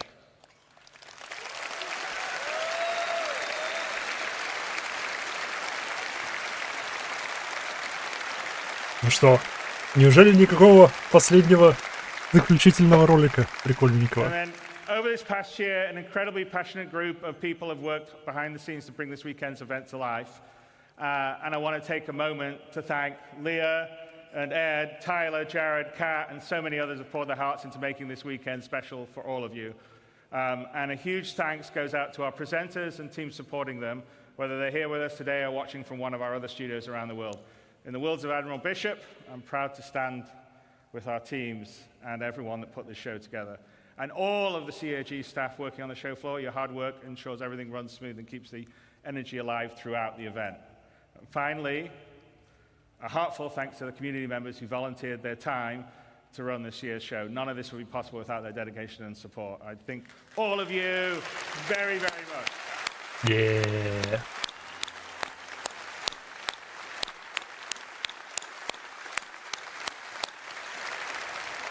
And you know, many of us in the team are going to, myself included, are going to head down the road to the Factory International for the Enter the Atmosphere event that Atmos is doing. So I hope a fair number of you will manage to make it over there. There'll be a whole night of racing and esports, a bonus developer panel with Yogi Klatt and Richard Towler, which I think are, as always, they're good panels. And with that, Citizen 2954 comes to a close. I hope you enjoyed what you saw, made new friends, reunited with old ones, and marveled at the creativity on display at the community booth, which was pretty awesome to see. And, you know, CitizenCon always underlines what makes Star Citizen special. So that's you. You guys here coming together, supporting, watching, giving us, the team, the energy to make this game. So thank you. And we'll see you in the verse. Видимо, нет. Видимо, не будет никакого финального ролика прикольного. Жалко. Что ж, это было хорошо. Из всей презентации мне не понравился только один момент. Это то, как они переделывали Пионера. Пионер, мне кажется, ужасный. Мне кажется, ужасно его сделали. Окей, я сделал небольшой перерыв. Хожу, заварю себе еще чаек, кофеек. Вернусь. Мы немного посмотрим... У меня есть вопросы небольшие, потому что я увидел. Хочу пересмотреть некоторые моменты. И... немного поиграю в Star Citizen, если он будет кооперировать со мной. Скоро буду.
Парам-парам, парам-парам. Я вернулся. Сейчас. Вернем это. Тю-тю-тю-тю. Да, мне нужен ты.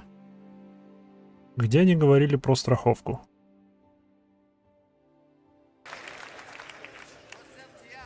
Now, games in the where credits flow out to cheat. Inheritance tax as part of death of medical insurance, which covers your hospital death of a spaceship destroyed, comes in. First up, we'll have Warranty. Это ж два вида страховки.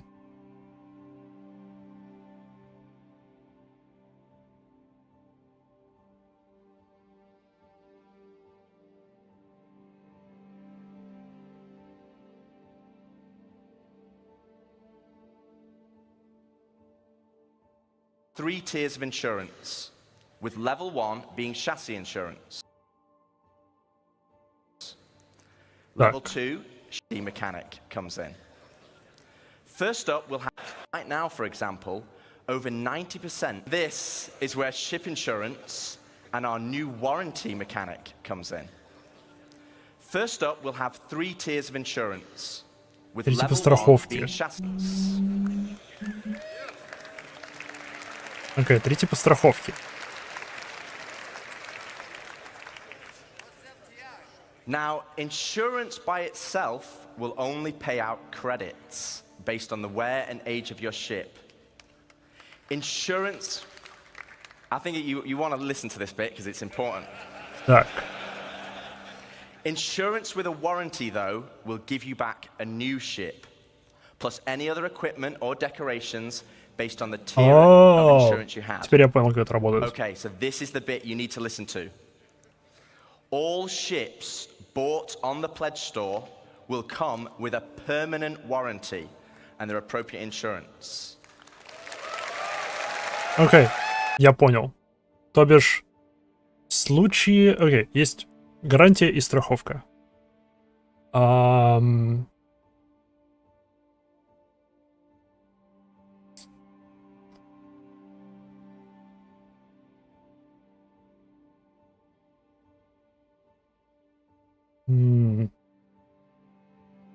Страховка по умолчанию возвращает тебе только деньги за стоимость корабля. Если у тебя еще есть гарантия, то по страховке ты получишь не деньги, а корабль целиком. И страховка, которая включена в пакеты игровые, то, что ты покупаешь, она включает гарантию на корабль. То есть в случае их потери ты возвращаешь корабль. Непонятно, какого уровня купленные страховки. Вроде бы они этого не сказали. Bought on the pledge store will come with a permanent warranty and their appropriate insurance. Но не говорят, какого уровня. Они на предыдущем слайде, вот, 3 слайда, да? У них 3 вида, 3 уровня. То, что покрывает только корпус и компоненты, и корпус, компоненты и декоративки.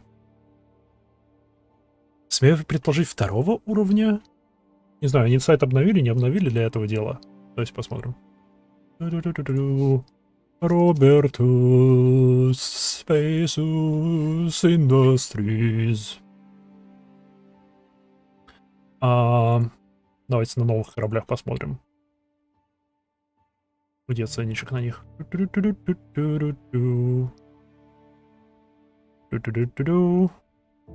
Ну, допустим, это паки. Окей.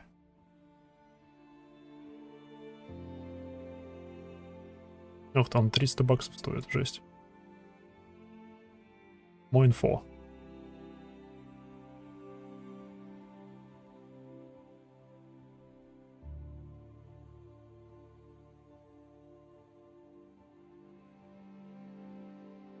Что? Не-не-не. Game packages. Relevance.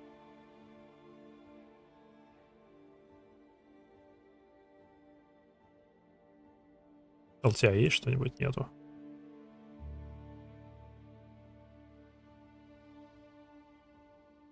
Окей, а что насчет всех кораблей?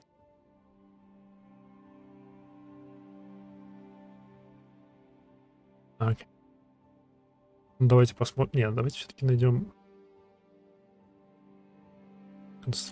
Outland.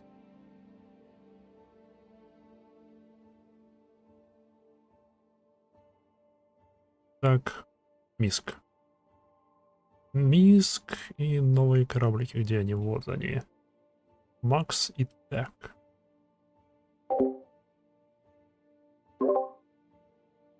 Так, Макс. Он не кидает на страницу покупки.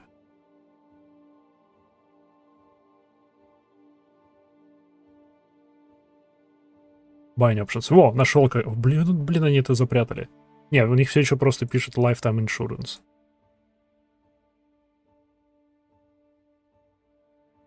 Yep.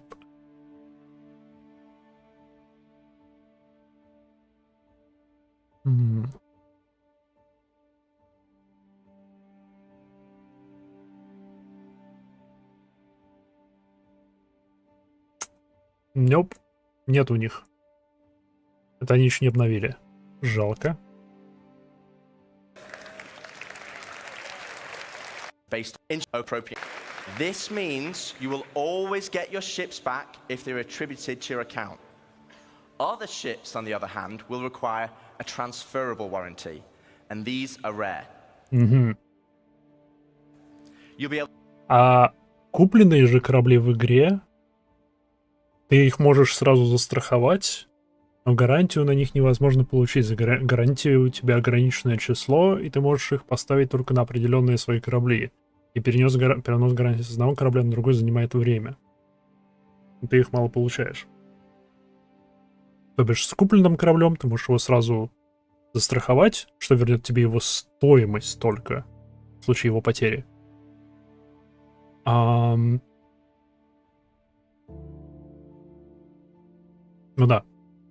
А потом, если ты достанешь где-нибудь гарантийный талон, и прикрепишь ее к этому кораблю, тогда она будет работать так же, как и купленная страховка. Окей, мне нормальная система. Able to earn transferable warranties in game, such as by completing the main story, as an example, and apply them to any of the ships. И судя по всему, эта гарантия, она статичный предмет. В том плане, что ты ее один раз получил, и она не обновляется, не тратится, ничего.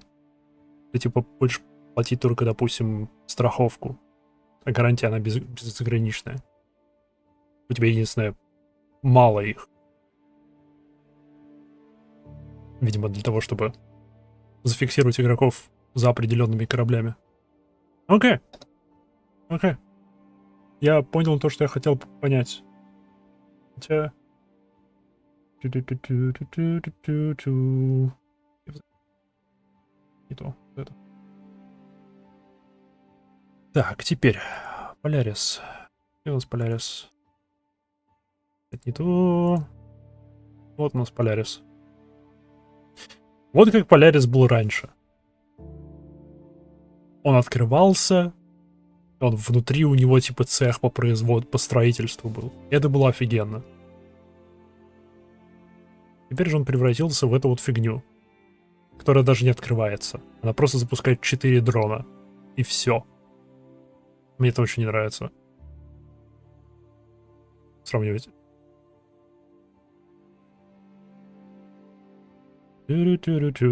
Сравнить это.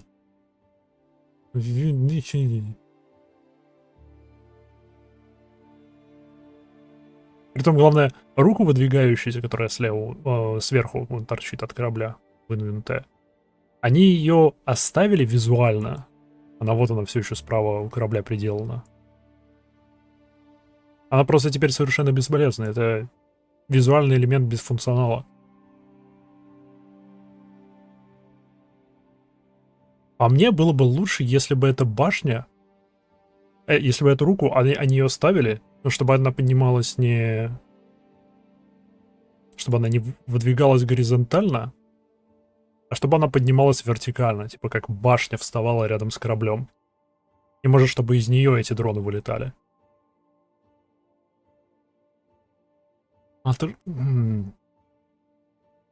Да, с новой системой строительства, то, что это все на дронах основано. Строительство Дейхи, оно того не стоит. Разве что можно было бы сделать, чтобы он средние корабли мог делать внутри себя. Но это как-то бесполезно, и не знаю.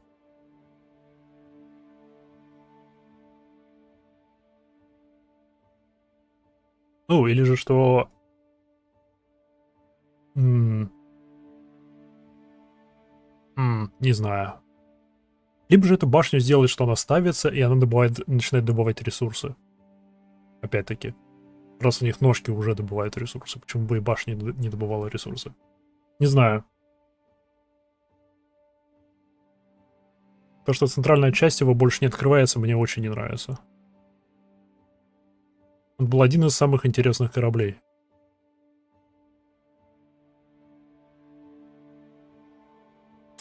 Я разочарован.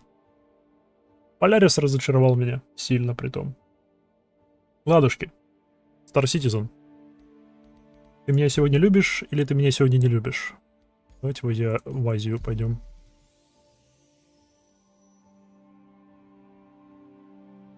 Because it's not available.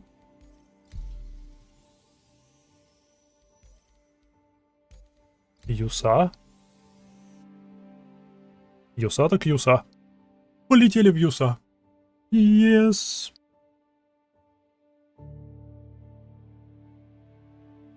Юса.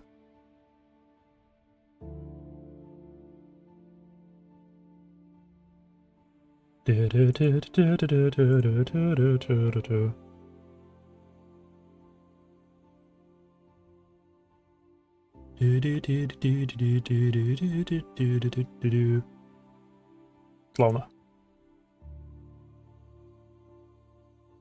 Меня новый оверлей устраивает вроде бы.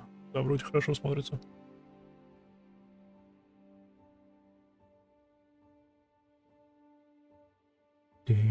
Интересно, загрузится, не загрузится? Я во время просмотра стрима пытался загрузиться, у меня не загрузилось.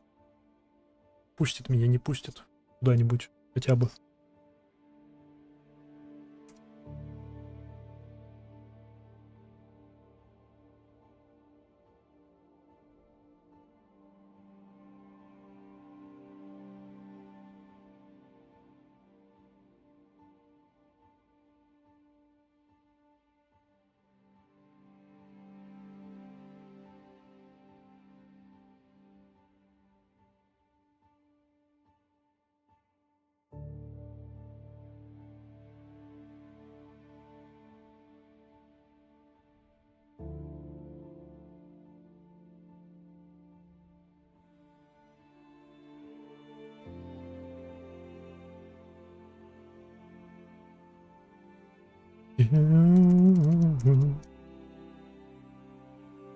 Мерек, здравия.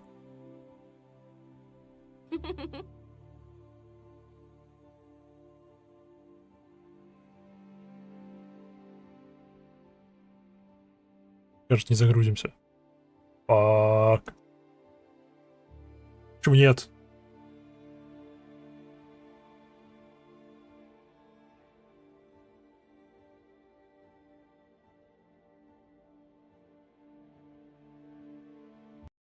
Пробую по-другому.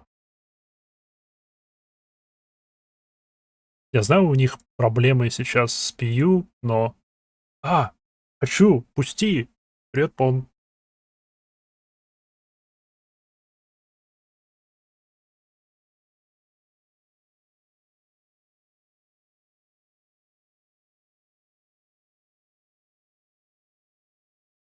Думаю, пора переходить на запись геймплея.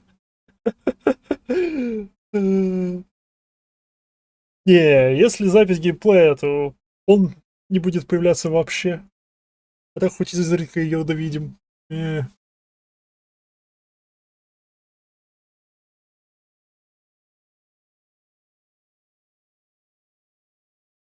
Надо больше артов с ней.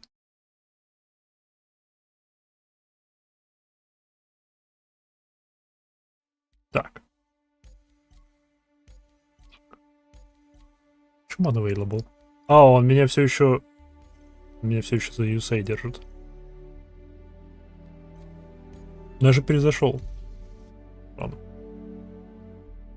Попытка номер 3. За сегодня зайти в игру.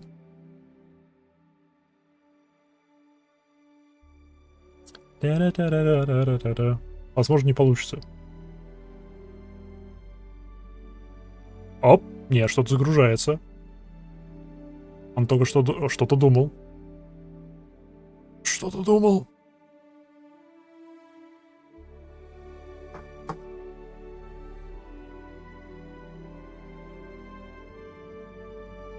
Model wait for review, for views. Да. Да, мы этого ждем. Мы ждем зрителей. Мы ждем просмотров. Я согласен, модель, с тобой.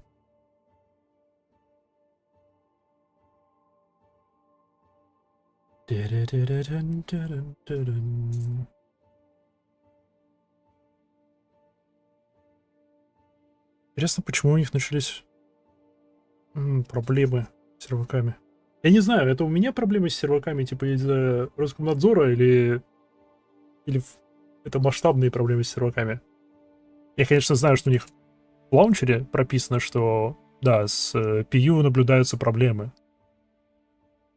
Кстати, почитаем. Investigation in progress. Вчера была замечена проблема. Все еще не решена проблема.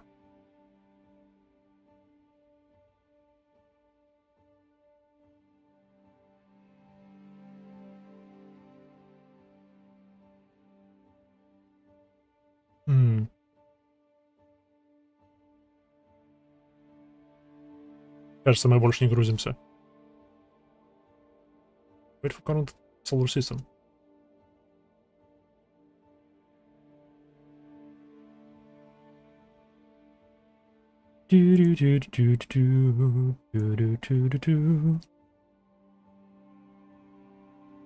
Ох. Star Citizen? Я вчера, блин, вечером, после стрима, так хорошо поиграл. Прям то же самое, что у них с демкой Сквадрона. Как стрим, так проблемы. Как стрима нет, так все отлично. Я не знаю, сколько, часа 3, наверное, вчера набегал. Эх. Эх.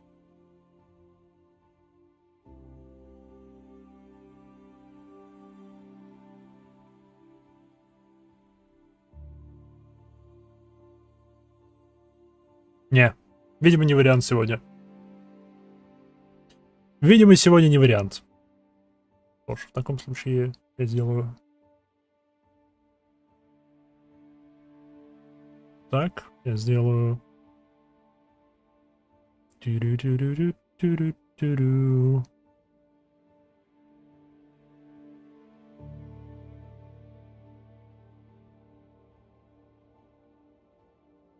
Я сделаю так.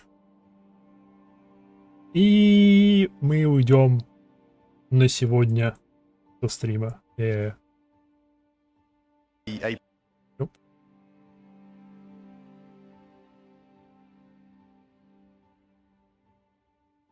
Уф.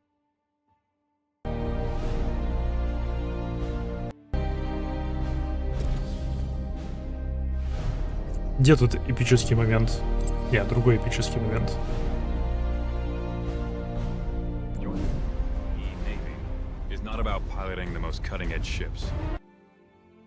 Давайте вот на этом моменте остановимся. Шик. Что ж, спасибо всем, кто взглянул. Удачи. И до встречи в следующий раз. Эй, почему здесь не отображается? Ва? Я вы еще не добавил... Что? Сейчас мы исправим. Минуту.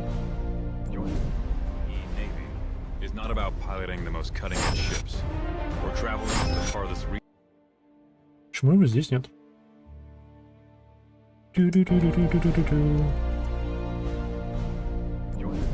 Он должен быть здесь. It's not about piloting the most cutting-edge ships or traveling to the farthest reaches of the universe. Обновить кэш. Давай, открывайся. Нет?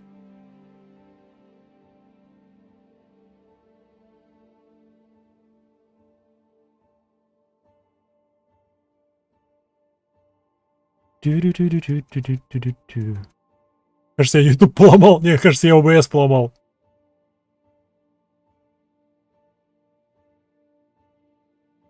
Кажется, я OBS поломал. Упс.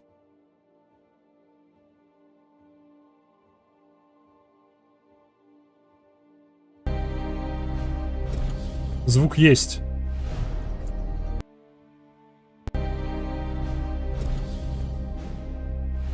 Окей.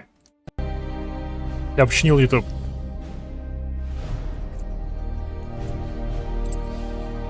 Blast range on auxiliary alone.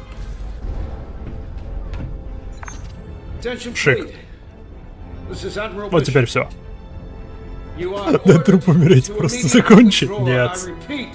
Нет. Withdraw. All non-essential personnel Все, are вот теперь dismissed пока. to abandon ship. If you want to volunteer to stay, we can sure use your help. All right.